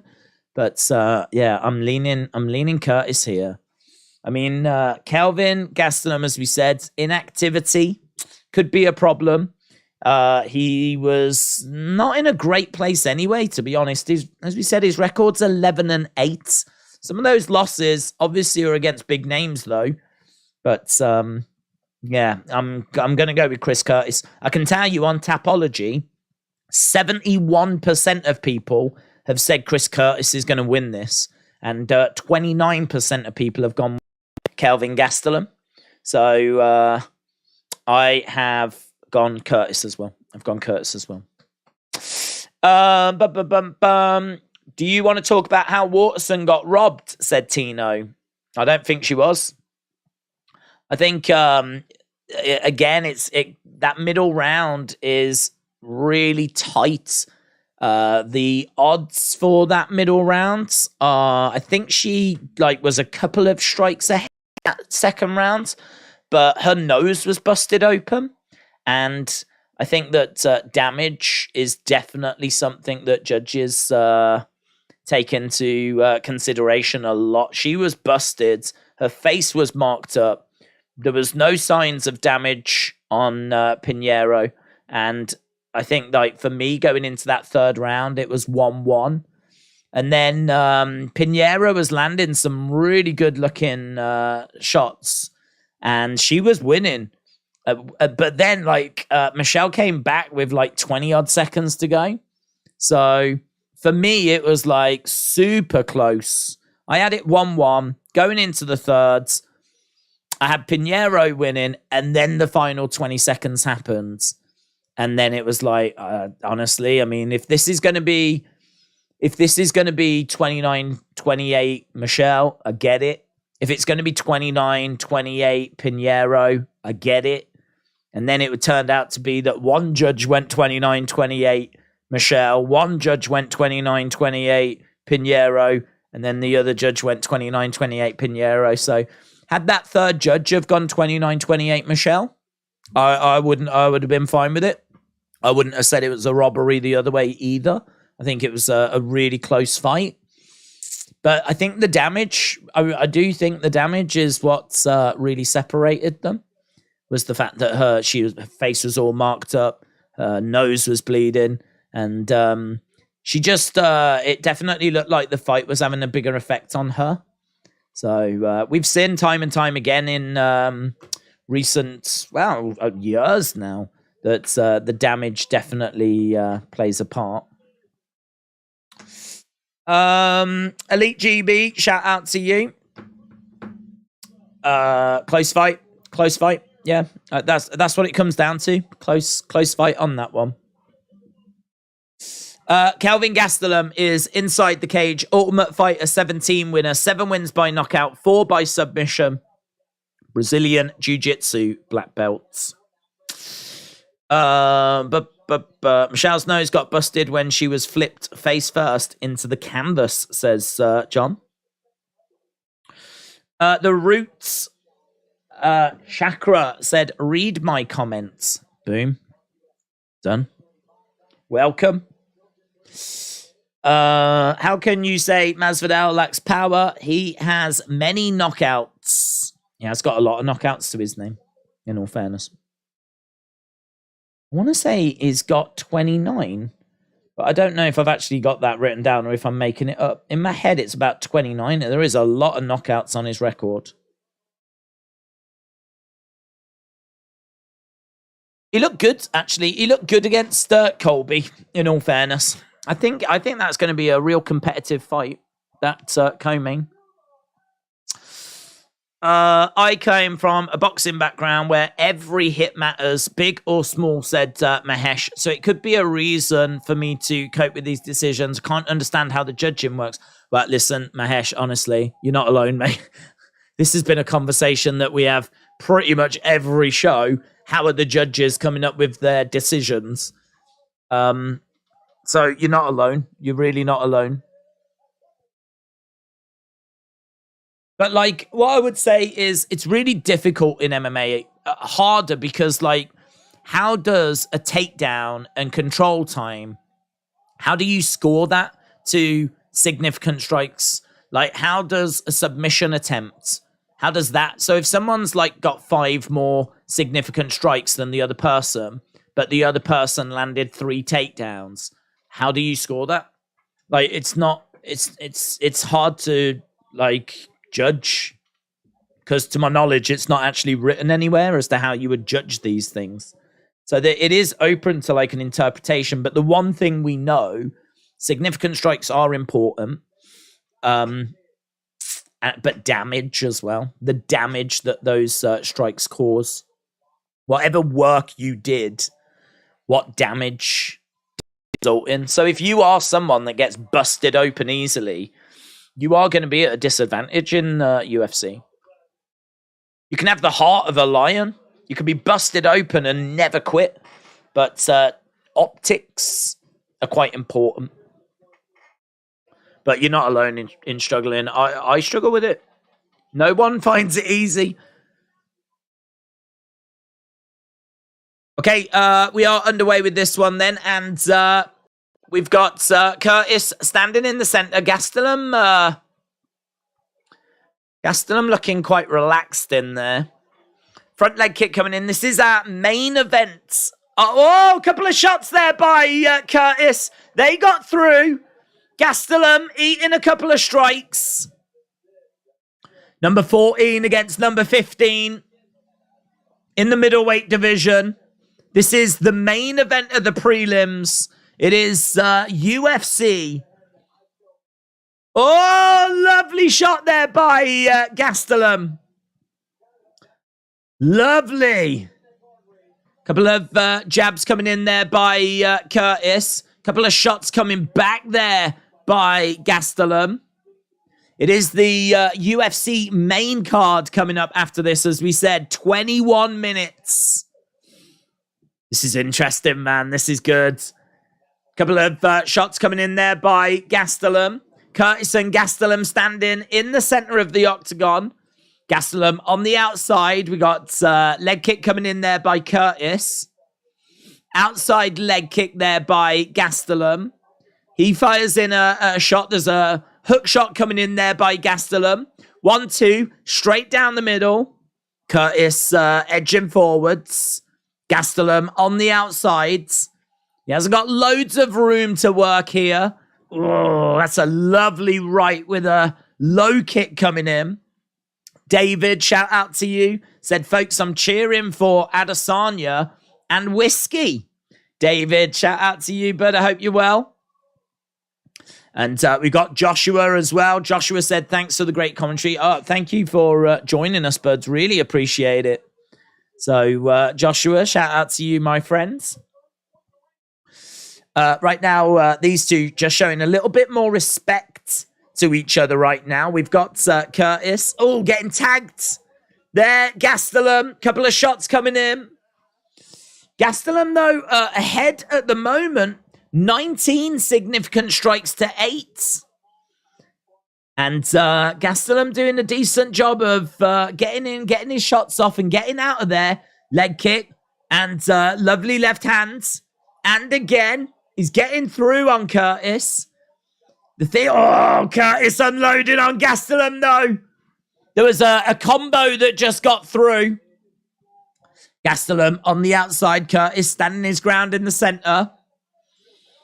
Calvin trying to get in. Good head movement there by Curtis. Outside leg kick there by Gastelum. It's going the way that we thought at the moment. Said, I thought that Gastelum would look better in the first. I think that he could fade.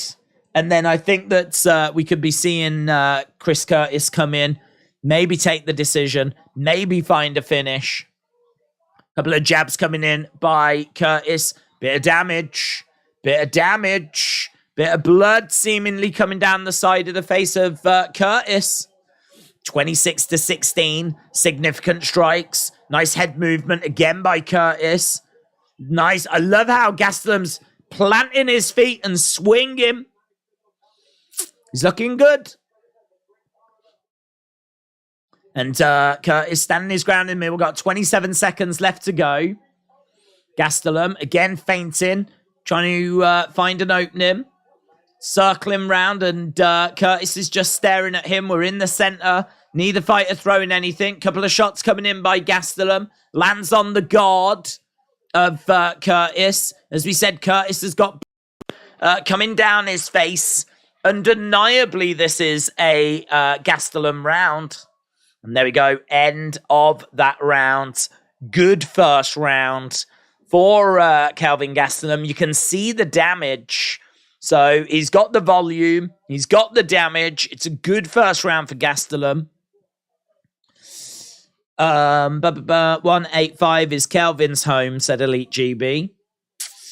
His footwork is going to get him knocked out like Vera did, said Jordan. Give Gastelum's talent. Let me go down. I want to see that about Gastelum's talent. These guys look like flyweights. I want to see some. What was that about? Give Gastelum's talent respect or something, was it? Give Gastelum's talent. Why not drop down a weight or two? Yeah, he's looking good. He's looking good. Gastelum first round. But can he keep that up? Is he going to be able to do it again? As we go into round number 2, of course, as we said, we are 16 minutes away from the main card. 16 minutes away from the main card. Here we go. Both of these fighters stepping into the center. Right, we are underway. Round number 2. If you are watching and you've not left a like, leave a like. We are 43 likes away from 700. We're trying to get to 1,000. As both of these fighters are just standing and staring at the moment. Jab coming in there by Gastelum. Chris Curtis, again, trying to just stay a little out of range. And good movement here by Gastelum. He's really in a rhythm. He's got a good bounce at the moment. Oh, that's good by Curtis, though. That's good by Curtis. Curtis throwing with some bad intention. Going to the body, going upstairs, big winging hooks. Both fighters in the center. Overhand left by Gastelum. Curtis, though. Nice body shot there by Curtis. Gastelum, though, still having a little look. Curtis covering up as Gastelum might just be slowing a little bit. Oh, we're starting to see some big shots here by Curtis. Yeah, this definitely feels a little closer now. Jab coming in there by Curtis. Another jab coming in. Oh! Oh, Gastelum catching Curtis. Curtis is down. This could be a problem. This could be a problem for Curtis. I think he got clipped. Right now, I don't know what's happened to Curtis, but he's gone down to his knees.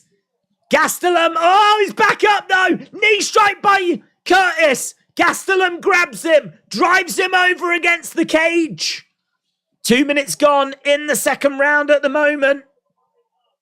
It is full-blown drama in this fight right now. 12 significant strikes to 10 in favor of Gastelum. Gastelum has got Curtis pinned up against the side of the cage. And he's got him pinned there. He's managed to grab a leg. There was a moment where he seemed to catch Curtis. Curtis just seemed to shut down momentarily. Then he tried to take the back. Curtis was able to get him off. They got back to the feet. Curtis caught Gastelum. Gastelum then managed to get Curtis up against the cage. Now we're back in the middle of the octagon. They're both throwing in big, heavy body shots at the moment, both on the feet. Yeah, really interesting. I can tell you the numbers say that this is 15-13 in favor of Curtis. The optics, though, don't look brilliant. Oh, he catches him. Curtis catches Gastelum with the left hand. And Gastelum circling round on the outside, trying to find an opening. He has caught Curtis already. He might be able to catch him again. Outside leg kick there by Gastelum. Big, heavy overhand shot coming in by Kelvin. Jab there as well. Right hand jab. Curtis continuing to move forward. Oh, heavy shots. That's a lovely right hand by Curtis. Oh, really digging it in. But Gastelum eats it, throws back a couple of shots in response. So we've got Curtis standing his ground in the center, keeping things quite tight. And Gastelum on the outside, it's 23-21 in favor of Curtis. It's really debatable as to who gets this round. I feel like it's probably Gastelum, to be honest, just because of the trouble that Curtis was in. Oh, nice little dig to the body again. He's getting real joy with that right hand to the body, Curtis. He's gone to it a couple of times, and it's really working for him. Gastelum, though, able to use the right hand to jab and keep Curtis at bay. Curtis continuing to come forward, looking for that body shot. He's just a couple of significant strikes ahead at the moment. Gastelum on the outsides, trying to throw in a left hand. There's 12 seconds left to go. Gastelum trying to grab Curtis. Gastelum looking a little bit gassed. Looked like an uppercut got through there by Curtis. That looked beautiful. I want to see a replay of that. There's a bit of blood coming down the side of the face of Gastelum. Let me know in the chat, how are you scoring it? 30 for round number 2. There was nothing in it. Nothing in it. I feel like you'd give it Gastelum just because of that moment where he was on top of Curtis and he was throwing in them shots and the ref's looking to see if he needs to call it. And I think that moment gives him the round. Significant strikes, 30-30. There's nothing in it. Total strikes around 2, 38-30 in favor of Curtis. But yeah, both have got damage now. Really close. 2-0 Gastelum. Yep. Antoinette has got it 1-1. So at the moment, I've got it 2-0 Gastelum as well, but there could have been judges that went Curtis's way in that last round, but I've got it 2-0. I think Curtis is going to need a finish. Knee strike coming in there by Curtis. So this is the third and final round of our prelims. It's the main card after this. And we are 9 likes away as well. If you are watching and you haven't left a like, leave a like. It's greatly appreciated as we try to get to 700. We tried to get to 1,000. Couple of shots coming in there by Gastelum. Kick coming in there by Curtis. What a fight, says Randy Costa. And TD said, I'm scoring this one. A win for the fans. Billy Q said, these boys are getting after it. Matchmakers got this one 100% right. What a scrap. It is. This has been a great fight. Great fight. Exactly the kind of thing that we were hoping for. Curtis right back in the middle. Gastelum on the outsides. As we said, I think Curtis is going to need to find a finish here. But, oh my God, something just went flying. I don't know if that was a tooth or a bit of spit or something, but something just went flying. That could have been a tooth. Jab coming in. Hook shots coming in by Curtis. Jab there by Gastelum. Another jab by Kelvin Gastelum. Outside leg kick there by Gastelum. Gastelum looking pretty good in this third round as well. Curtis just edging forwards. It's 14-7 in this round, though, in favor of Curtis. Curtis just edging it on significant strikes. Gastelum looking good, though. Nice leg kick, but he gets jabbed. Couple of jabs upstairs here by Curtis. Kick coming in by Curtis. Oh, tell you what, there's some shots coming back here by Gastelum. That's a big left-hand, and Curtis just seemed rocked there. Curtis just seemed rocked. There's a moment where Curtis was just momentarily just not in control by the looks of it. 2 minutes 20 left to go. 21-12, though, according to the unofficial numbers here for Curtis in round 3. Overall, you can see 71-68. Super close. Super close as we've got Gastelum on the outside. Oh, hook shot coming in there by Curtis.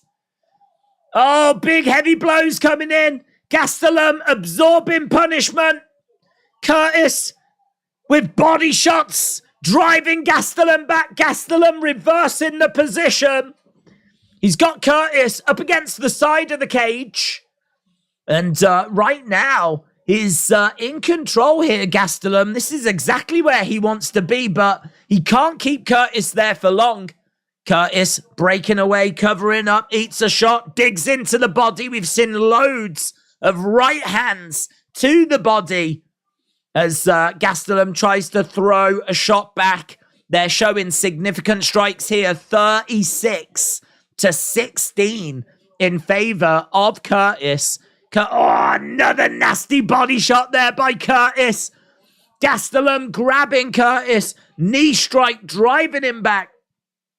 Feels like this is going to be 2-1 in favor of Gastelum. But honestly, that middle round is close. Swing and a miss there by Curtis. Curtis right back in the middle. Gastelum bouncing. Oh, gets tagged. Elbow there by Curtis. Curtis with a jab. Looking for a knee. Looking for an uppercut. He's got Gastelum back against. Says uppercut just misses. Knee strike by Curtis. Crowd are getting on their feet. These boys are going after it. Gastelum bouncing around. Cage explodes with an Gastelum back in the minute. Curtis, big uppercut. Just misses. 5 seconds to go. Another big shot coming in there by Curtis. That is amazing action. Oh, heck of a fight, said Elite GB. Fight of the night, said Aaron. Fight of the night, said Jordan. Damn, man. There were big shots coming in there. It's ended 49-25. Significant strikes in favor of Curtis. You can see 98-85 in favor of Curtis. Some of that action is just mental, man. Mental. Big uppercuts. The body shot of Curtis was just working so well for him. Look at that. 29 body shots to 1. So the body shot was working for him. Very similar with headshots. Feels super close, this one. I think it's going to be 2-1 to Gastelum. But again, that middle round was 30 significant strikes each. If a judge, for whatever reason, wanted to go Curtis, it's fine. Well, there was that thing. I think it was spit, actually. Something went flying out his mouth. Looking at the replay, it looks like it might have been spit. Great fight. What a fight. What a fight. Mason said, I pooped. We all pooped. I'm a mess right now. After that. Amazing. Right, here we go. 29-28. 29-28. 30-27. Unanimous. Kelvin Gastelum gets it. 29-28. 29-28. 30-27. Kelvin Gastelum picks up the win. And he goes down to his knees. He knows he was in a war. Wow. Give these boys 50K now, said Delbert.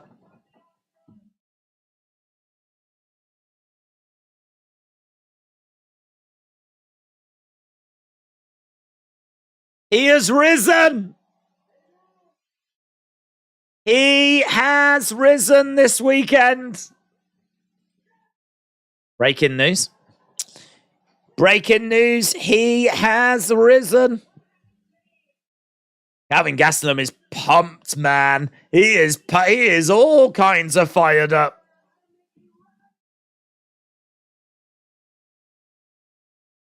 I had to make a radical change in me, in my soul.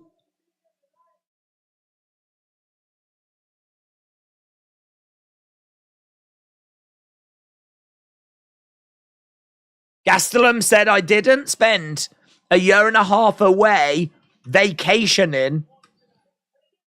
I struggled to be here tonight. Sounds like he had quite the fight. Man, it was so good. That was so good. I'm so pleased for him as well. Like, if he has put that work in that he says that he's put in, I mean, it really did feel like it showed tonight. Joe Rogan says you look good. And they get a picture. Boom. What an insane fight. Arthur said that I'd draw all day. What a fight. But 30-27, said Clay. Yeah. Lol.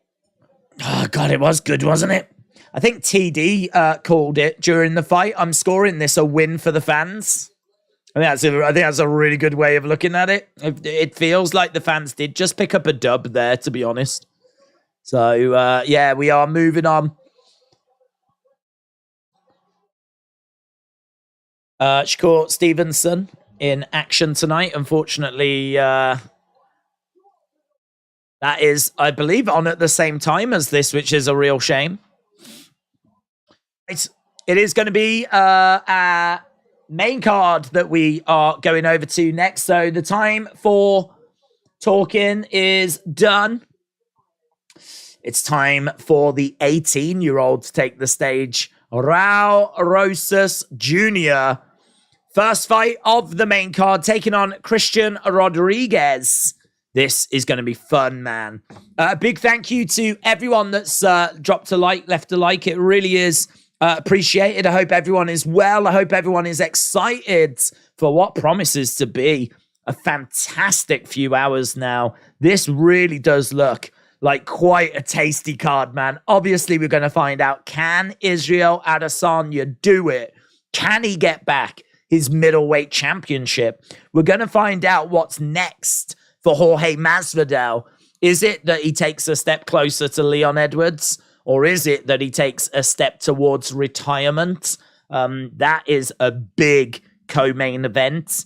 Rob Font against Yanez is going to be a banger. That's going to be a lot of fun. Kevin Holland against Ponzinibbio. That is going to be a banger. That is going to be a lot of fun. And we've got the 18-year-old sensation, Rosas Jr., the youngest person to win a fight in UFC history. He's opening up the cards, taking on Christian Rodriguez. Rosas Jr. minus 245 favorites, which it is a bit crazy to put money on an 18-year-old. But this guy does look like the real deal. He does look special. He has got really good wrestling. I think he is the better wrestler here. He's got Brazilian jiu-jitsu. This is a step up in competition, though. He's got great confidence, great conditioning, the ability to push the pace, uses his feints well. He's got really good spatial awareness in there and good movement. He's creative. He's athletic. He's going to keep on improving. He's going to be looking for takedowns, of course. He's got very aggressive chain wrestling. There's a lot to like about him. On the feet is maybe a bit scrappy and a bit raw. Like he really could do with like really working on his striking. But he's got great skill on the ground. He can throw on the feet. But yeah, he is 18. Let's not forget that. He's 18.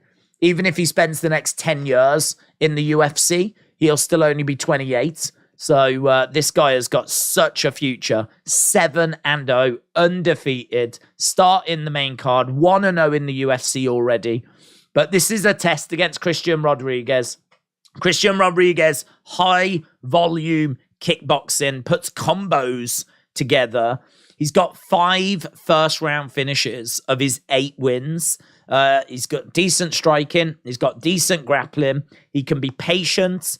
He's got good guillotines. He's got 7 finishes of his 8 wins. And as we said, 5 of those were in the first round. This is a test. I mean, this guy is a test. He's won a fight in the UFC. He's 1-1 in the UFC. So he's won 1. He's lost 1. You know, this is going to be a test to see if the 18-year-old is good enough for this level. And I think a lot of people think he is. He is very impressive. It's a great way to start the cards. I don't think it's going to quite match the banger that we've just seen, but 88% of people on Tapology think that Raul Rosas Jr. is going to get the win here. So Raul Rosas Jr. against Christian Rodriguez. That is going to be our first fight in the bantamweight division. 7 years difference between the two fighters. The older fighter is 25. It's mental, isn't it? Normally, you'd imagine it to be like one being 37, the other 30, or one being 35, the other 28. Not the older fighter by 7 years being 25 years old. It is mental. You haven't seen anything like this before. So, looking forward to this one. And as we said, Holland against Ponzinibbio, banger. Font against Yanez, banger. Burns against Masvidal, banger. Pereira against Adesanya, banger. I mean, like, this whole card is going to be sick. It's a really great looking card. I was worried at the start of this evening. I did say, I don't know how well this is going to do because we're not that far removed from UFC 286. And people just don't have money, to be honest. People don't have money to be buying these pay-per-views in such quick succession. But this is such a special card that this has definitely got people's interest. Adesanya's a big name. Masvidal's a big name. I think MMA fans are always interested in watching a Kevin Holland fight. Raul Rosas, of course, really interesting, being only 18. Rob Font and Yanez, that's going to be a banger. Like, that's going to be a fun fight that you're not going to want to miss. This has really got a lot going for it. So, yeah, you can just tell when people are excited for a card, and it feels like that excitement's definitely here for this. So, we should be underway with that first fight very, very soon. Izzy is going to change things up, said Mr. Bucko Green. In round 2, he's going to confuse Alex and do what he does best, change the style and finish him in round 3. J-Law said, this card is stacked. Seaton, shout out to you. Call me white boy, shout out to you as well. Dr. Butttoot said, this card is more stacked than my old ladies. Alexis said, did you hear about Hughes outing herself about her boyfriend betting on her? While I don't think it's wrong, they've already set up a policy where you can't do that. I think I think anything to do with gambling, if you're actually involved, is obviously going to be really... I actually don't know what the new policy is, but yeah, I mean, anything after the Kraus stuff is going to be a problem in it, so maybe not the best comment to make. I'm not sure what repercussions she'll face as a result of that. She did pick up the victory earlier. Don't know. I mean, I don't think that... if her boyfriend has placed a bet on her to win, you can sort of understand it, can't you? You know, I'd imagine family members probably do place bets on people in the cage, but talking about it with the whole Kraus stuff, probably not wise. I hope to God Rosas Jr. loses, says Black Lung. Really? B-Wizzle said, I bet my life savings on Burns and Izzy. I hope it comes through for you, buds. They're the two that I'm leaning towards as well, but I really don't have confidence in either. I think both of those fights are going to be really, really close. I think Pereira's got paths to victory, clearly, and Masvidal, with his striking and with us being in Miami, I think he's got paths to victory as well, and he's got a great takedown defense. So, God, if it comes off for you, then I'd imagine you're probably going to pick up something tasty. I'd imagine you got decent odds on both of those, but don't know. It's a gamble. Rest with Andy said, if Alex wins tonight, can you see anyone beating him in the near future? Yeah, I think the middleweight division is quite an interesting division, to be honest. I think there's a lot going on in it. I think Adesanya managed to clear it out, but like, yeah, I think there's some names around. This isn't a dead division. You know, there's definitely some names around. So I would be interested to see kind of what they would have lined up. I mean, clearly Adesanya would be moved out of the way, but I don't know, would that open the door for Whittaker, for example? Could it be that we get Whittaker Pereira? I don't know where we are with Vettori. He tends to be floating around near the top of the rankings. Yeah, there's probably a few names that can come in.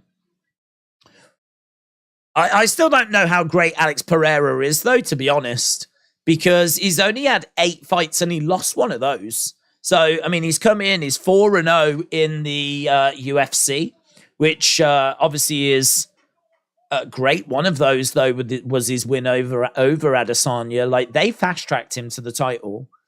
Adesanya looked good in that fight, and then he catches Adesanya right at the end. So it's really hard to know, like, I don't look at Alex Pereira as being like a GOAT or anything like this. I think Alex Pereira is a bit of a boogeyman for Adesanya. I think he's got great skill, and I think he can improve, but he is 35.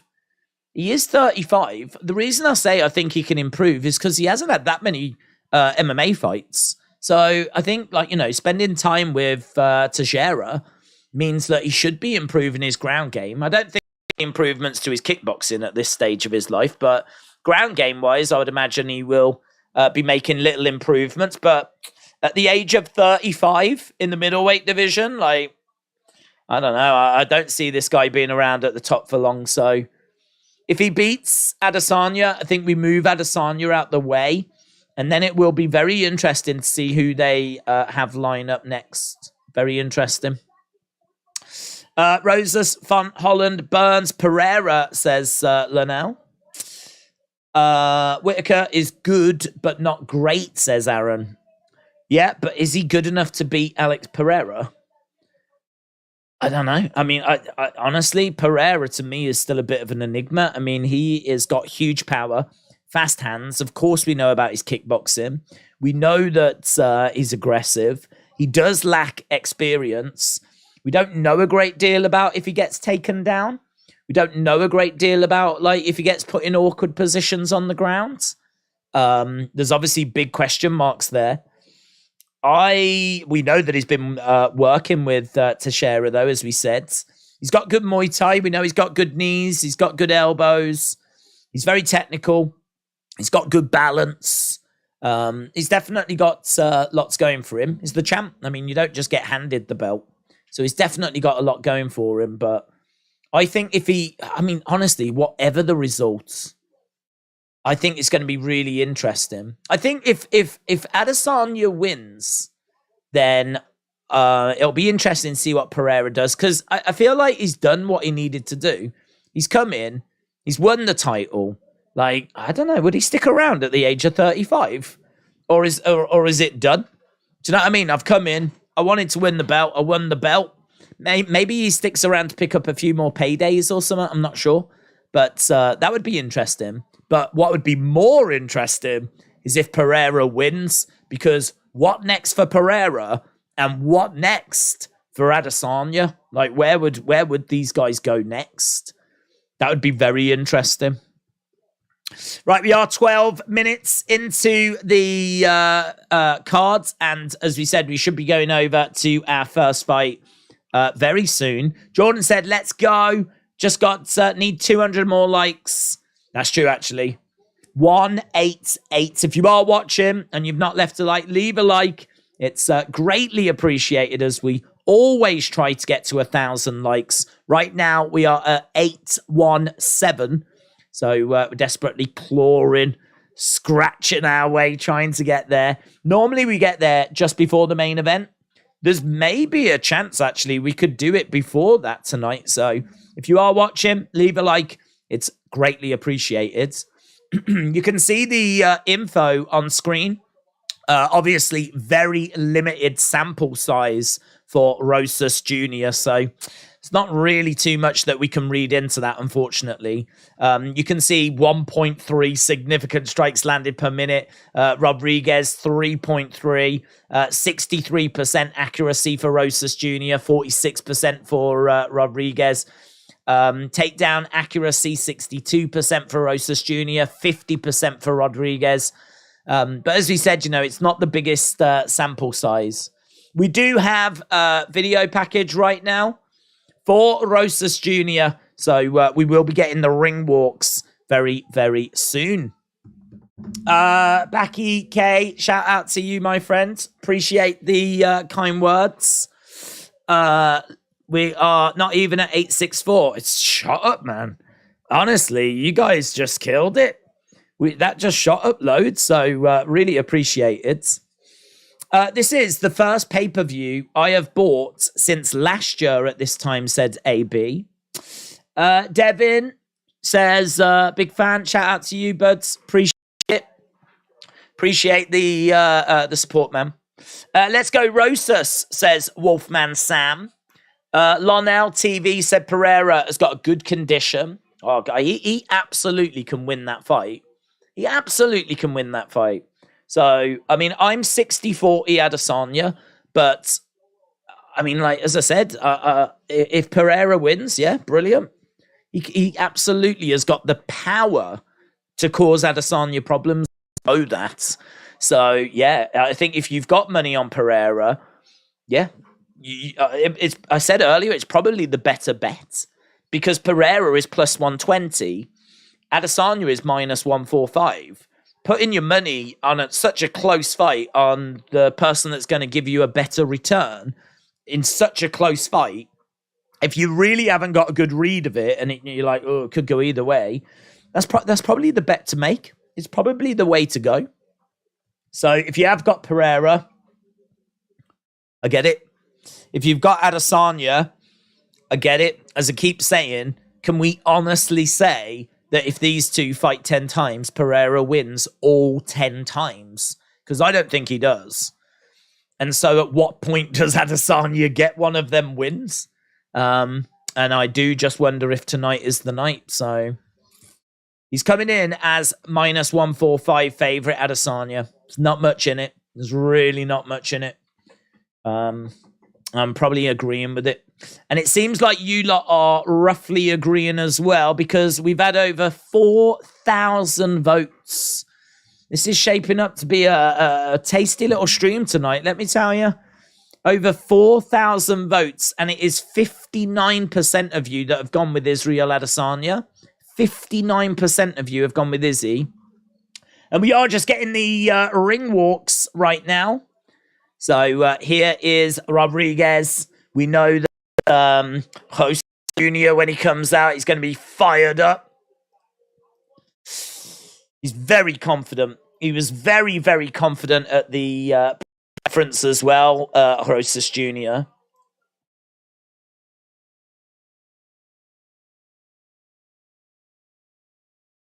Yeah, Joe Rogan saying this is going to be a real test. This is going to be a real test because Christian Rodriguez is 8-1. He's got a good record, decent record, 25, 1-1 in the UFC. He's got 5 first-round finishes. This guy is not going to be a pushover. I think it's good matchmaking, actually. This is the kind of fight that you would expect Rosas Jr., if he is the real deal, to be able to get the victory in. But it's maybe not one that is going to be easy. I mean, honestly, if he steamrolls through Christian Rodriguez, that'll be quite the statement. Over 900 likes said Ultravision. Shout out to you, my friends. Yeah, man, you lot just smash it. Just smash it. This community is just never ceases to amaze me. How we can go from like being 800 and I don't know what it was, 30 or whatever, like shooting up 100 in the space of like 5-10 minutes. Awesome. As normally, I mean, if you watch the streams, you'll know I'm not lying. Normally, it's around the co-main where we get to 1,000 likes. It's normally around that kind of time. So to be sat here like 63 away and we haven't even started the first fight yet is mental. It shows there's a real excitement. There's a real buzz. And that's exactly what we're seeing as Rosas Jr. making his way down. It's got a big sombrero on. Takes it off and yeah, it's a big reaction. He doesn't get phased, does he? He doesn't get phased. Who is more damaged, Pereira or Izzy? Well, I mean, you'd have to think that Izzy would be more damaged. He's had 14 UFC fights compared to Pereira's 4. And Izzy, of course, losing to Jan Blachowicz at light heavyweights. So he's suffered a loss and then, of course, getting clipped and caught and losing to Pereira. Pereira is undefeated in the UFC, so have to think that Izzy has took more damage in his career. We're going to smash the light records tonight, said Elite GB. I think you're right, bud. We're at 977. I think you're right. Honestly, I don't recall us getting to 1,000 as early as this if we do get to it. So that would be, as far as I'm aware, a record for the earliest. We're only 19 away. We're 19 away. Can we get 19 before this fight starts? Because to get to 1,000 before the first fight starts, legitimately, I don't think we've ever done that. Oh, imagine if you lot just stopped now. Actually, that would be quite funny. Imagine you lot go, nah. Yeah, I could leave a like, but I'm not gonna. Oh! Look at it! Happy Easter. Happy holidays. You killed it. You killed it. Damn, Matt, I really thought you was going to prank me and just go, nah. I thought what you might do is make me wait for the co-main anyway. That is super kind, man. That is super kind. And all these 58 people as well. I ain't forgot about you. Just because we got to the 1,000 mark, the 64 that still smashed that like. Shout out to you. That is officially the earliest that we've ever done it. So I really do appreciate that. I really appreciate that. Feels big, man, doesn't it? Feels like there's a real buzz. Ronnie said, happy Easter. Keep up the good work. Ronnie, shout out to you, my friends. Appreciate the kind words, and thank you for the support as we're just getting the intros right now.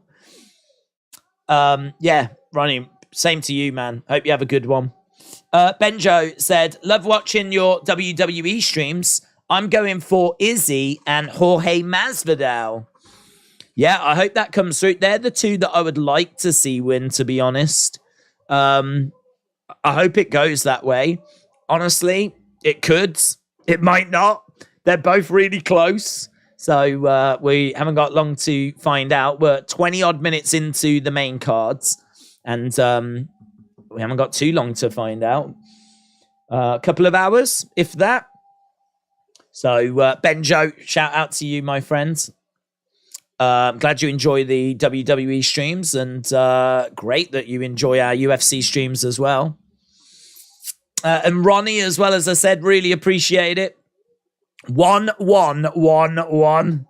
That is mental. That is mental. I mean, legit, that just might never get beaten. That might never be beaten. I don't think we've ever done that before. Right, here we go. Rosas Jr. has come out the gates just like you lot did. With the likes. Goes straight after Rodriguez. Drives him back against the cage. Rosas Jr.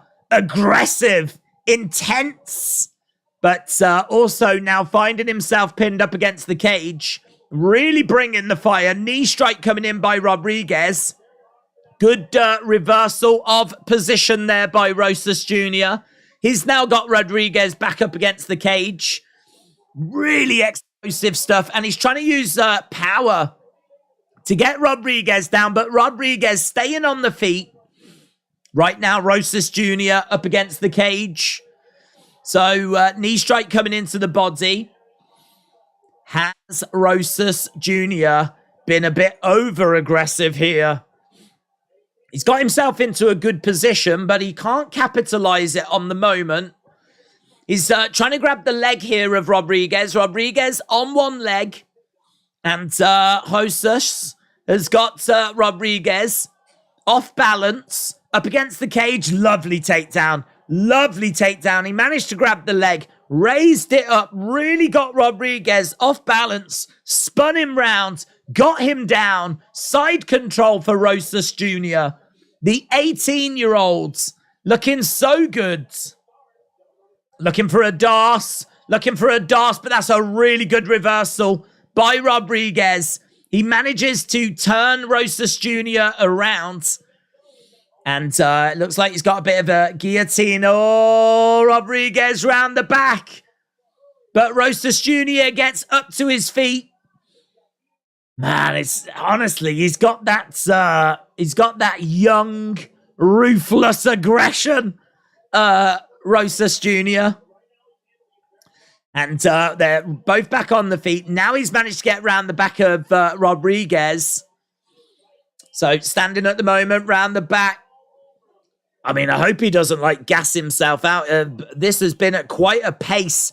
He's trying to jump up, and Mouthpiece has come out. Mouthpiece has come out here for Rodriguez. Elbow there by Rodriguez. Rosas Jr. picking him up, trying to slam him down, and he does get him down. Rosas Jr. all over Rodriguez at the moment. This obviously is not... we've not been engaging in striking. It's been a lot of clinch work. It's been a lot of trying to drag him down. We've had 3 takedowns here by Rosas Jr. Now he's managed to take the back. Body lock is in. Looking for the rear naked. Rosas Jr. looking for the rear naked. Trying to get the arm down, round, underneath the chin. Oh, it's on the chin. Rodriguez, not panicking. Not panicking. Looking over. Looking up at the clock. Rosas Jr. has got that rear naked on the chin. On the chin. Standing. Body triangle is in. Good work there by Rodriguez. He's not allowing this to go under the chin at the moment. He's in full survival mode, though, Rodriguez. Full survival mode. It's on the chin again. On the chin again. On the chin again, Rodriguez. Trying, slumping down in a seated position. Trying to get this off of him. It's still on the chin. We've seen people tap. The pressure can still be really tight. He breaks it. He breaks it. Rosas Jr., we're down. The body triangle is in. Rosas Jr. has had over 3 minutes control time. And as we said, that body triangle still in. We're down on the ground. 40 seconds to go. It's a great showcase here for the 18-year-olds. He's looked really good. He's asked loads of questions. The question would be, though, is he going to gas himself out? Because there's been quite the pace in this first round. Rodriguez surviving. He's trying to break the body triangle. He almost got it off. 11 seconds left to go. Second round coming, said Francis. So good, said Mr. Jacob. Who would have thought that Rosas would be going for a subset Elite GP? There we go. End of the round. Brilliant performance by the 18-year-olds. Brilliant. I think you can see why people are so excited. Matt Carney, shout out to you. I've often wondered why your channel is so successful, says Matt. We all have, Matt. Don't worry about it. Literally everyone wonders this. I think it keeps people up at night trying to work out how it's happened. It's possibly due to the fact that you are an affable individual who creates a great sense of community. Have you always been this way? Well, that's very kind. I wasn't expecting to have this conversation right now. Have I always been that way? I just want to talk about fights with you guys, to be honest. I just want to talk about what's happening, get people's thoughts, get people's opinions, get people what they're seeing, and, you know, engage in conversation.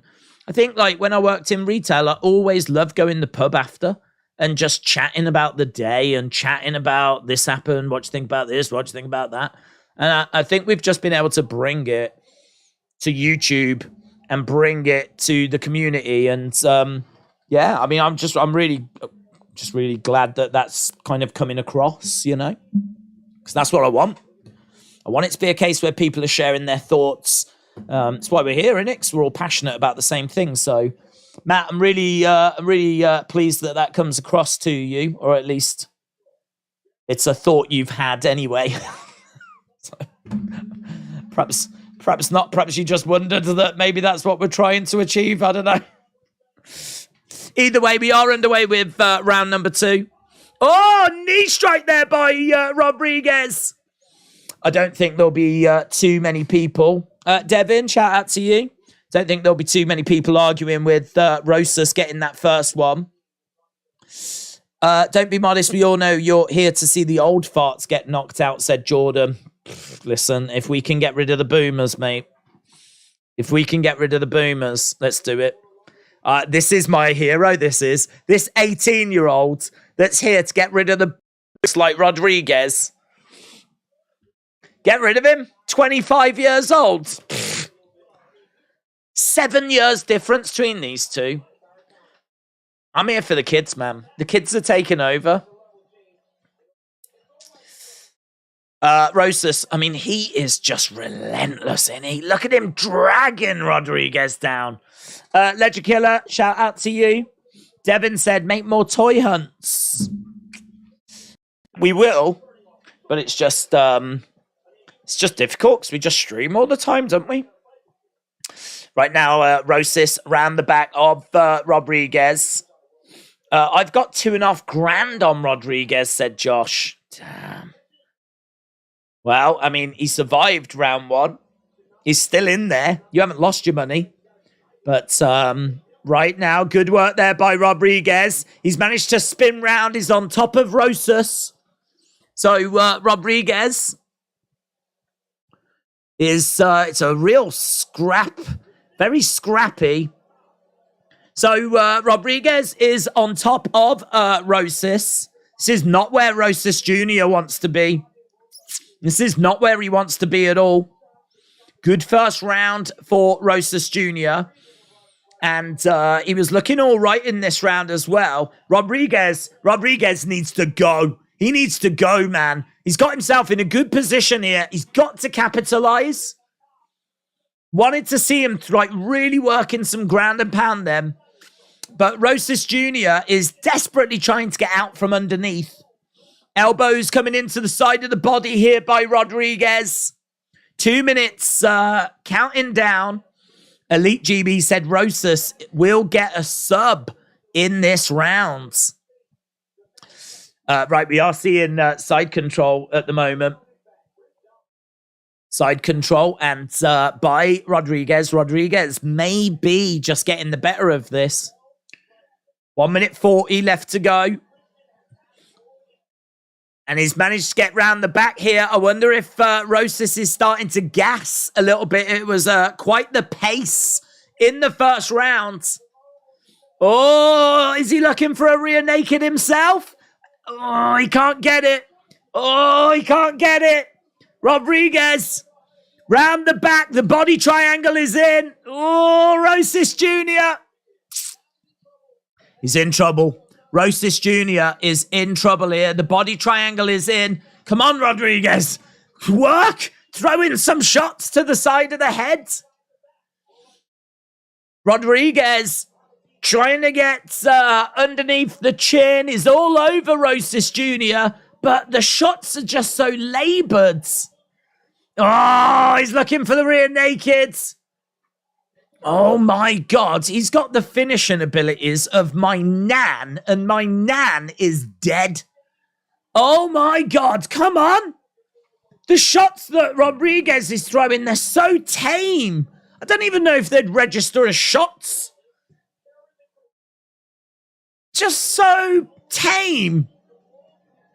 He's got it. The body triangle is in. Smash him. Come on.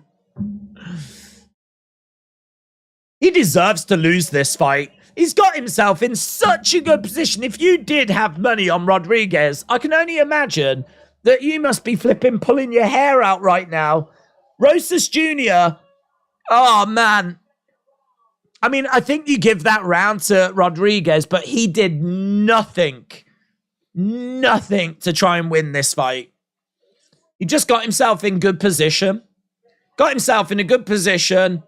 Took the round, and I think he does take the round, but Rosas Jr. is still in this fight. 1-1. Right, we're going to round number 3. Rosas Jr. may have gassed himself out in that first round. Rosas says he's all right.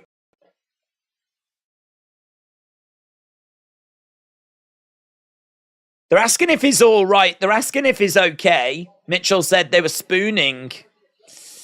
1-1. WTF, says Ryan. Rosas going to end this in the thirds. LL, shout out to you, buds. Right, here we go. We are underway with round number 3, 1-1. Going into this third round. Rodriguez. Oh, gets clipped on the chin by Rosas. That was nice. That was nice. So Rosas on the outside, trying to find a way. Some of the striking here is very unorthodox. Just sort of like exploded in there. Now he's getting tagged a couple of times by Rodriguez. Rosas bouncing around on the outsides. Trying to use, we know that his striking is quite raw. But he's been given a second life here. Like, he really should have been put away in that second round. He's back on the feet. He does just get clipped there by Rodriguez. And Rosas standing his ground in the center, looking for a takedown. It's denied there by Rodriguez. Good takedown defense. Rodriguez, I think, has got some confidence going here. He survived a very tricky first round. We're in round 2. In round 3, in round 2, Rodriguez getting in a good position. Couldn't find any finishes. Rosas looking for takedowns. Not finding any joy. These takedowns attempts looking quite sloppy. Shot coming in there by Rosas. Yeah, I mean, look, Rosas just looking for a single leg. No joy. Round the back goes Rodriguez. Rosas Jr. starting to look like the 18-year-old that he is. Getting up on his feet. Rodriguez round the back. And he's on top of him right now. Yeah, man, Rosas Jr. trying to roll. And trying to get himself free. He is trying. He is working. But Rodriguez is all over him here. If he was actually in there with someone that even had just the tiniest chance of finding a finish, he would be done. He would be dead. But he's actually in there with a Care Bear. I mean, he's in there with someone with pillow hands. I mean, the shots that are coming in, it's like he's been paid off. It's like he's been paid to not finish the fight. Look at some of these shots. Look at some of these shots by Rodriguez. Oh, man. Honestly, he should be done. Rosas Jr. should be done. Sort of like a big brother mocking a younger brother. Like, you get into the position and you could hurt them, but instead, rather than hurting them, you go, ah. You know, rather than choking them out, yeah, have a nuggie. Yeah. That's kind of what I feel like I'm watching here. Rodriguez is getting himself into really good positions. He could finish the fight, but instead he's just like toying with him and not really finishing it. I wonder if this. Do you remember that CM Punk fight where like there could have been finishes, but instead he was being like with? I feel like this is kind of what we're getting here. He's won the second round. I feel like he's going to win this one. Right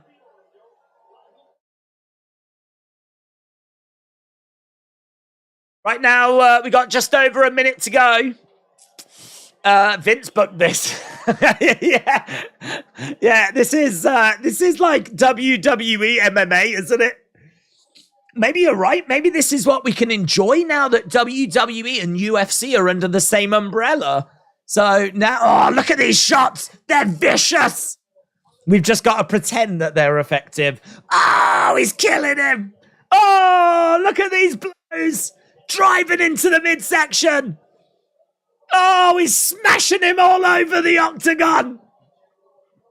Oh, it's horrific. I mean, it's not. None of that is true. It's like this. It's like this. That's what he's doing. I'm actually hitting myself harder than he's hitting Rosas Jr. I'll be really interested to see what Dana's got to say about this.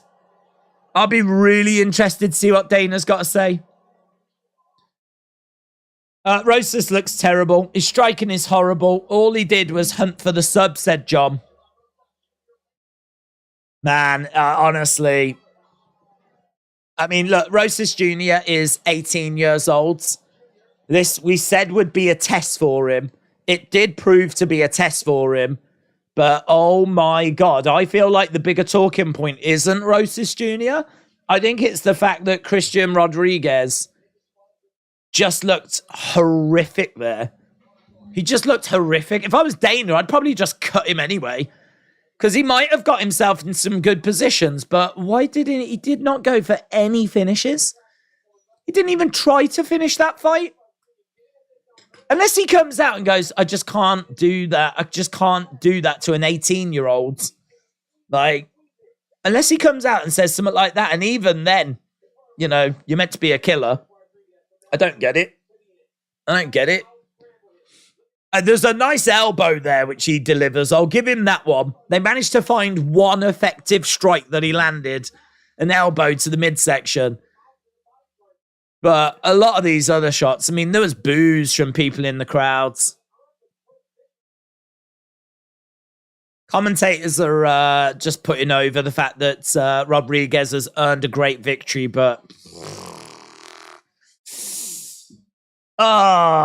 Days would cut him even if he wins. Yeah.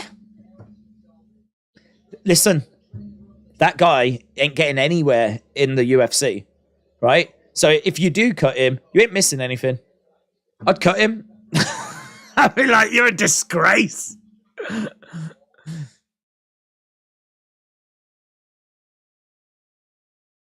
Right, here we go. Going to the scorecards, all three. 29-28. Unanimous decision.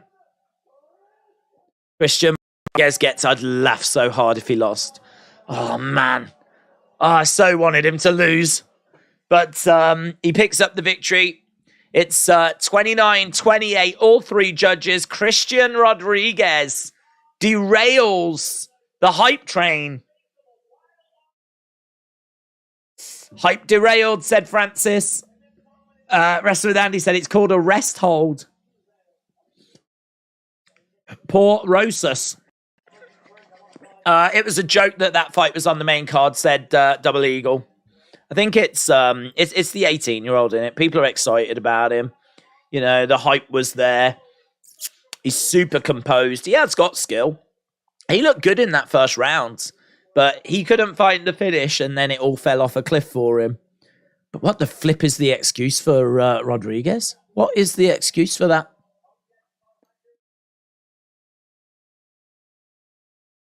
Flipping, put him in there with Tai Tuivasa next. If I'm Dana, I'm like, right, you can have Tai Tuivasa.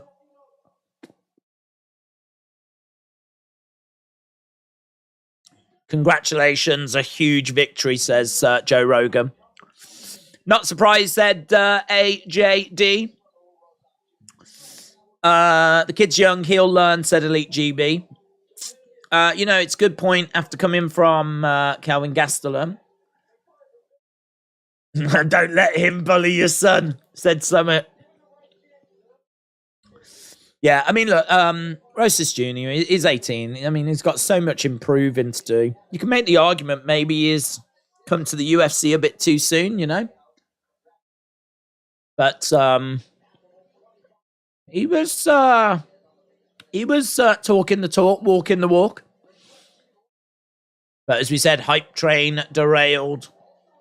So we got Jamal Hill in the building. We got Veto Belt. Donald Trump. Damn. Donald Trump's there? I didn't know he was in attendance. I mean, listen, all I'm going to say, I'm not American, so I'm not allowed a political opinion on American politicians. So I don't care, right? One way or the other. But you got to say, that's a big name to be sat in the crowd. Do you know what I mean? We just went from Jamal Hill to Vitor Belfort to the former president of the United States. Like, one of these things is just not the same. That was amazing. However you feel about him, it's a big name. Mitchell said, put him in there with an actual Care Bear next. I reckon the Care Bear would flip him, mess him up. Rodriguez versus an actual Care Bear. The Care Bear would do more damage. It was tame. Make UFC great again, said Matthew. Brendan, shout out to you. Love from Australia. Love Australia. I've never been. I would like to go. Love Australia, though. So, Brendan, shout out to you, my friend. Gary said, now I want to go pro as an MMA fighter. My will is to be in the UFC in a few years, said Jerry. Best of luck, Jerry. I hope that works out for you. It's going to be hard. Everyone's got their sights set, haven't they, on that, on getting there. Right. Holland against Ponzinibbio coming up next. Has it changed over? Is this fight going into the... Is this a Hall of Fame fight, is it? Robbie Lawler? Holland for the win, said Little Pete. Rodriguez against John Fury. John Fury would kill him, man. Murder him.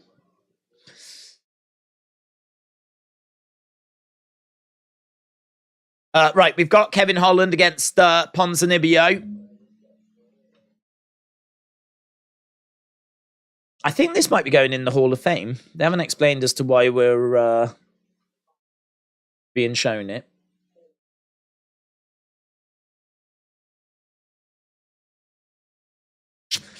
Ben, Holland's going to win round 1.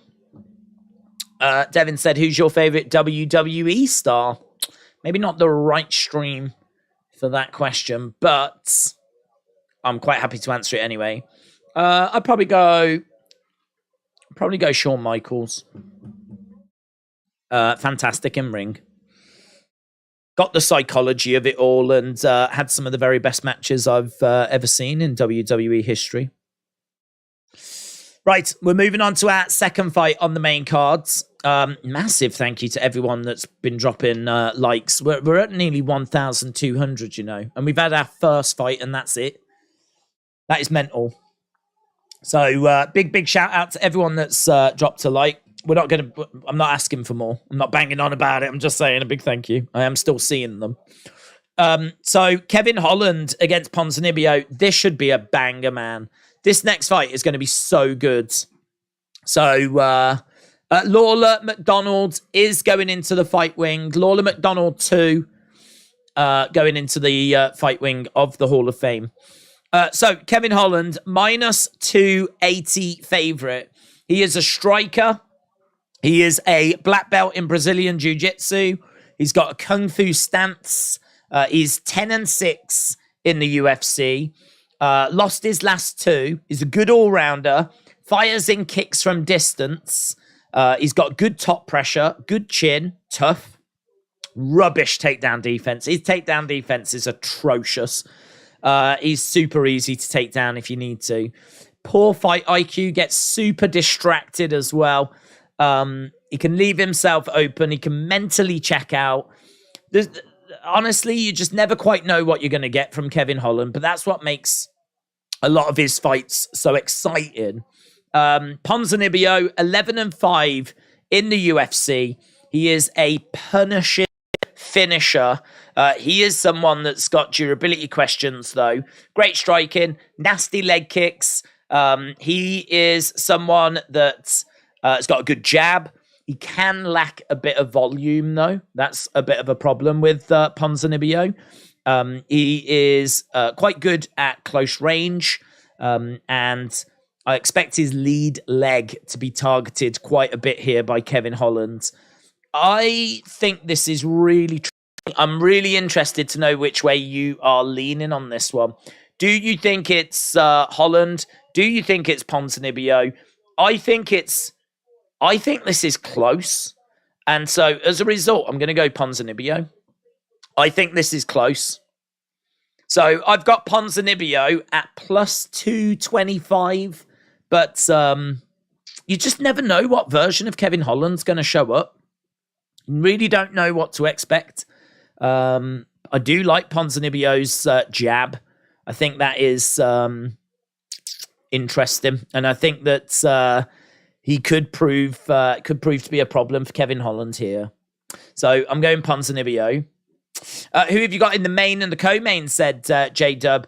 I've got Adesanya, 60-40 Adesanya, and I've got Masvidal. Burns. But I want Masvidal. I want Masvidal to win, but I've got Burns winning. Burns is minus 500 favorite. I think that's too wide. I don't agree that it's that wide. 60-40 in favor of Burns, but I want it to be Masvidal. 60-40 in favor of Adesanya. I actually don't mind who wins in that main event. I don't really have a dog in that main event. I don't mind if it's going to be Pereira or Adesanya. If Adesanya gets it back and can continue on his way, I think that would be cool. But if Pereira wins, I think that'll be interesting, because what next for Pereira? What next for Adesanya? I think that would be interesting as well. So I don't mind either which way they go on that one. But I'm leaning towards Adesanya. I'm leaning towards Burns. I've got over 1K on Kevin, says Tyler. Look at the reach. Kevin Holland with a 8-inch reach advantage. I actually didn't have that in my notes. That's interesting. But we know that he's very good on the outsides. So Holland at distance. But that reach is obviously good if you can use it. And but as soon as Ponzinibbio comes on the inside, where he does a lot of his best work, like that reach all of a sudden actually starts working against you. So I do agree. At distance, using that reach definitely could be an advantage for Kevin. But I think if Ponzinibbio can slip in on the inside, that reach then actually becomes a disadvantage. I've got Holland, but I'm not confident, said Mitchell. This is an insane card. Even Donald Trump's at the event, said Devin. I've got Liddell in the main and GSP in the co-main, said Double Eagle. God, I wish we were seeing those in action tonight. Summit said, hi, it's Adesanya Pereira 2. Been waiting since November. There were so many what-if moments in that first fight. Pumped for the whole cards. Via tweeted that he's going to come again and see you soon, said Craig. Francis said, let's go. Rosas just got wrapped, said Cruz. Holland needs the win, so I don't think he's going to play around like last time, said Rabbit Hole. Honestly, you just never know from Holland what you're actually going to get. Dana just downgraded Rose's pay to 2 and 2. Francis said, if Holland is going to be slow in this fight, that reach will mean nothing. A Google user said, I hope Pereira wins and fights him again and accepts another rematch only to win again. It would be hysterical. Michael said, I'm Adesanya's cousin. Welcome. Right. We've got one person has put 20 grand on a parlay of Ponzinibbio most takedowns, Kevin Holland most knockdowns. If they win, they get $210,000 back. So someone has put 20 grand on Ponzinibbio most takedowns. Is that most takedowns tonight or just in this fight? Don't know if that's most takedowns tonight or just in the fight. Ponzinibbio, one of 9 Argentine fighters in UFC history. Ponzinibbio has made his way down. He's a good fighter, man. As we said, he's got a good record, 30 wins. He's only lost 6 times. 16 wins by knockout, 6 by submission.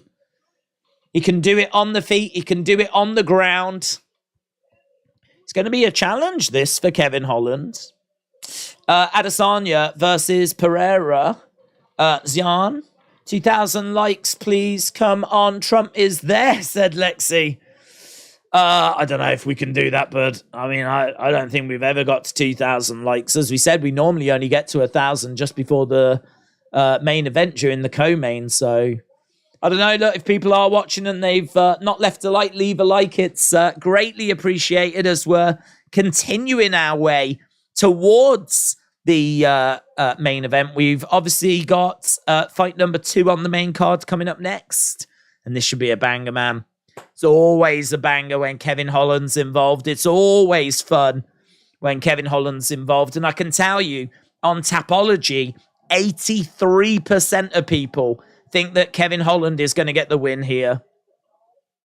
So Kevin Holland making his way down to the ring. Lucid said Masvidal versus CM Punk for the BMF belt at WrestleMania 40. Well, there's a couple of problems about that. Firstly, being that CM Punk's actually not with WWE at the moment.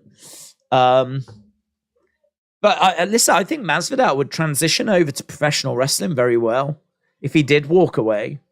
If he did walk away, I mean, he is great talker. He wouldn't get away with the bad language and a lot of the things he would say. He'd have to dial it down, but he's someone that, you know, you give him a microphone and put him in a ring, he'd be a great talker.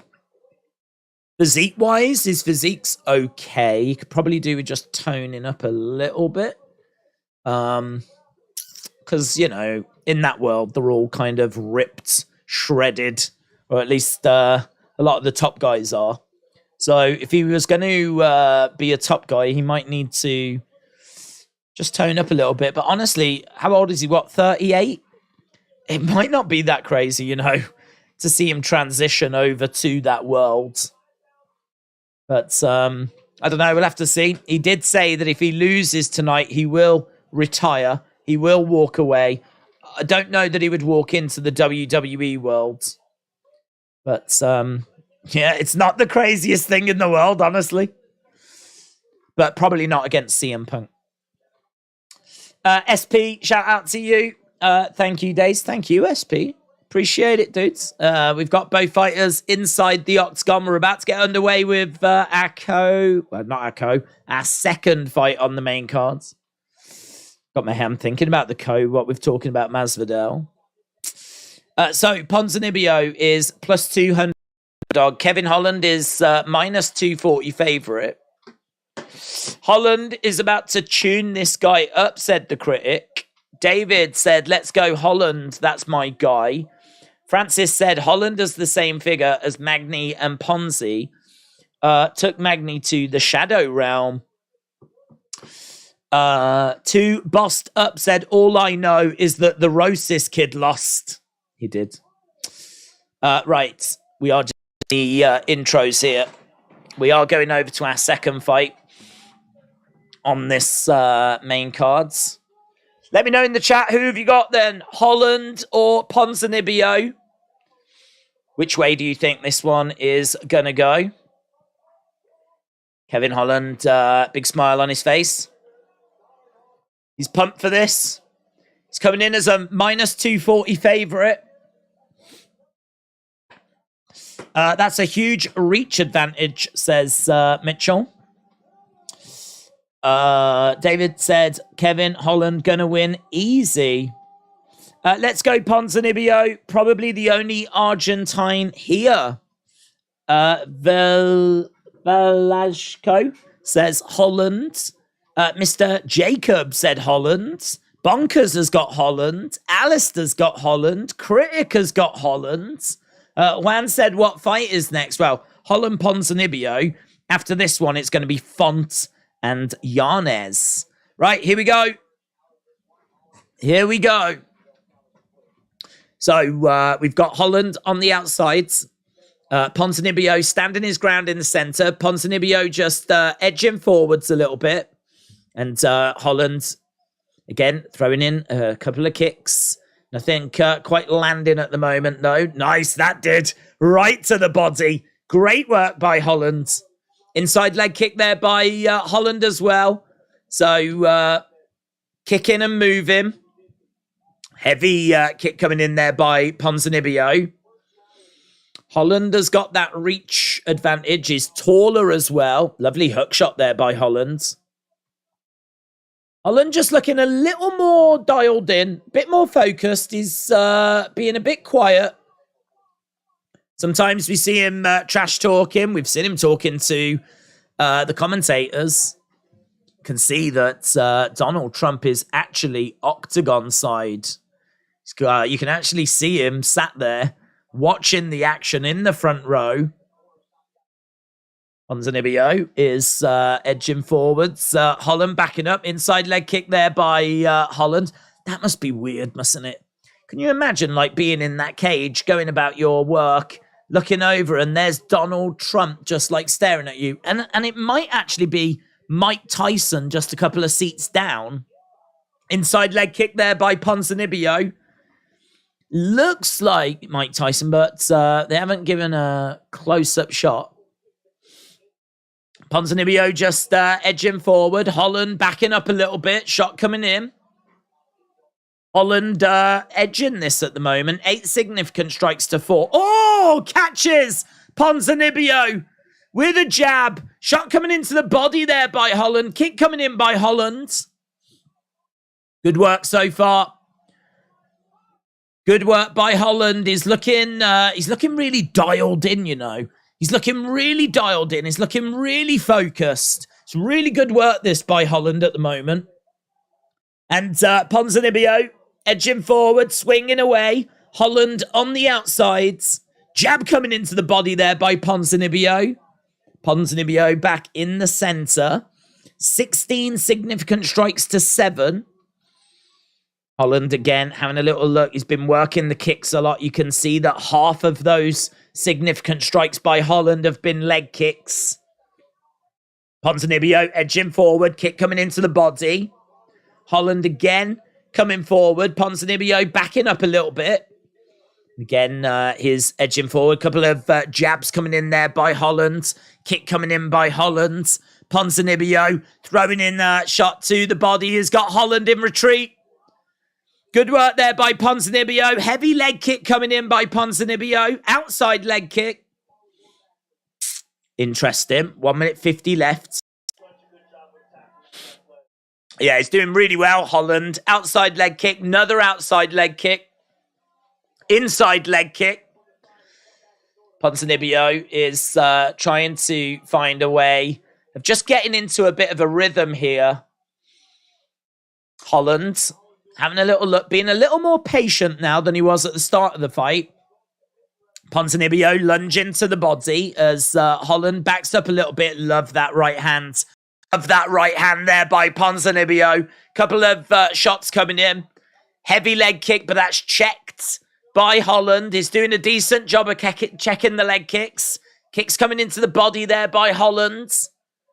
Ponzinibbio is having a little look. Trying to fight. It's an awkward range, this. He's trying to get in close. Holland on the back foot quite a bit. And right now, 24-13. So Holland is ahead by 11 significant strikes. But he hasn't had it all his own way. 14 of those 27 have come from leg kicks. So, Ponzinibbio. Oh, that's a lovely left hand. That seemed to get through to Holland. Holland responds with a couple of kicks coming back, though. 28-19. There's only 9 significant strikes in it. There's only 12 seconds left to go, though. And kicks coming in here by Holland. And Ponzinibbio grabs the leg. Oh, he goes down. Ponzinibbio goes down. Couple of shots coming in, but it's right at the end of the round. Woof. Tell you what, that's a big end to the round for Holland. Couldn't see exactly why he went down. He had the leg. Summit caught him. And then Ponzinibbio goes down. Tell you what, that felt quite close. And then right at the end, just as Ponzinibbio grabs the leg, and it felt like he could have done something, he ends up going down, getting caught with something, and Holland just extends that lead. I think it's like is it a back fist? It's just a back fist. So he swings. Oh, that's why. So he swings and misses, and then he just brings it back. So he's on one leg, Holland, swings, misses, and it's just a little back fist thing. But, I mean, clearly Ponzinibbio wasn't expecting the back fist and ended up getting sent down as a result. So that first round for Holland. Back fist, said Francis, yeah. Okay, we are underway. Round number 2. And Kevin Holland really dialed in here. He's not... You know, sometimes you watch Holland and his focus is a bit all over the place. We're not seeing that here. We're not seeing that. I haven't heard any trash talking. Haven't seen him talking to the commentary team. He just seems to be really dialed in. Nice hook shot coming in there by Kevin Holland. Ponzinibbio backing up a little bit. Holland edging forwards. Jab there by Holland. Holland bouncing around, backing up as Ponzinibbio moves forwards. High kick coming in there by Ponzinibbio. Trying for a jab, trying to throw some shots in, but Holland staying out the way. Probably need to keep an eye on the round by round breakdown here. Some of these striking exchanges could be quite close. So Holland just throwing kicks at the moment. So far it is 5-2 in this round in favor of Holland. Holland trying to come forward and a little dig to the body there by Ponzinibbio. Holland again looking for an uppercut, looking for a couple of jabs. 7-2 at the moment in favor of Holland in this round. Output a little bit slower so far. Ponzinibbio on the outside. Leg kick coming in there by Holland. Feels like Ponzinibbio needs to get on the inside and really give Holland something to think about.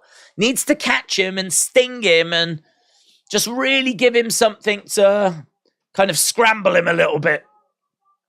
Oh, he tried to do exactly that. Tried to get on the inside. Tried to throw a big left hook shot. Heavy leg kick there by Ponzinibbio. And again, tries to throw overhand right. Holland is the one that's on the front foot at the moment. Ponzinibbio backing up a little bit. Holland is the aggressor. That's a lovely right hand there by Ponzinibbio. Inside leg kick, and Holland switches stances. Ponzinibbio using his lateral movement, moving around on the outsides. Leg kick misses there by Holland. Ponzinibbio, again, just being a little bit square.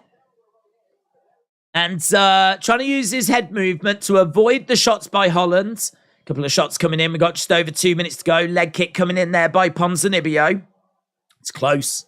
9-7 is where we are in this round. 9 significant strikes to 7. Ponzi doesn't suck Holland, just makes him look bad, said Jordan. On the outside, Ponzinibbio grabbing the leg of Holland. Oof.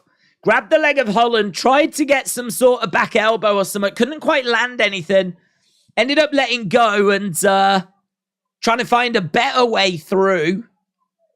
Right now, both fighters in the middle at the moment. 15 significant strikes to 9 in favor of Holland in this second round. We got 1 minute 20 odd left. It's close. Duck underneath there by Ponzinibbio. Outside leg kick by Ponzinibbio. He's just got to do that little bit more. He's just got to do that little bit more. He's not a million miles away. Ponzinibbio on the outsides. Oh, catches Kevin with the right hand, but Kevin responds with a couple of shots of his own. He had Ponzinibbio in quite a bit of trouble. Ponzinibbio, though, has got Holland up against the cage. Ponzinibbio in control. Breaking apart. This is definitely a Holland round. 24-13 now. But Ponzinibbio enjoying a few moments. Couple of shots coming in, driving Holland back. Holland moving around on the outside. Holland has been the aggressor. But Ponzinibbio is the one that's taken the fight to Holland right now. Holland trying to throw in some counter shots. He's getting backed up a little bit. Shot elbow, nice by Holland. 27-14. Ponzinibbio backing up. That's a lovely right hand by Ponzinibbio. Swing and a miss. 5 seconds left to go. Seems like Holland is done with this round, and we're done with this round. And feels like it's 2-0 Holland to me. 2-0 Holland. Pumpkin, shout out to you, buds. Here comes Paddy, says Bob. Austin, hello. Is this 3 or 5? This is 3. It's only our main event tonight that's 5. Even our co-main, I believe, is 3 rounds. Only tends to be the main events or title matches, and very, very rare circumstances where we get 5-round fights like that aren't title matches or aren't the main event. So this is 3. This is going to be our 3rd and final round. That last round was 28 significant strikes to 15. And we're about to get underway with round number 3. They're just showing that Holloway, Allen, I believe next weekend. Great fight that is. Great fight. That's going to be a banger, man. I'm a little bit gutted we didn't get that for this card, to be honest. But that'll be a great fight. Okay, here we go then. I've got Holland 2-0. Let's have a look, see what we've got going on here then. So Ponzinibbio in the center. We've got Holland on the outsides. Nice shot coming in there. That's a lovely left cross by Holland. Ponzinibbio just edging forward a little bit.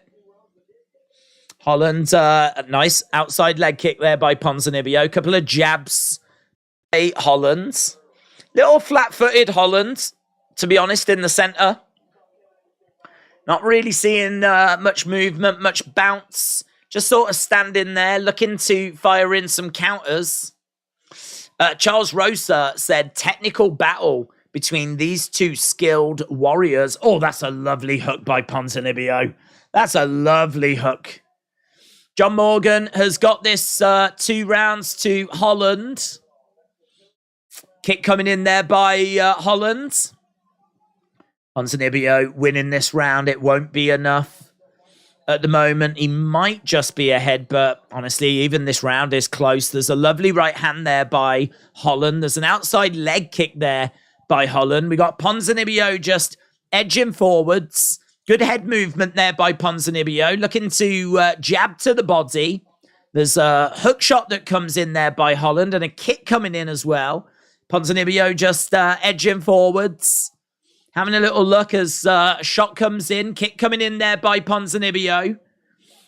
Inside leg kick. And Ponzinibbio just stumbled momentarily.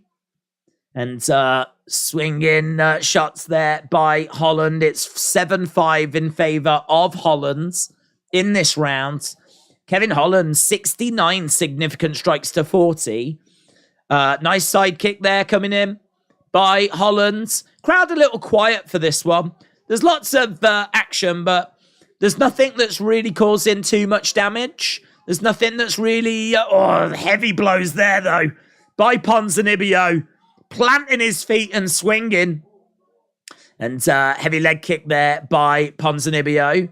Holland back in the center. Inside leg kick there by Holland. Ponzinibbio having a little look at the moment. Ooh, front kick coming in by Holland. That had some snap on it, but it didn't connect. Jab coming in there by Holland. Ponzinibbio edging forwards. And again, Holland on the outsides. Inside leg kick. Good head movement there by Ponzinibbio. And we are seeing some great work. Leg kick coming in there by Holland. Kick coming into the body there by Holland. Nice hook shot there by Ponzinibbio. And yeah, Joe Rogan says that we're at the point where, oh, it's a hook shot. He drops Ponzinibbio. Holland wins. Holland wins. Just as I was about to say, Joe Rogan says that, look at that, Kevin Holland comes over, goes over to Dana. Dana is sat there with Donald Trump. Donald Trump was looking up at Kevin Holland. That was weird. Kevin Holland just spoke to Dana, seemed to like blank Donald Trump. Donald Trump was like smiling up at him. Yeah, Joe Rogan was just saying, like, we're going to need a finish for Ponzinibbio. And then as those words were coming out of my mouth, he gets clipped, he gets caught. He goes down and the ref stops it straight away. He drops him. Bang. Big swinging hook shot. Big left hook. Down goes Ponzinibbio. In all fairness, when he goes down, he face plants, man. Look at that. He gets clipped. And as he's going down, he's like, boosh. It's a win for Kevin Holland. Aaron said, I wasn't expecting that. Neither was Ponzinibbio. Yeah, look, Ponzinibbio's not happy with the stoppage, but the ref did the right thing. He face planted, man. He was out.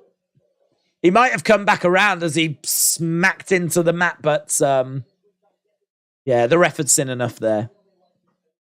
It's the one. Dana is the one that signs his paychecks. Yeah, it makes sense. He can talk to whoever he wants. I was just surprised he just didn't even say hello.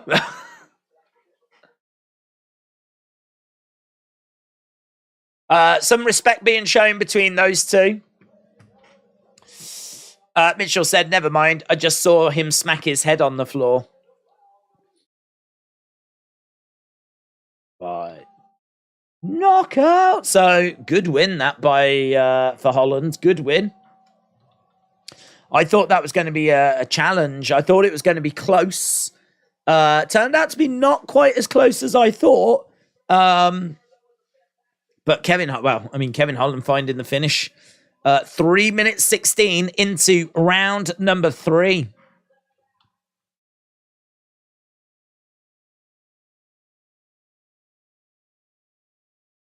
Kicking that guy was hurting my feet, says Holland. Happy for Kevin, says Papa.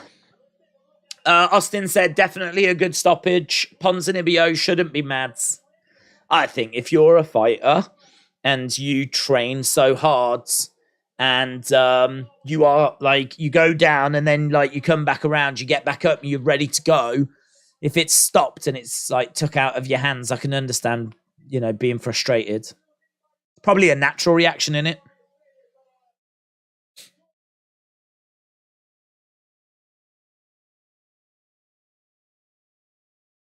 So Kevin Holland wants Masvidal.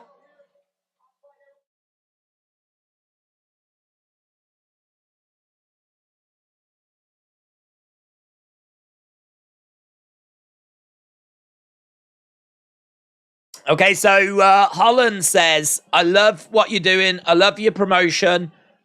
But there ain't no badder MFer than me.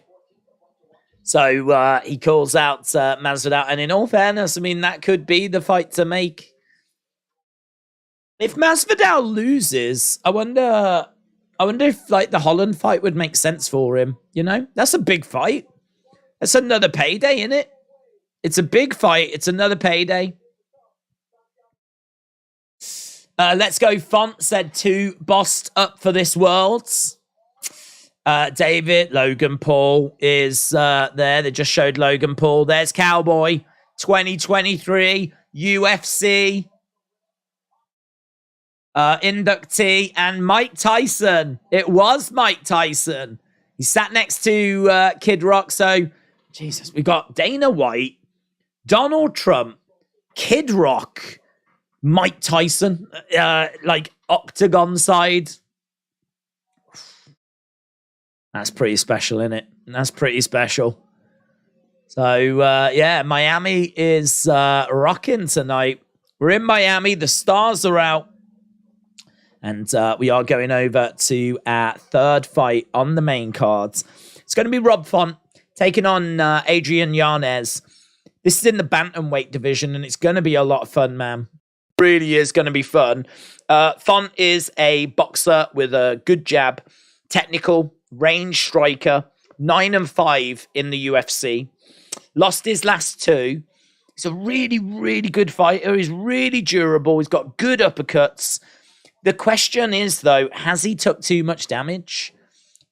Are we seeing like the decline of Rob Font? I know a lot of people don't want that to be the case. I think Rob Font is very well respected. But as we said, you know, we at the age of 35, we could be seeing the decline. He's got good Muay Thai. He's got good volume. He's got good power. There's a lot to like about Rob Font. He's ranked number 6 in the bantamweight division. He's taken on Adrian Yanez, who's ranked number 12. Brazilian Jiu-Jitsu black belt. He is a slow starter, but he does take over as the fight progresses. 5-0 in the UFC. Undefeated in the UFC. Good cardio. Great striking. Great power. Great boxing. Great takedown defense. He is 5-0 in the UFC with 4 knockouts. A lot of people are looking at this as like a changing of the guards.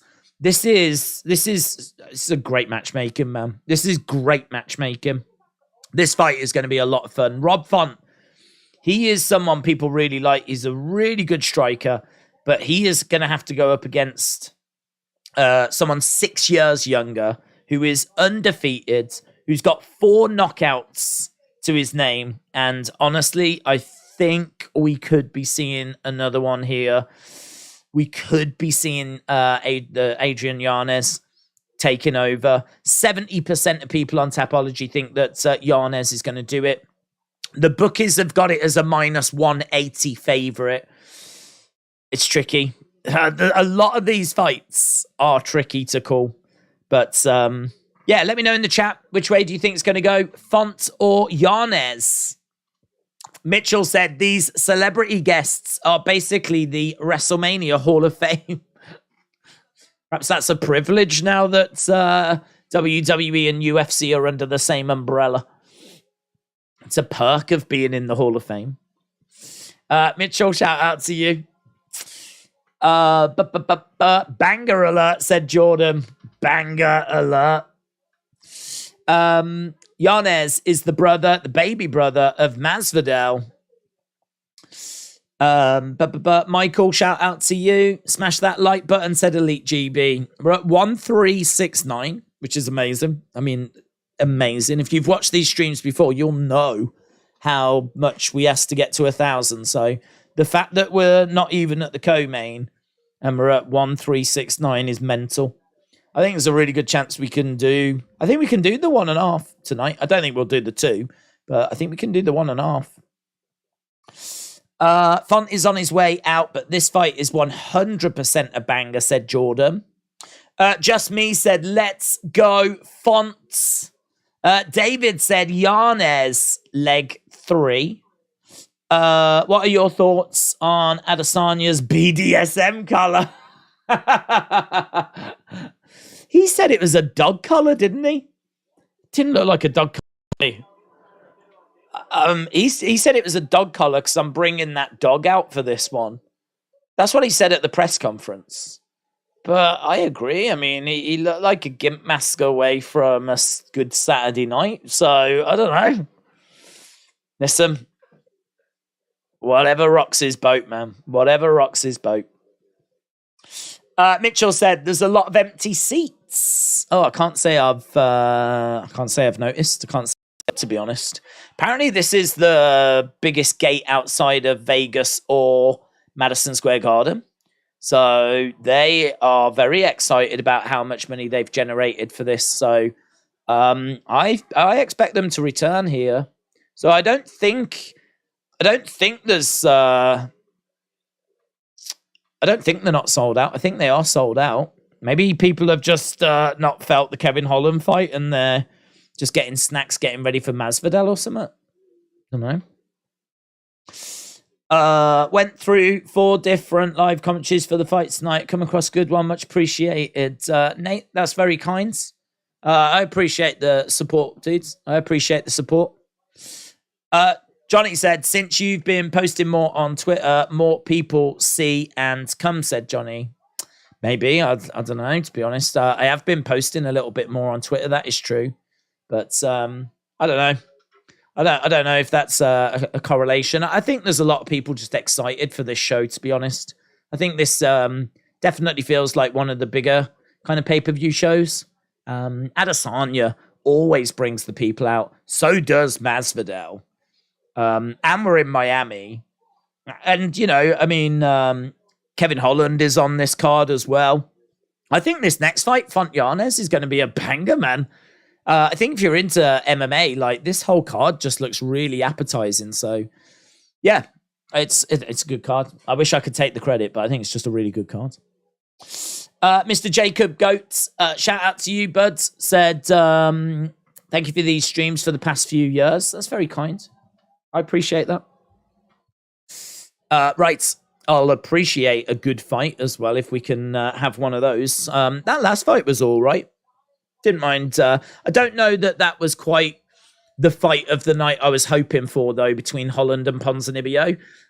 For me, Curtis and Gastelum is still the fight to beat tonight. That is still the fight, man. That was so good. So, Font and Yanez. This is going to be our next one. Get in your thoughts. Chrome Cobra said, I'm just here for the accent. So it's as good a reason as any. John said, if you had scrapped that Rosas fight and replaced it with the Gastelum fight, this card would have been fire. That's a good point. That's a good point. You know, that's Curtis Gastelum fight. It did deserve to be seen on the main cards. Did deserve its spot on the main card, so... And in all fairness, Rosas Jr., 18-year-old, with the hype that he's got, he would have been perfectly fine as the main event of the prelims. So you easily could have made that change. But I think he was on stage, wasn't he, at the press conference? So I wonder if they wanted him to have that experience, you know? He was sat on stage at the press conference, part of the main card and everything, part of the actual broadcast, opening up the night. It's a lot to put on an 18-year-old shoulders, isn't it? That is a lot, but I suppose you don't really know quite what you've got till you test it. And he got tested and didn't go very well. I can see what you're saying about these empty seats. That is a lot. That's not quite, we're just going to pop and get some popcorn, is it?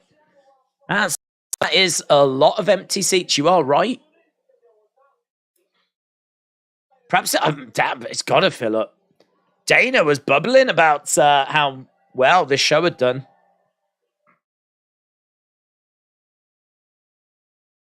Who have you got on this one? I think it is close. I think Rob Font should be respected. I think there's a chance that he's declined, though. And I think Yanez, 5-0 with 4 knockouts. I'm gonna lean that way. I'm gonna lean Yanez. But I don't feel brilliant about it. Welcome to Jamrock, said Retribution. Love that album. Akambi said, when is Adesanya fighting? Well, this fight will probably take the next half an hour, so that'll get us through to 5 o'clock UK time. Then we'll go to the co-main. That'll get us through to about, I reckon, in about an hour. I reckon we've got another hour, and then we'll be starting the main event. So, you know, we're on that road. We're building our way towards it. The line for the bathrooms is going to be ridiculous with all the blow being done, said Johnny. Maybe they just upcharged the front seats by 500%, said Alexis. Don King Bong said, make a poll for this fight. We can do that. The poll's not really moving for the one that's up, is it? So, yeah, we'll do that. We'll give it a go. Who wins? So, Adesanya, 58%. That was just over 6,000 votes. So, who's going to win on this one? Do you reckon it's going to be Font, or do you think it's going to be Yanez?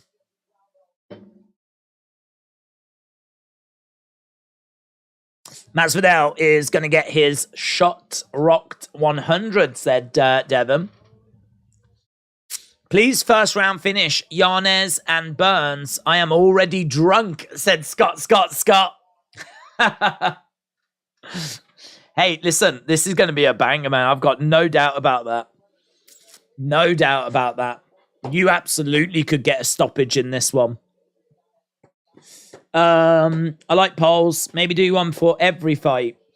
Yeah, the reason why I didn't do that is because I find sometimes that rather than talking to people and getting people's thoughts, I'm just doing admin. I'm just like changing over graphics and like writing out polls and ending them, putting new polls and all that kind of stuff. So I think I might look to do that more for, say, the main card. But I think maybe for like the prelims and whatever, we might just run with like getting people's thoughts for the main event or something. I don't mind doing it for like the main cards, but I think doing it for all 12 fights might just be a bit too much admin heavy. Okay, both guys getting their intros. Do you think Masvidal turned down the 5 rounds, just took the 3? Honestly, I don't know. I don't know if it would have been offered to him or not. I genuinely don't know.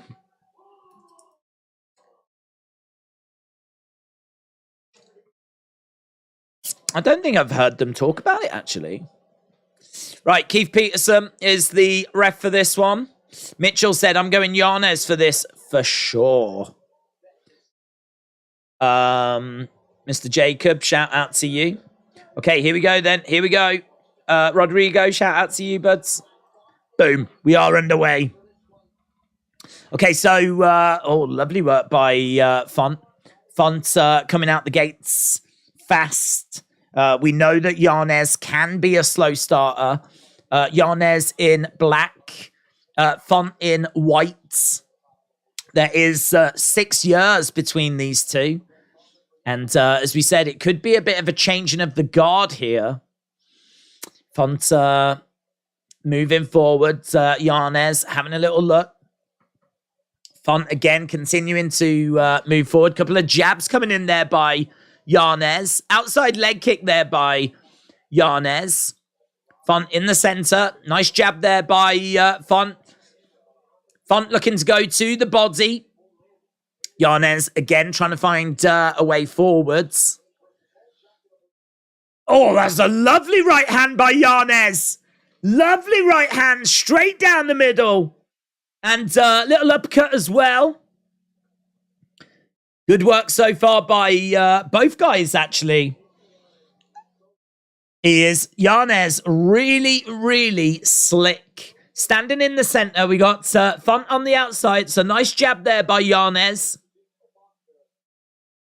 Another jab coming in there by Yanez. Font again, just throwing out a couple of jabs.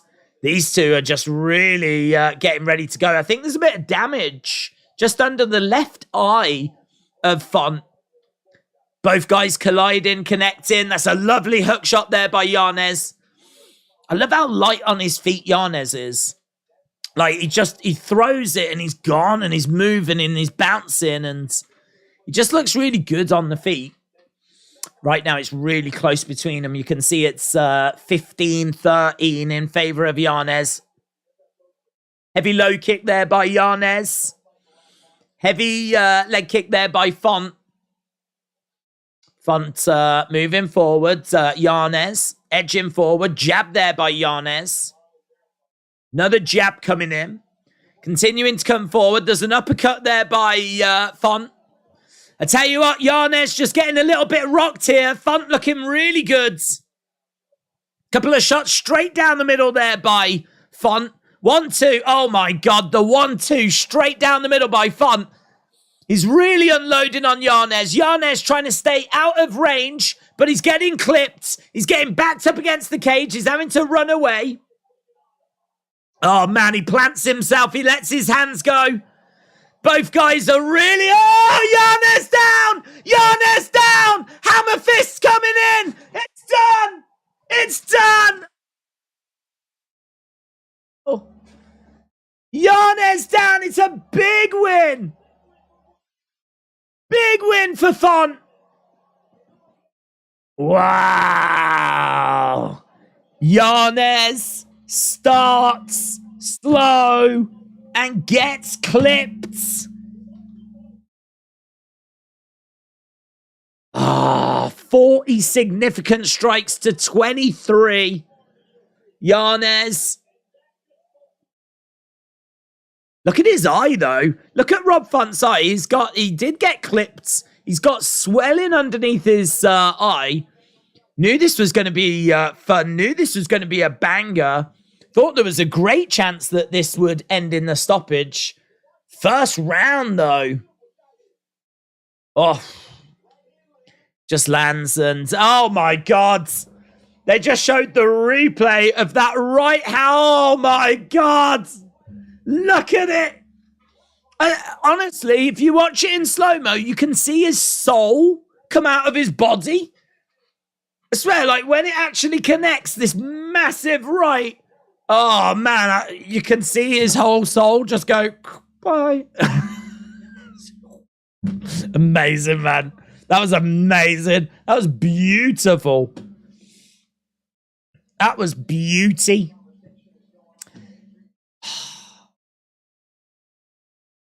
Yanez is upset, man. He is upset. It's probably because he can't find his soul. It got removed from his flipping body. That shot was nasty. He slept him. The derailing of hype trains begins, says Soy. That's what we're seeing, isn't it? Hype trains getting derailed everywhere. It is a bad night for the locomotive industry.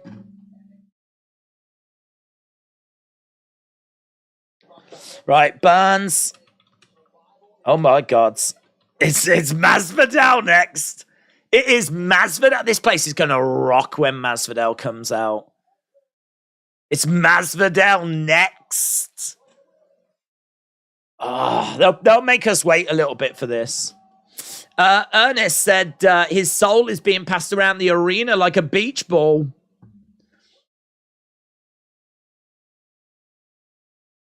Hey, does that guy still do the animations? I don't get recommended his stuff anymore. Remember, he might still do them. I never used to have to search for them. They always just showed on my YouTube feed. But the guy with the Ghost Club and everything, he's good. I always enjoyed his stuff. That would be one for the Ghost Club. Separate side bet for Masvidal to win by knockout. Masvidal by knockout. Monster kill. Going with Burns on this one. Soy Sauce said there's too many salty teenage girls saying it was an early stoppage. It wasn't. It was a life-saving stoppage. I've not seen him in a while, said John. He does still do them. Oh, that's good. That's good. Yeah, normally I wonder... Normally I used to get recommended them and everything, and I haven't seen him in forever, actually. What a finish, says Legend Killer. Do you remember when he used to have Leon Edwards rocking up in all of the videos going, I deserve a title shot. I deserve a title shot. Burns is going to starch Masvidal. Well, Rob Font, man, that you can see that meant a lot to him. That meant a lot. Who wins?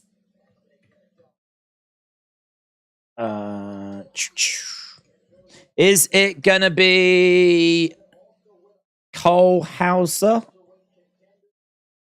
Bilal Muhammad? Look, he's got a shirt that's got Colby's face on, all messed up. That's some top tier trolling. Bilal Muhammad's got a shirt of Colby and his face is all messed. Odell. So George St. Pierre and there's Usman. So Pierre and Usman, GSP and Usman sat together. Amanda Nunes. That's nice. So Amanda Nunes doing meeting the fans. Okay, let's go. Justin said, amazing co-main and main. Let's go. Let's go, man. Let's go. So much excitement for this card. And it's these two fights that are doing the heavy lifting, of course. So, yeah, really looking forward to this. I mean, I don't know. What do you need to talk about in regards to this? What do we need to say about this next fight? I mean, it's going to be awesome. Masvidal, such a fantastic striker. 12-9 in the UFC. Has lost his last 3, but as we said, they are against Kamaru Usman and Colby Covington. Like, he's only been losing against the very best recently. And we don't have to go back that far until he was like fighter of the year. And he's on the cover of the video game. He's very outspoken. He's someone the fans love. He's obviously loved in Miami. The crowd are going to be right behind Masvidal here. He's one of them names as well. He managed to get to the point where you can talk to even the most casual of UFC fans, and they'll know who Masvidal is, mainly because of that amazing knockout against Ben Askren, which just elevated him to like superstar status. He trains at American Top Team. He is a street fighter. He's a striker. He's got great boxing. He needs to try and keep this on the feet. He does not want to go down to the ground, but he's got really good takedown defense. Solid cardio. There are question marks around if he's still hungry for this. I mean, he will always give his all. He will always give a good account of himself. But he's got his promotion. He's doing all the other stuff. Has he got that focus? Has he got that hunger? Has he got that dog still within him to get the result that he needs to get here? Like, there's a big question mark around that, to be honest. And, you know, look, Gilbert Burns, we are talking about one of the best jiu-jitsu artists in UFC. He has got speed. He is scary. He's athletic. He pushed Chimaev to the limit. He made Chimaev look like a human. He's got 11 first-round finishes out of his 21 wins. He's aggressive as an all-rounder. His striking has improved. He's got great durability. He is hittable, though. One thing I will say about Burns is he does keep his head on the center line.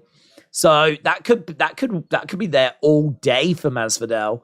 Masvidal could tag him all day, every day. It's as simple as if this stays on the feet, I really fancy Masvidal. If it goes down to the ground, I really fancy Burns. I think Burns gets it. My head says Burns, but my heart really does want Masvidal to get the win here. So 88% of people on Tapology, 88% of people on Tapology have gone with Gilbert Burns. So 88% with Gilbert Burns. I believe his minus 500 favorite is a heavy favorite. He's a big favorite. If Masvidal does get the win here, it's quite the upset. So, yeah, I've got Burns winning it. But as I said, I'd love for it to be Masvidal. Just having a look at the chat, we've had a couple of 100 votes. Again, if you are watching, we've got nearly 2,500 people joining us right now. Big shout out to everyone that's joining us. If you are watching and you've not left a like, leave a like. We're only 59 away from 1,500, which is awesome. We have got the video package for our co-main event right now. And 56% of you think that Burns is going to get the job done here. So it seems like Burns has just got the edge in the community at the moment. We've had just over 300 votes. We will go back to that in a second. Am I the only one who watched Burns Hamzat? The dude bangs, says Scott. If Burns loses, I will lose my apartment, said B Wizzle. The Masvidal money line is too good to not drop a couple of bucks on him, said Shane. Masvidal versus Burns could be fight of the night, said Mr. Jacob. Since UFC and WWE are unified with Endeavor, do you think there is a potential for Brock Lesnar UFC return? I think there's a potential for him to come into UFC and put the belt around someone's waist or sit at ringside or do something along those lines. But he has said that his MMA career is done. And to be honest, I think it probably is. I mean, I don't think that he is doing any training anymore. I think all of that's behind him now. I don't actually even know how old he is anymore. I mean, I know that when you're a heavyweight, you can get a little older. But I think Brock's well past it now. I think his time's been and gone. He's called an end to his career. I think if he was to step in there now with any of these heavyweights, he would be in trouble. Maybe someone outside the ranking could be interesting, but I mean, listen, if he goes in there with any of the top 10, he's going to get murdered. So, no, I don't see it, buds. I think that door, we didn't need this union to have the door open for him. You know, Brock's one of the biggest pay-per-view sellers they've ever had. So if Dana could have got another fight out of Brock, I think he would have welcomed it. So I think that door was always open anyway. But Brock made it clear that he's walked away. And as we said, I think that was a good couple of years ago now. So, right, here we go. Here is Masvidal. Do you feel special when one of the guys tells you that you have $1,000 on the fight, but apparently doesn't have the $74.95 for the pay-per-view and watch you instead? I don't really think about it, to be honest, but I just hope if anyone does have $1,000 on something that it comes through for them. That's all I'm thinking. Right, here we go. Let's go, Game Bread. Let's go. I tell you what, can we see any empty seats now? Because it's looking pretty full. He's making his way out and he's getting a great reaction. John Anik said, it is an indescribable love affair. The bond between Masvidal and Miami is very, very strong. It's always special when you're fighting where you're from, of course, but Masvidal and Miami just go together so well. Even if he wasn't born in Miami, like, you would look at him and go, oh, he should have been. He should have been. Right, here we go. Masvidal making his way down. Keep getting your thoughts in. Fastest finish in UFC history, 5 seconds. That amazing knockout against Ben Askren. Is it BBC Talk Time? Said Kushki. Listen, mate, you know me. I love BBC. I will say that on any and all streams. Brock is too old. Brock versus Frank Mir rubber match, said J-Dub. James said, Izzy's been on the decline with pre-fight antics, but has some new tricks. Do Jorge versus Seth in WWE because Seth hates Jorge, says Maria. Listen, that'd be a banging fight, man.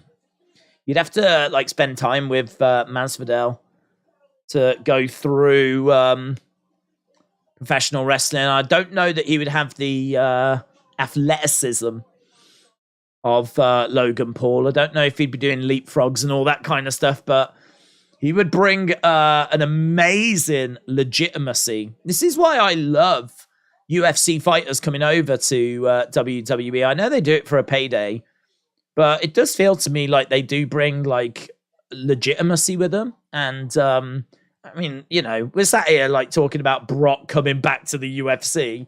He's one of the biggest stars WWE have got. Ronda Rousey, I think she would get destroyed in the women's division now. I think women's MMA has very much moved on, but she's still in their Hall of Fame. She's still, very highly respected. But yeah, you know, the divisions have definitely moved past her. But I'd love to see Masvidal in WWE. I think that'd be awesome. Right, here's Burns. Why do you read our messages, says Amads. So I like to see what people are saying, but I want to know where people's heads are at, what people are thinking. Jacob said, happy Easter, everyone. Herbert said, Man City sucks. Angel said, Jorge showed up on AEW. That's true. Well remembered. He did. They didn't really do much, though, did they? I mean, he didn't have a match or anything. He was just... I think he did get physically involved, though. But that whole thing was a bit strange, wasn't it? Only fake video. Comment was gone before I could read it. Just watch Burns smash Masvidal, said Mahesh. Covington in WWE would good. Covington in WWE would be awesome.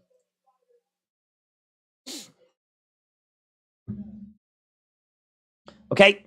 Biplob said, let's go Masvidal, get it done. Biplob, shout out to you. Burns has made his way down. Masvidal has made his way down. We are about to get underway with the announcements. Some of you ask weird questions, said Andrew. The only question I care is pancakes or waffles, says John. That's a good question, actually. Do you know what? I mean, pancakes aren't really a thing here. We do have pancakes, pancake day, but we don't really do the breakfast pancake thing like you lot do in America. It's not really a thing. I mean, I think you could probably find them if you went looking for them, but it's just not really a thing. I would probably, I don't know. We don't do the breakfast waffle thing either. Really, it's like cereal, toast. Some people might have a full English, which is going to be like fried egg, bacon, sausage, beans, black pudding, all that kind of stuff, you know. Some people have like, bowl of fruit with a bit of yogurt, stuff like that. But like pancakes and waffles, it's not really part of our culture. I mean, undeniably, there will be people in the country that do it, but I'm talking like the majority. I think if I had to pick, I would go... Aren't they like the same? Aren't they just the same thing? But just different shapes. They're both made of batter type stuff.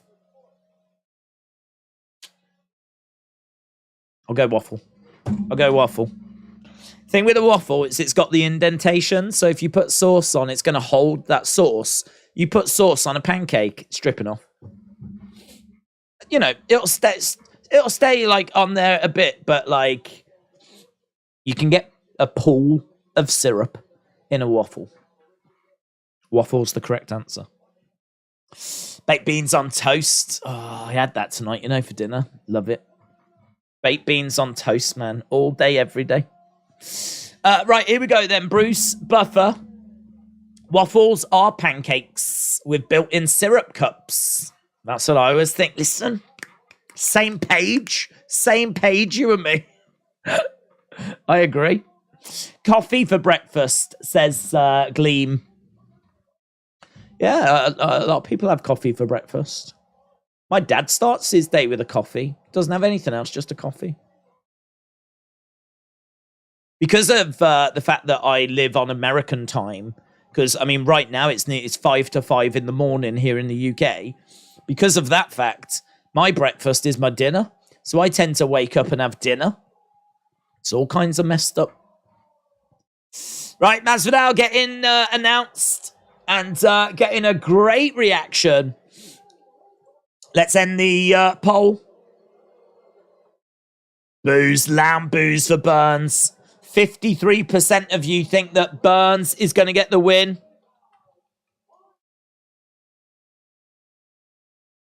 Right, let's go main event. Pereira and Adesanya.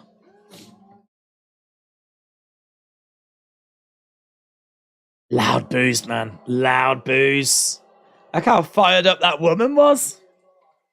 Right, here we go. Mark Goddard is the referee for this one. Time for our co-main. Let's go. Look at Masvidal, man, staring at Burns.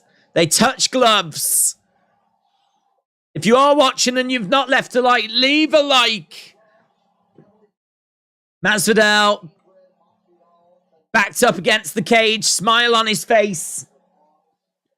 He's ready. Burns is ready. This is going to be quite the task, man. Boom. Here we go. Burns in the center. Masvidal in the center as well. Masvidal, red shorts. Burns, yellow shorts. Okay, Masvidal standing in the center. And outside leg kick there by Masvidal. Burns circling round on the outsides. Masvidal again, just keeping an eye on Burns. Burns being very patient. Circling round, obviously, he's going to be looking for takedowns. We know that Masvidal's got very good takedown defense. Rainbows and unicorns says pancakes for breakfast, potato waffles for lunch. Do you like a potato waffle? Rainbows and unicorns, aka Sam, shout out to you. Kicks coming in there by Burns. Had a minute gone so far. Burns, yellow shorts. Masvidal, red shorts, as we said. And quite a slow start. You can see we've had just over a minute. So far, it's 2 significant strikes to 1. Burns trying to find a way forward. Masvidal backing up a little bit. Jab coming in by Burns. Masvidal keeping the hands up as Burns is edging forward. Hook shot just misses there by Burns. Inside leg kick there by Masvidal. Burns again coming forward, looking to jab away. Another jab coming in there by Burns. And Burns again continuing to edge forward. Masvidal on the outside. That's 1-2. Straight down the middle. Masvidal goading Burns. His chin out, says a few words. Gets his hands right back up though as Burns again lunges forwards. Heavy leg kick coming in there by Masvidal, targeting the thigh. That lead leg is going to get chewed up by Burns. If he's going to leave it there, Masvidal will go after it all night. Burns struggling to just get going here because Masvidal is on the outsides. And Burns hasn't gone for a takedown yet. He hasn't gone for a takedown. He's trying to throw in a kick. Kick to the body. Masvidal edging forwards. Burns bouncing around as Masvidal continues to just edge forward. 1-2 straight down the middle. Outside leg kick there by Masvidal. That was good by Masvidal. And as soon as he does anything of significance, the crowd's so excited. Another kick coming into the leg there. 7 leg kicks by Masvidal. Burns in the center, switching stances. There's only 6 significant strikes in this. It's been very cagey. Very cagey. Couple of shots coming in there by Burns, but they just fall short. Masvidal jabbing away as Burns edges forward. Masvidal backing up a little bit. Masvidal bouncing around on the outside. Heavy leg kick coming in as Burns is edging forwards. Grabs a hold of Masvidal. Masvidal breaks apart. Manages to escape. Couple of jabs coming in. Doubles up on the jab, throws the right hand, misses with all of them, Burns. So far, Burns has only landed 6 of 24 strikes that he's thrown. 6 of 24. Now we're seeing Burns edging forward. He's switching his stances. He's just a little bit behind, but he is looking the aggressor. Kick coming in there by Masvidal to the body. Burns, again, neither guy has really got going. We have seen Burns trying a little more. Masvidal just hasn't really committed to anything, but he's been getting those leg kicks. Big overhand coming in by Burns. Now we're seeing Masvidal throw some shots. Leg kick coming in again there, and Burns trying to come forward, straight down the middle. Masvidal backing up a little bit. Burns coming in. He's got Masvidal backed up against the cage. Lovely right hand there by Burns. Outside leg kick there by Burns as well. Burns trying to find a way in. Covers up. Knee strike coming in. Hook shot there by Burns. Hook shot by Burns. Masvidal sticks his tongue out. I think that hook shot landed. And now Burns is looking for the takedown. Gets it! Gets the takedown! But there's only a second left to go. Hammer fist there by Burns right at the end. Whoa! Look at the numbers. Look at the numbers. 16-15. Takedown for Burns. Oh, how do you score that one? How do you score that round? Damn, man. Damn.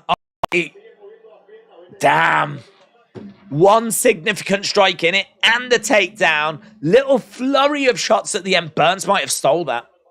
He might have stole that right at the end of the rounds. He might have stolen it right at the end. Hustle for love. Damn. Amazing. Amazing. Right, we're about to get underway. Round number two. Okay, here we go. Round number 2, about to start.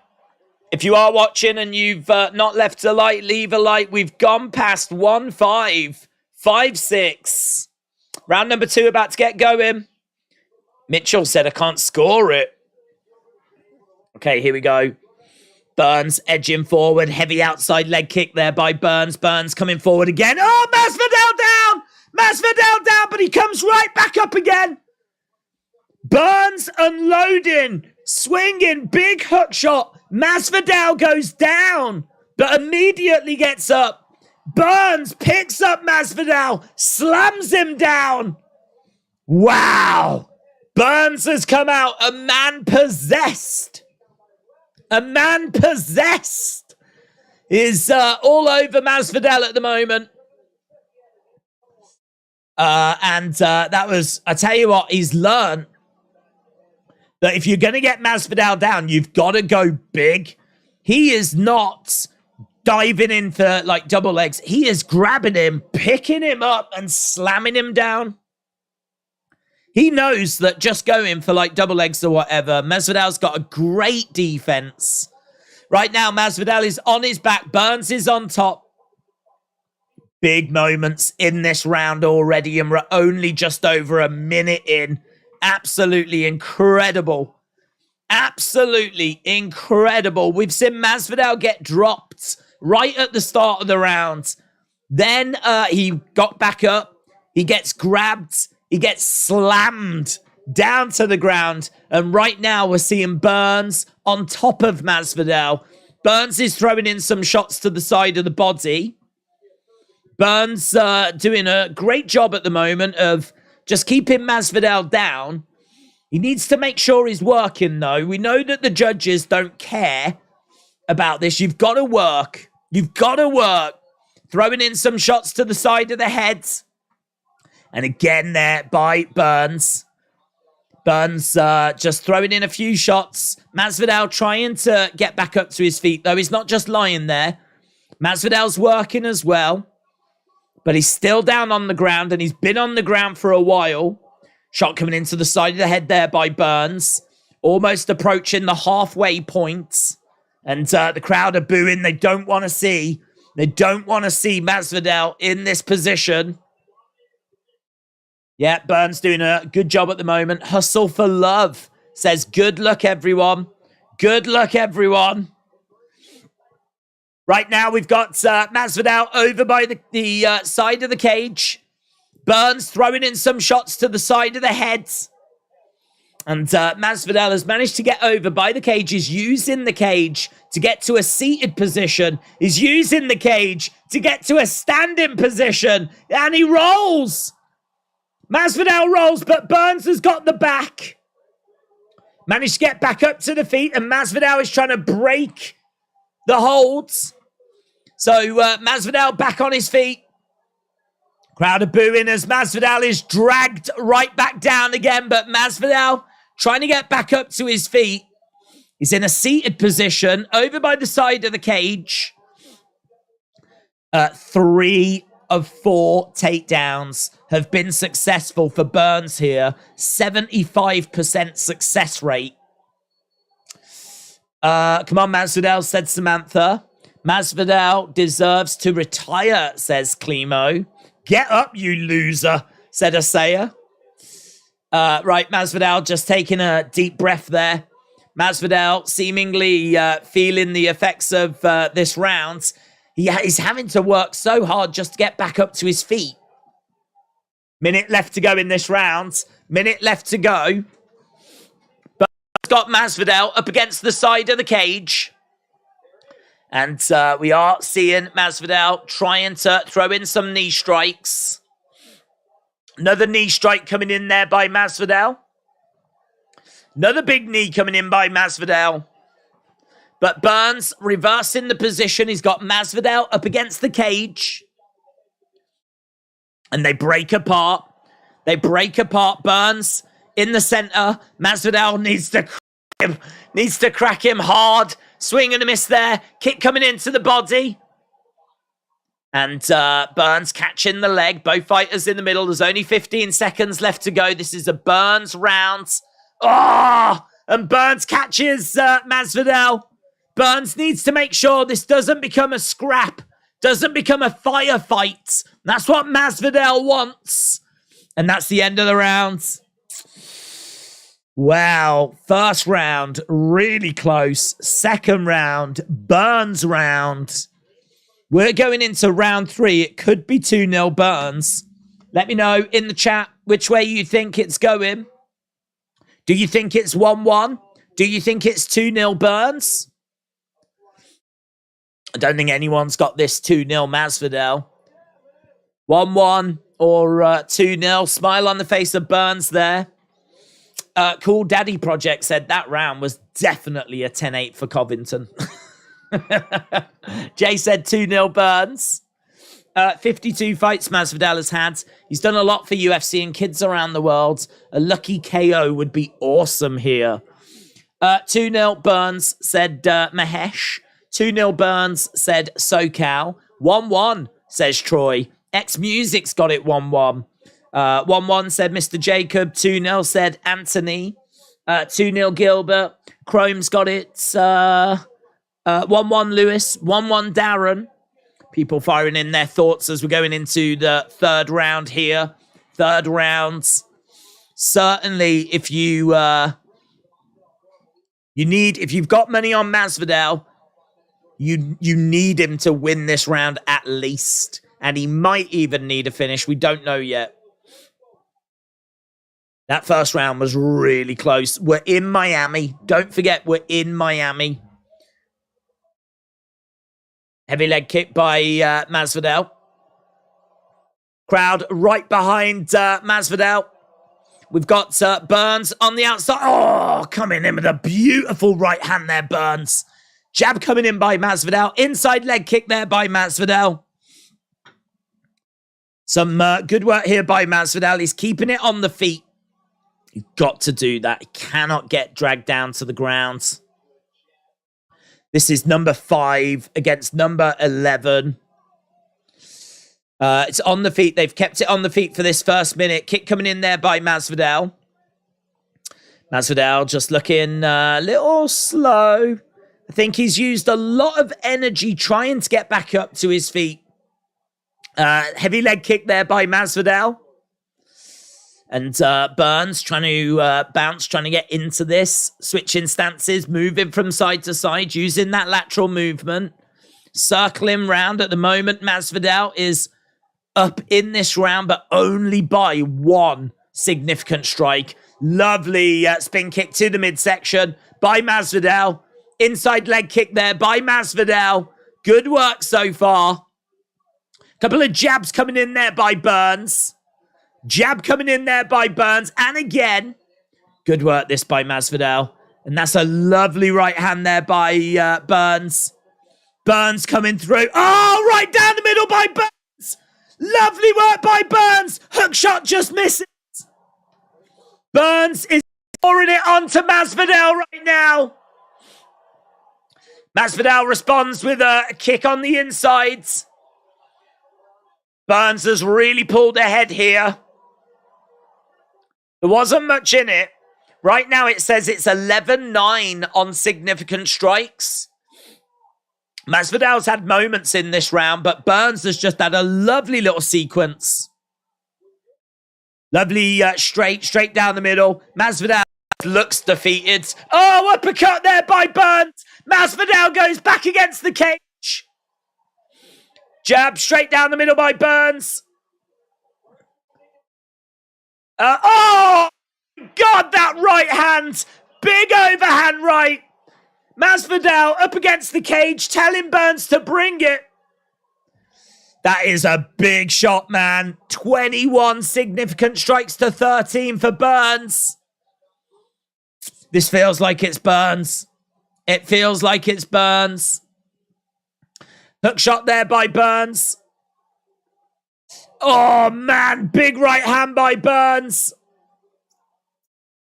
Body shot there by Masvidal. Masvidal just gets caught there by Burns. Burns drives him back against the cage. 3-0, Thug Rose. Robbery incoming. Well, round 3, headshots 23-6 for Burns.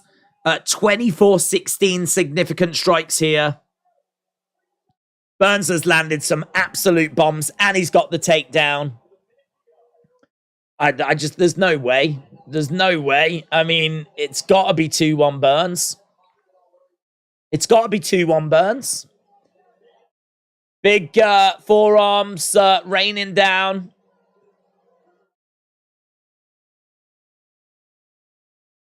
It could even be 3-0 Burns, couldn't it? This is getting bad, said Johnny. It's done, man. It's done. I mean, we got 40 seconds left to go and Masvidal's on his back. Burns is on top. Crowd are dejected. Will he retire? Will he retire? He said if he loses, he will. This could be a big moment, man. This could be a sad moment for the MMA world. Yeah, this is... we're seeing the end of Masvidal at the top here. I mean, I do feel sorry for him because he's fought killers, man. You know, he will have lost to Usman, Colby, Burns. That's a killer's row, man. 3-0 Masvidal. 3-0 Burns. It's over, said John. Y'all really felt hard on the Masvidal hype train, said Matt. I've never been a finisher. The Askren was a big claim to fame. Yep. I mean, what I would say, though, is you got to give him credit. He's lost. But the people he's losing to, top names. You know, he's losing to Usman, Colby, Burns. You know, I feel like he's in that top 10, but his time at the top, it's done, isn't it? It's done. I mean, he's ranked, what is he ranked? 12th? In the 11th in the division. He's just lost to the number 5. But he's moving in the wrong direction, isn't he? He's moving in the wrong direction.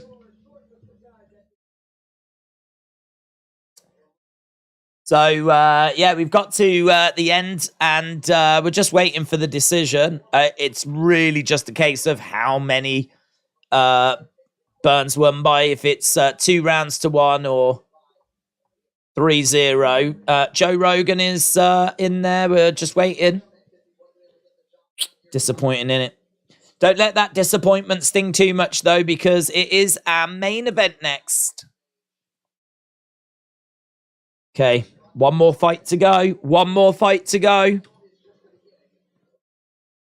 So, Pereira.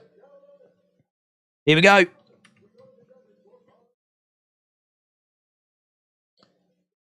30-27. 30-27. 29-28. Unanimous decision. Gilbert Burns. So 30-27. 30-27. 29-28.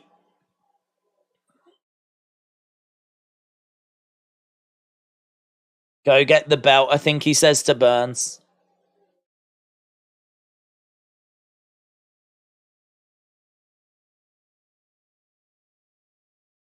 So Burns picks up a win.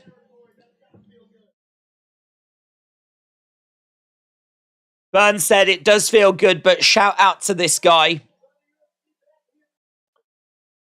He brought the UFC back here to Miami.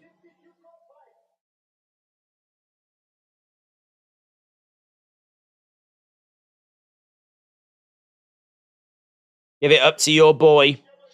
Amazing fight. Shout out to both fighters. Said 2 bossed up for this Worlds. Austin said, I'm excited for the main event.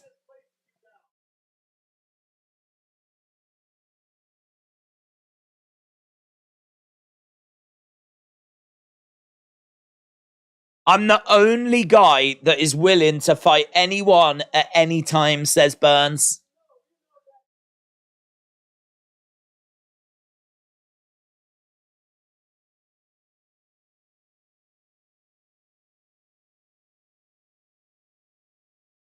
I'm not taking any other fight, said Burns. Leon Edwards, Colby Covington, whichever one of you has got that belt after your fight, I am not taking any other fight. He wants the winner of that. Right, that's Burns. Now, the big question is, what's Masvidal going to do?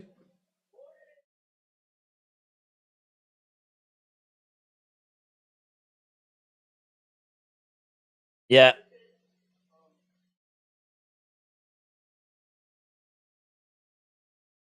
Masvidal apologizes to the crowds.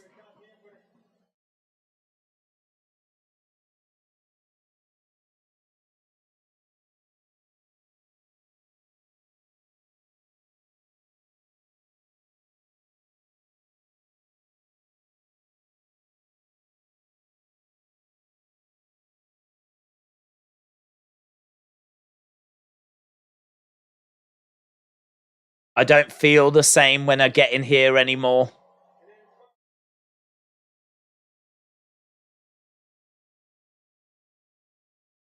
Hopefully I've inspired someone in here, says Masvidal.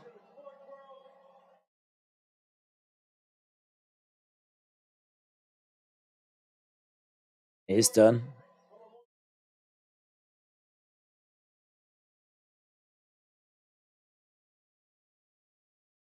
I love you.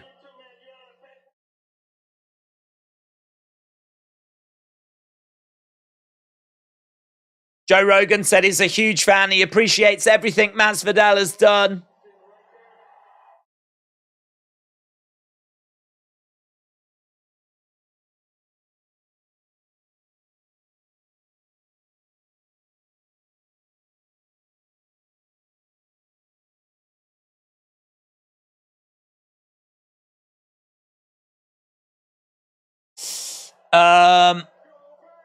Nothing but excuses. He's retiring. Masvidal's always been overrated. Well, he doesn't. I thought he might put the gloves in the... no, he doesn't. He chucks them out to the crowd. That's nice. That's nice.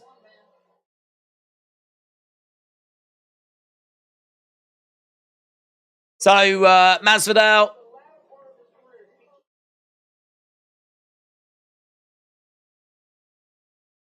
Masvidal calls it time on his career. Just like Henry Cejudo did. He may be back, who knows? But, I don't know, he's certainly making noises that he's done. Masvidal should retire and shift to boxing, said Soy Sauce. Yeah, so talking to his son.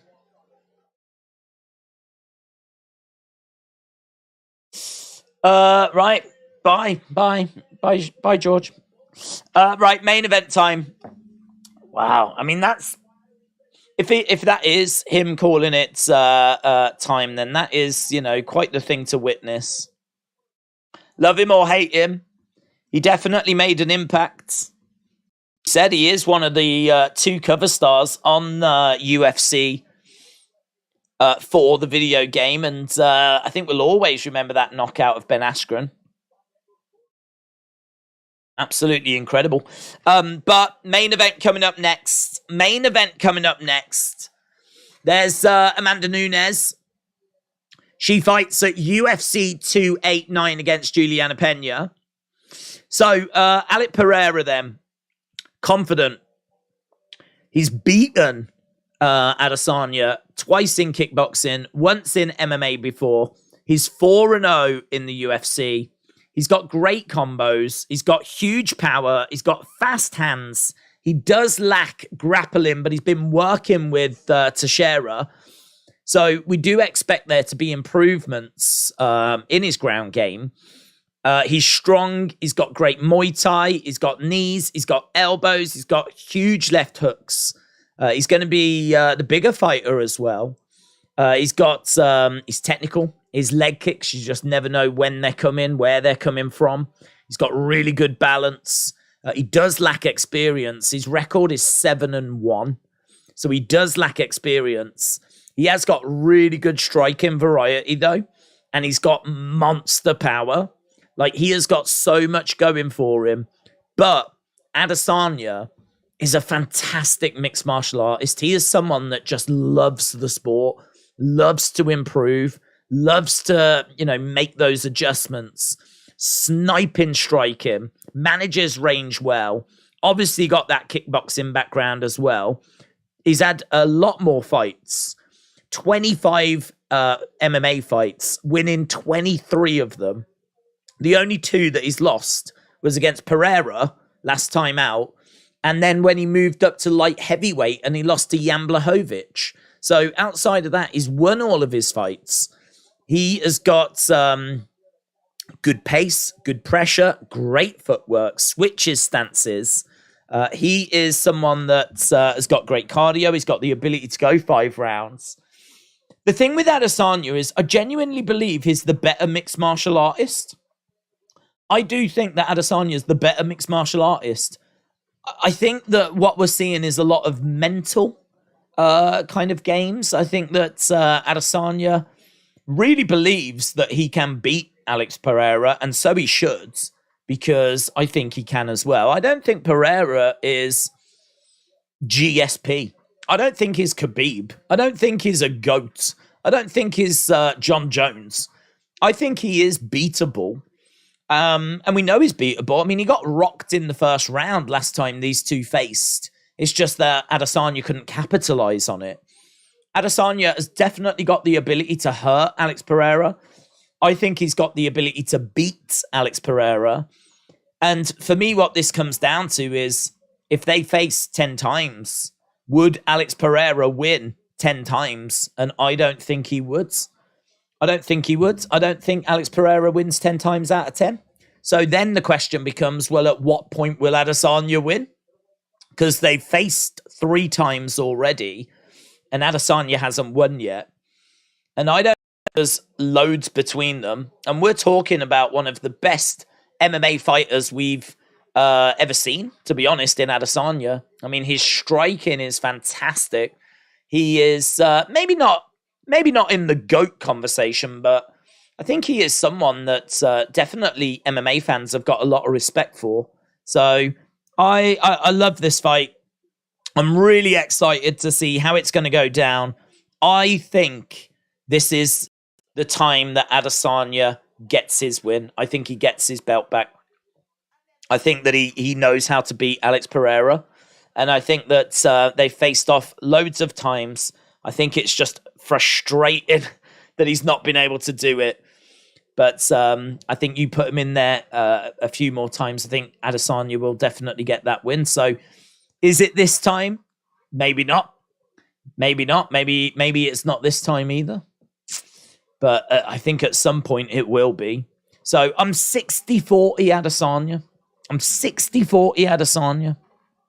We did a poll earlier, and it was 59-41.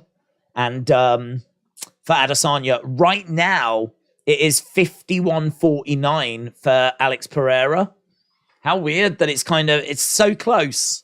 So close. 51-49 now in favor of Pereira. We did a poll earlier. It was 59-41 in favor of Adesanya. This is so close. People just don't seem to have a good read of it. And I totally understand. It's good though, isn't it? That's what makes this. That's what makes this such an exciting fight, is that it really is a hard one to call. I would not put money on this. I would not put money on this because this one is going to be really, really tricky. Mac, shout out to you, bud. Said, thanks for the commentary. Thanks for the support, man. Really appreciate it. I'm really pleased that people enjoy hanging with us and spending time with us and find the streams useful. So, Mac, shout out to you, buds. Dylan said, thanks for the commentary. Dylan, shout out to you, my friends. Really appreciate it. Yeah, I'm glad that people find it useful and enjoyable. Hopefully this main event is going to live up to it. I think the card tonight has been good. I still think that Gastelum and Curtis has been our fight of the night, though. That thing was just exceptional. But this one has got a chance to be a banger as well. Definitely. I really enjoyed their last fight. Burns won. Now for Izzy, said B Wizzle. Thanks, Days, for the great stream. Shout out to you. I can see a cage match coming. Suzanne, shout out to you. Appreciate the kind words. How is Days still awake? Said Killer Shot. Hey, listen, we've done, what's this, 7-hour stream? It's a walk in the park for us. We did an 11-hour stream last week. In fact, last weekend on Saturday, Sunday, we actually streamed for 25 hours across the 2 days.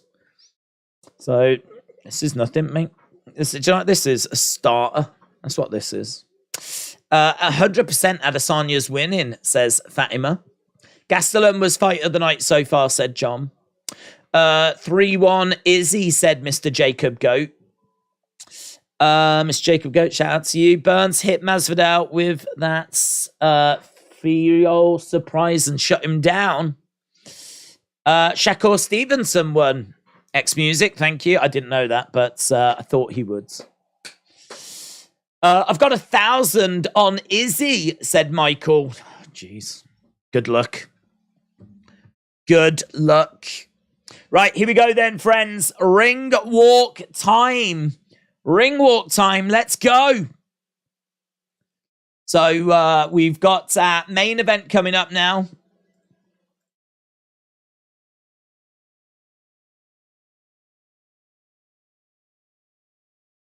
Bang. I don't think this is going 5 rounds, said Vishal. If Izzy wins, my constipation will clear up, said MDM. Well, listen, mate, fingers crossed for you. That's as good a reason to cheer for Izzy as anything. Here he is, and he's got his collar on. He loves it, doesn't he? Let's go. Let's go, said Adesanya. Adesanya making his way out. Looks weird without a belt.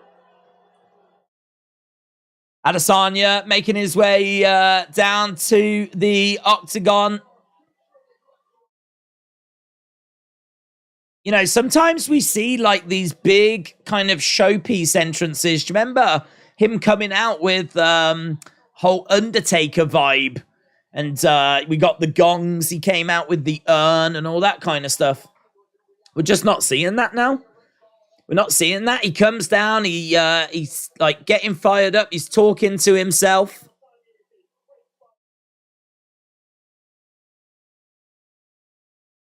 So Adesanya seeming a lot more focused here.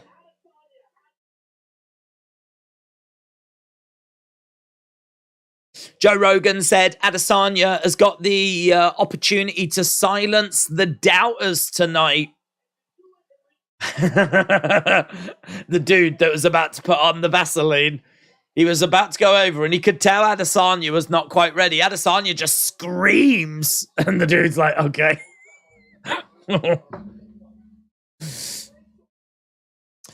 Adesanya is going to KO this man, said Darren.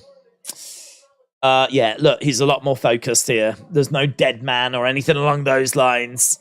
He's singing along with his entrance music. He's made his way down. He's very much dialed in.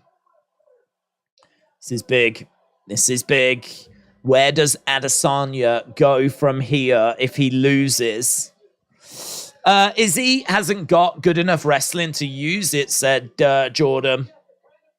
Izzy seems to be more focused. I think he's got an unexpected game plan, said Gene. He's got his little dog collar on, said Joe. The collar's strange. The collar is very strange. Oh, look at that, spitting up water into the air. Thought he was going to go full on Triple H. He didn't.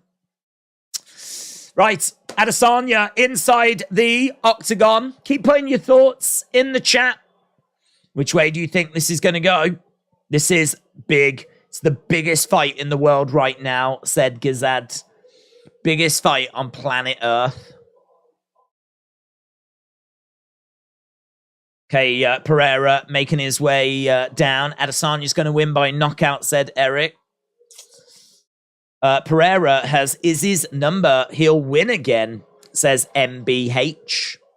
Adesanya needs to use that right hand, said Bitblob. He needs to stay on the leash, said Killer Shock. Kamal said, I think Izzy is going to upset the world by getting an early finish. Well, it's funny you should say that because he had him rock last time. He caught him, and Pereira was in trouble. So we know that he can rock Pereira. Max said, let's go Pereira. Max, shout out to you, man. Mr. Holmes said, eye poke. Scott said, I lost my virginity to this song. Come on, Scott, don't lie. You haven't lost your virginity. Sorry, it was there. It was there. I had to take it. Ghazi said dog collar because he's a bish. You know where the dog collar came from? It's a replica of the collar that Jet Li wore in the film Unleashed, says Jordan. I didn't know. That's interesting. He said it was a dog collar. That's what he said at the press conference. Right, Pereira making his way down. When is the main event? Few minutes.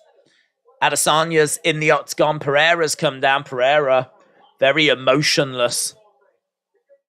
He's not screaming. He's not happy. He's not sad. He's very focused. Let's go, Izzy.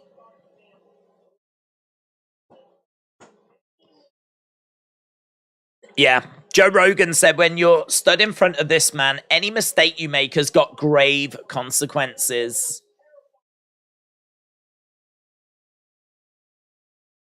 There's Teixeira.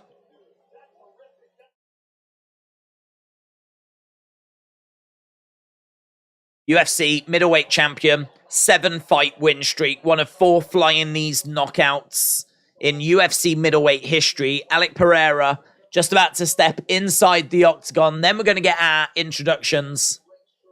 And we will be underway with this fight very, very soon. This is our main event right now. It's still 51% to 49.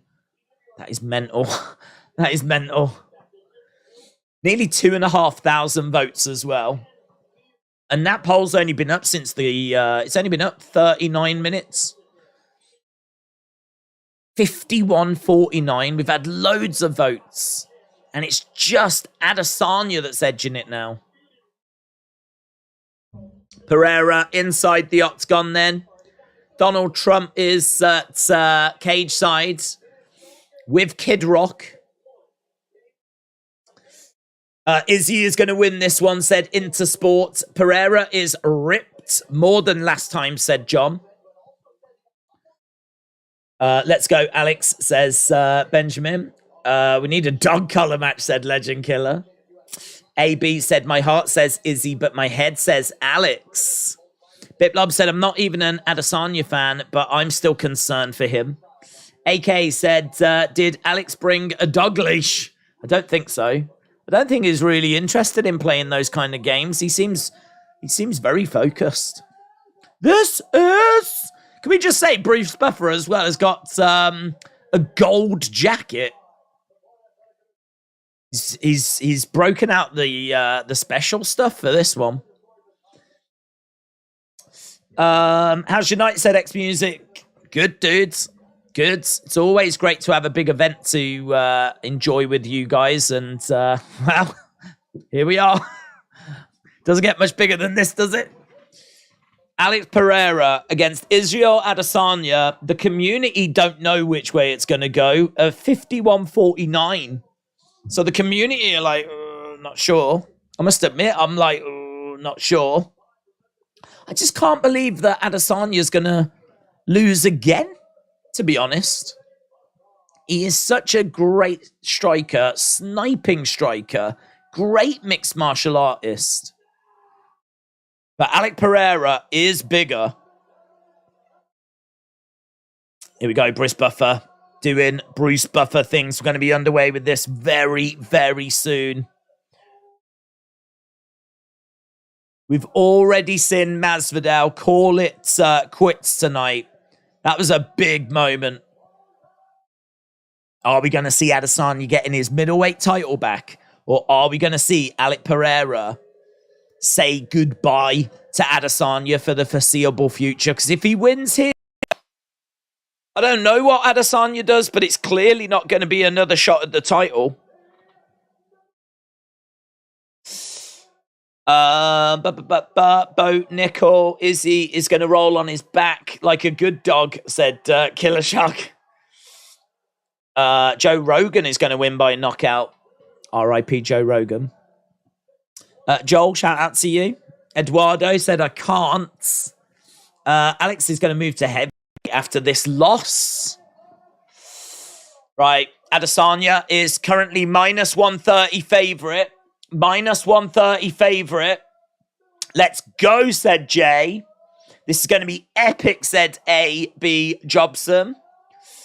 Good night, Izzy, said Mr. Riceman. Mr. Jacob Goat said, I'm still sad about Jorge retirement. Izzy's getting KO'd tonight, said Pilot 206. I've bet my car on Izzy, said Frozen Lake. Alex Pereira getting his intro, plus 110, underdog for the champion. The champion coming in as the underdog. Let's go, said Gizzards. Come on, Alex. This blind squirrel needs a nut, said Deadman Talking. Izzy wins, only because this is his fourth try. Well, he's got to eventually. The gap between them doesn't feel that big. Right, here we go. Stepping forwards. Adesanya staring at Pereira. Pereira staring at Adesanya. There's clearly no touching of gloves. Didn't expect any touching of gloves. Let's go, man. Let's go. Here we go. We can go 5 rounds.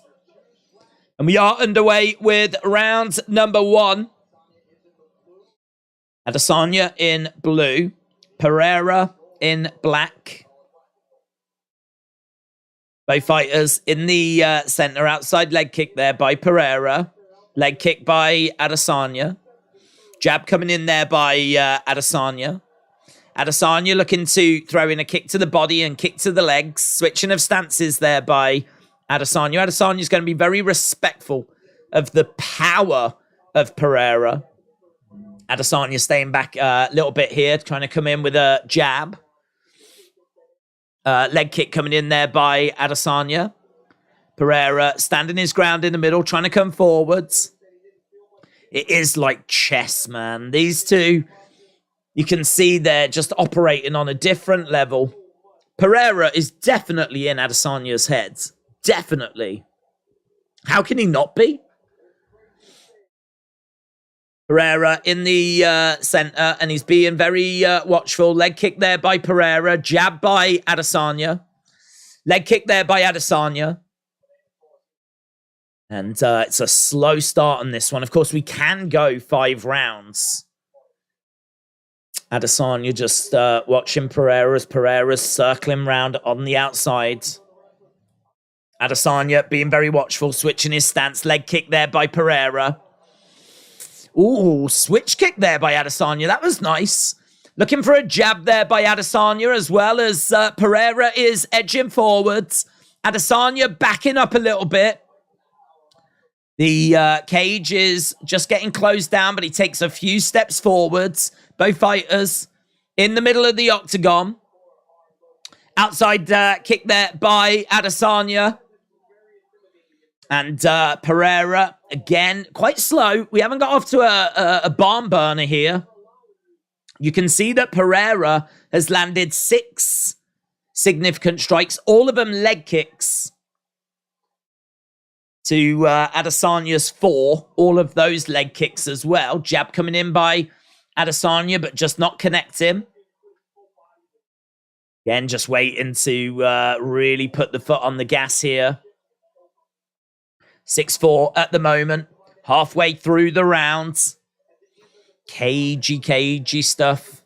Cagey stuff. Both guys very respectful of the other. Adesanya trying to get into range. Trying to let the right hand go, but no joy. Heavy leg kick there by Pereira. Adesanya backing up a little bit as Pereira continues to move forwards. Adesanya on the outside. We've seen this quite a few times before where, you know, Adesanya is going to fight the game plan he needs to fight. He'll do what he needs to do. He doesn't really care about the entertainment factor. This is about him having a legit challenge in front of him, trying to work it out. And that's what he's doing here. Leg kick coming in. Nice. Adesanya putting a bit of a sequence together there. 1-2 and getting a kick in. But Pereira just starting to pull ahead a little bit. Leg kick there by Pereira. Adesanya changing stance. Kick coming back there by Adesanya. Pereira circling round on the outside. So far, it is 16-9 in favor of Pereira. But I wouldn't say there was much between them at all. I mean, it doesn't feel like either fighter has really got going. We've got a minute left in round number 1. As we said, it's very cagey. Both fighters feeling their way into this one at the moment. And we've got 16-10. Adesanya just closing that gap a little bit. Closing the gap a little bit.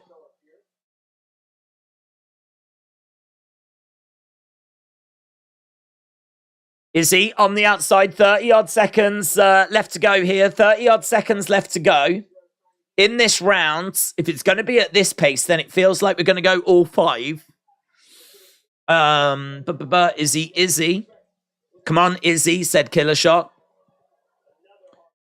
Izzy's getting backed up by the cage. He doesn't want to be there. That's a problem. Izzy absolutely cannot afford to get backed up by the cage. That's when Pereira is going to have Izzy trapped and he's going to really be able to unload. That's how he caught him last time. That's the end of the rounds. And Pereira is ahead by 10 significant strikes. So first round, very slow. Not the barn burner that the fans will have wanted. But I feel like Pereira's going to have taken that one.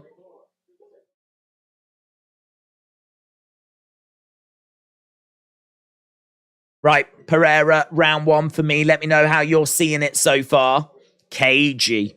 Really cagey.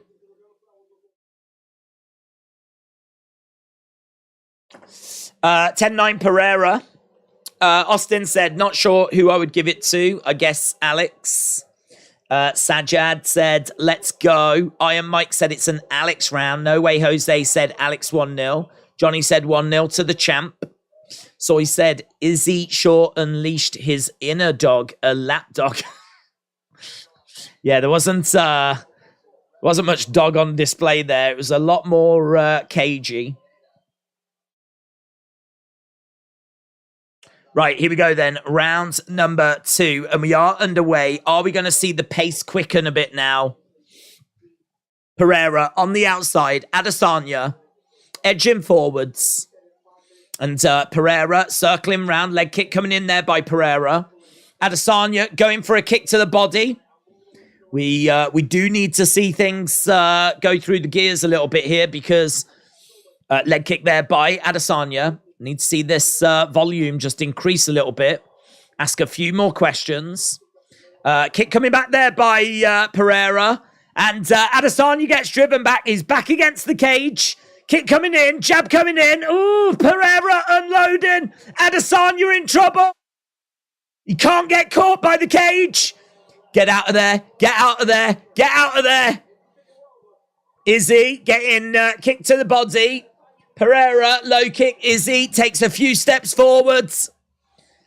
Few steps forward there by Izzy. And that was, I tell you what, nervous times if you're an Izzy fan.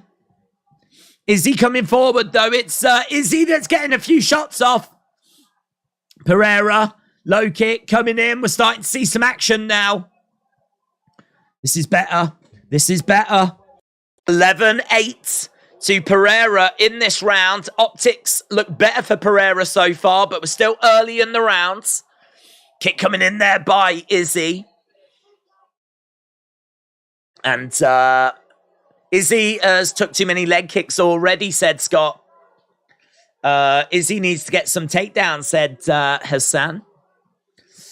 Adesanya gets hit, says Angel. Jab coming into the body.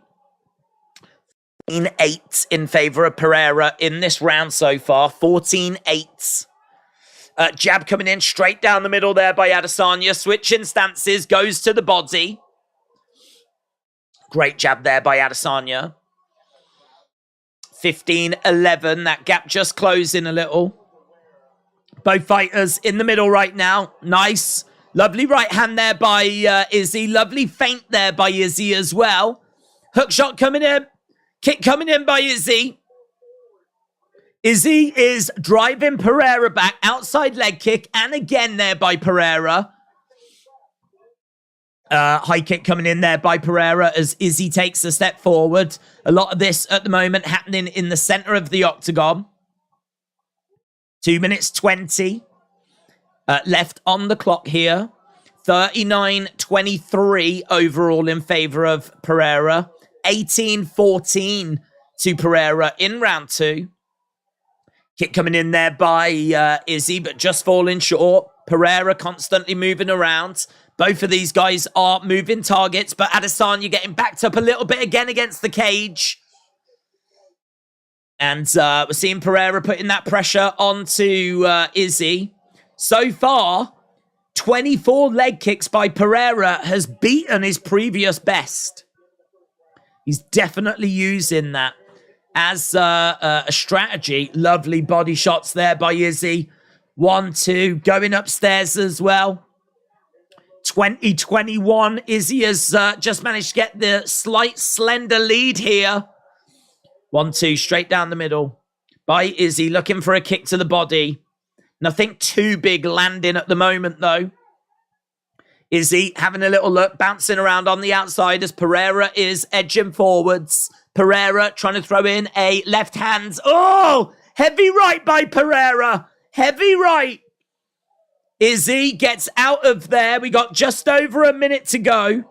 Oh, he's getting caught up against the cage. Izzy gets out of there again. Kick coming in. Big body shot.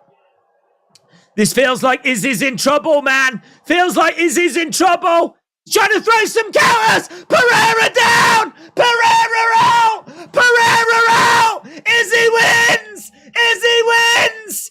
Izzy wins. He's just knocked out Pereira cold. He's just knocked him out cold. Pereira's down. Pereira's deaded.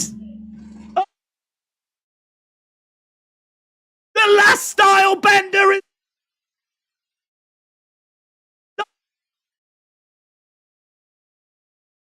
Adesanya wins. Adesanya wins. He was in trouble. Cage. Counter shots. Pereira goes down. And he is out cold. Joe Rogan says that might have been one of the greatest KOs I have ever seen. It comes out of nowhere, man. It comes out of nowhere. He's right backed up against the cage. He's covering up. He's in trouble. Bang! Dead. Adesanya has overcome his boogeyman. We're just waiting to see the replay. Round 2. Kick comes into the body. Izzy backs up. Leg kick there by Pereira. Izzy is covering up. Knee coming in. Oh, it's a lovely... It's 2 right hands in a row, man. That is... I mean, that just looks like it's everything Izzy has got. It's... Oh, it's from down here. It's from down here. I mean, that shot comes from flipping Mexico. Oh! Finish him. Smacks him. He takes it. And because he's dazed, Izzy can then get another one in. Oh, my God. 2 massive right hands in a row as he's being pressured. Oh, my God. I mean, the feeling, it must be absolutely undescribable, mustn't it? It must be like for Adesanya to be able to overcome Alex Pereira, it must be absolutely like, he must be on cloud flipping 99? 999? Oh, man. I'm happy for Izzy. Amazing. Amazing. Izzy unleashed his inner pit bull. It was from all the way down there, man. That shot was from all the way down there.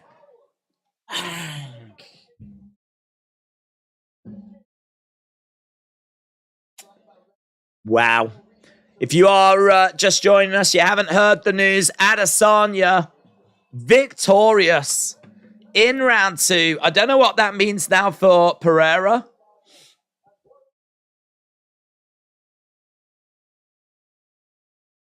Why? Knockouts!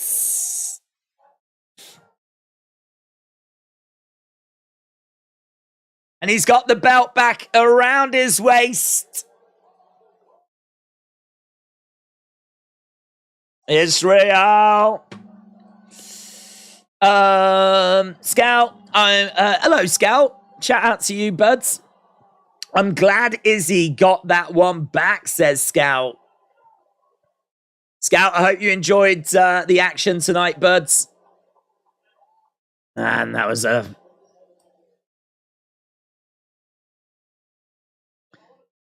Izzy. Earth.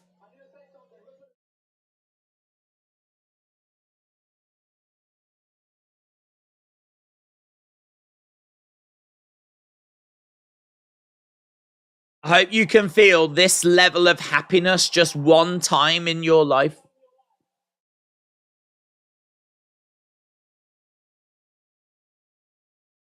You'll never feel this level of happiness if you don't go for something. I'd love it if he said you'll never feel this level of happiness because you suck. If he'd have turned on all the people, if he'd have just cut one of the great heel promos of all time, I would have loved him even more.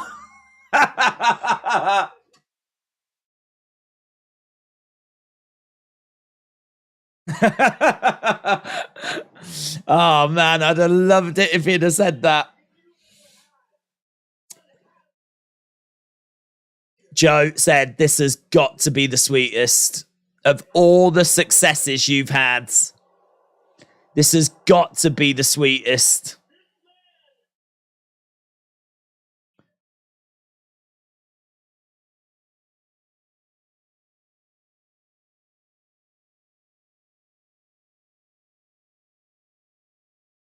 This was so spectacular, and it so cements your legacy.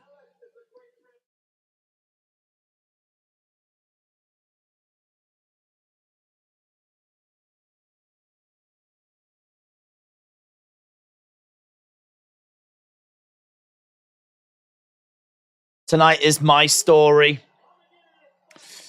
Amazing. Never been happy for Izzy this much. Is a real hero, said Zach. The king is back, said Casey O'Neill.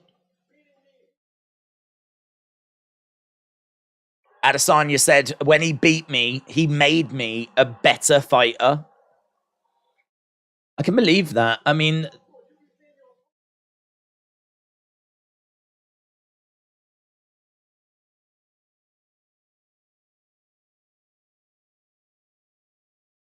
he says he gets tired. He puts in the work when he's training so that when he steps in here, he doesn't get tired.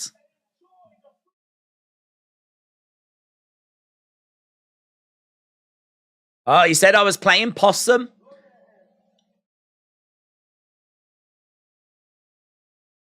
Oh. Look at him. Look at me. Adesanya's just loving it.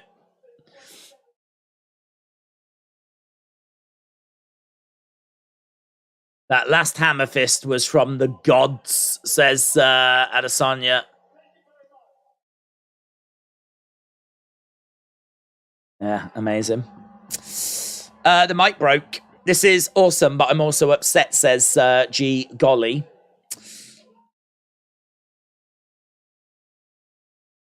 That Stylebender just provided an amazing moment for MMA in 2023. I think when we look back on the year, that knockout is one that we're absolutely going to go back to.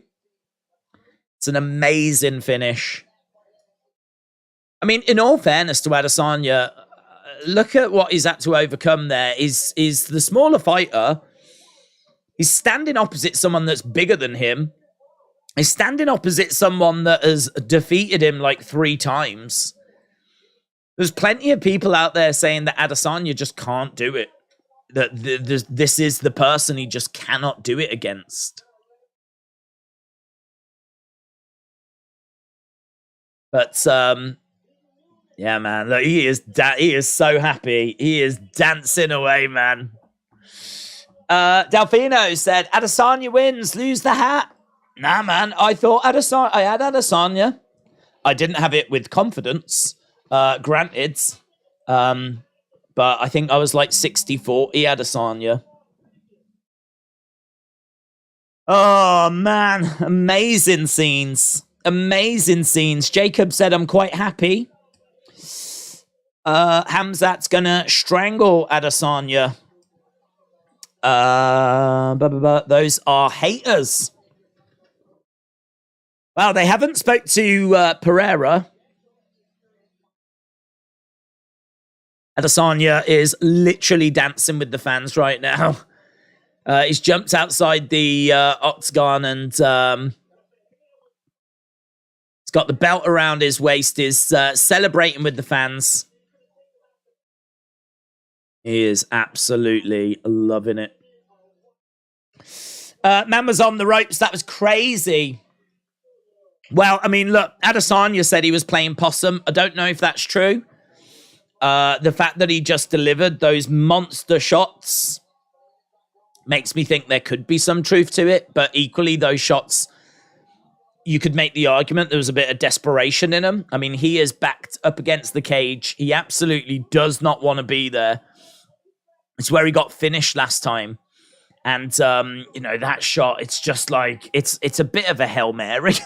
It's a bit of a, I'm just going to throw this massive looping shot that connects, rocks Alex, and then he can throw another one and put him down. So it is two absolute nuclear bombs that get thrown by Adesanya.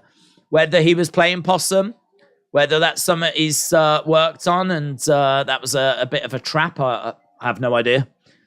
Izzy fans will say yes. Izzy haters will say no. I have no idea, but an amazing finish. It's got to be a trilogy, said Wrestle with Andy.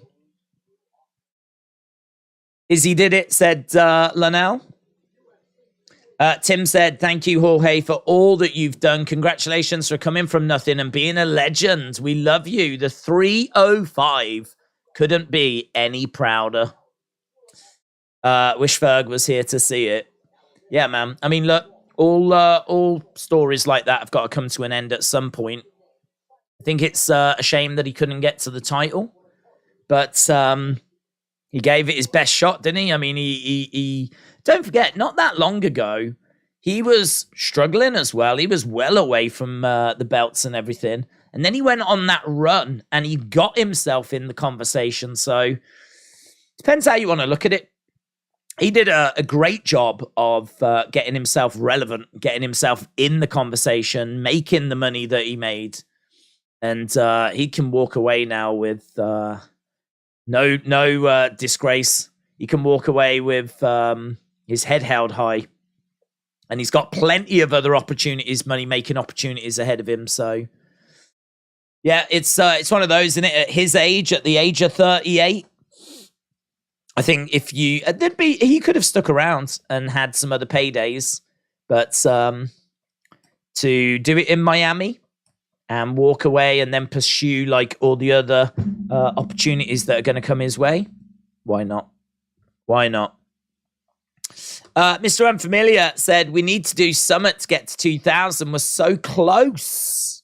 Guys, we've got 2,000 people watching right now. If you haven't left a like, leave a like before you go, because I know people are going to head to the exits now that the show has come to a close. But let's just see where we can get that. Let's just see, like, you know, of the 2,000 people that are watching, if all 2,000 people like it gets there. But I don't know. Let's see. It might not move. People might be heading to the exits, which I can understand because they're heading to the exits here. But to be honest, I mean, 1,800, nearly 1,900. That's mental, man. Didn't expect us to get to there. Normally we get to the main event and we're close to getting to, like, you know, 1,000 or whatever. So to be like, look at that, at 1,997 away, 93 likes away. Oh, 88 likes away. Oh my God. 81 likes. We are going to fall. We are going to fall 70. We're going to fall 70 short, 68 short. That's going to be so cruel. Oh man, look at that. 60. Oh, there's gotta be in there. There's gotta be 50 people. You're telling me there ain't 50 people in this world? 41, 37. Nah. This is sick. This is like more exciting than watching the fights. 25. Need 25 people in the world. 22. 17. Oh my God, let's go. Let's go. 11 right now. 11. Is it going to do it? 4. Don't you dare. Don't you dare walk away without leaving a 1. It only needs 1. Come on. Come on.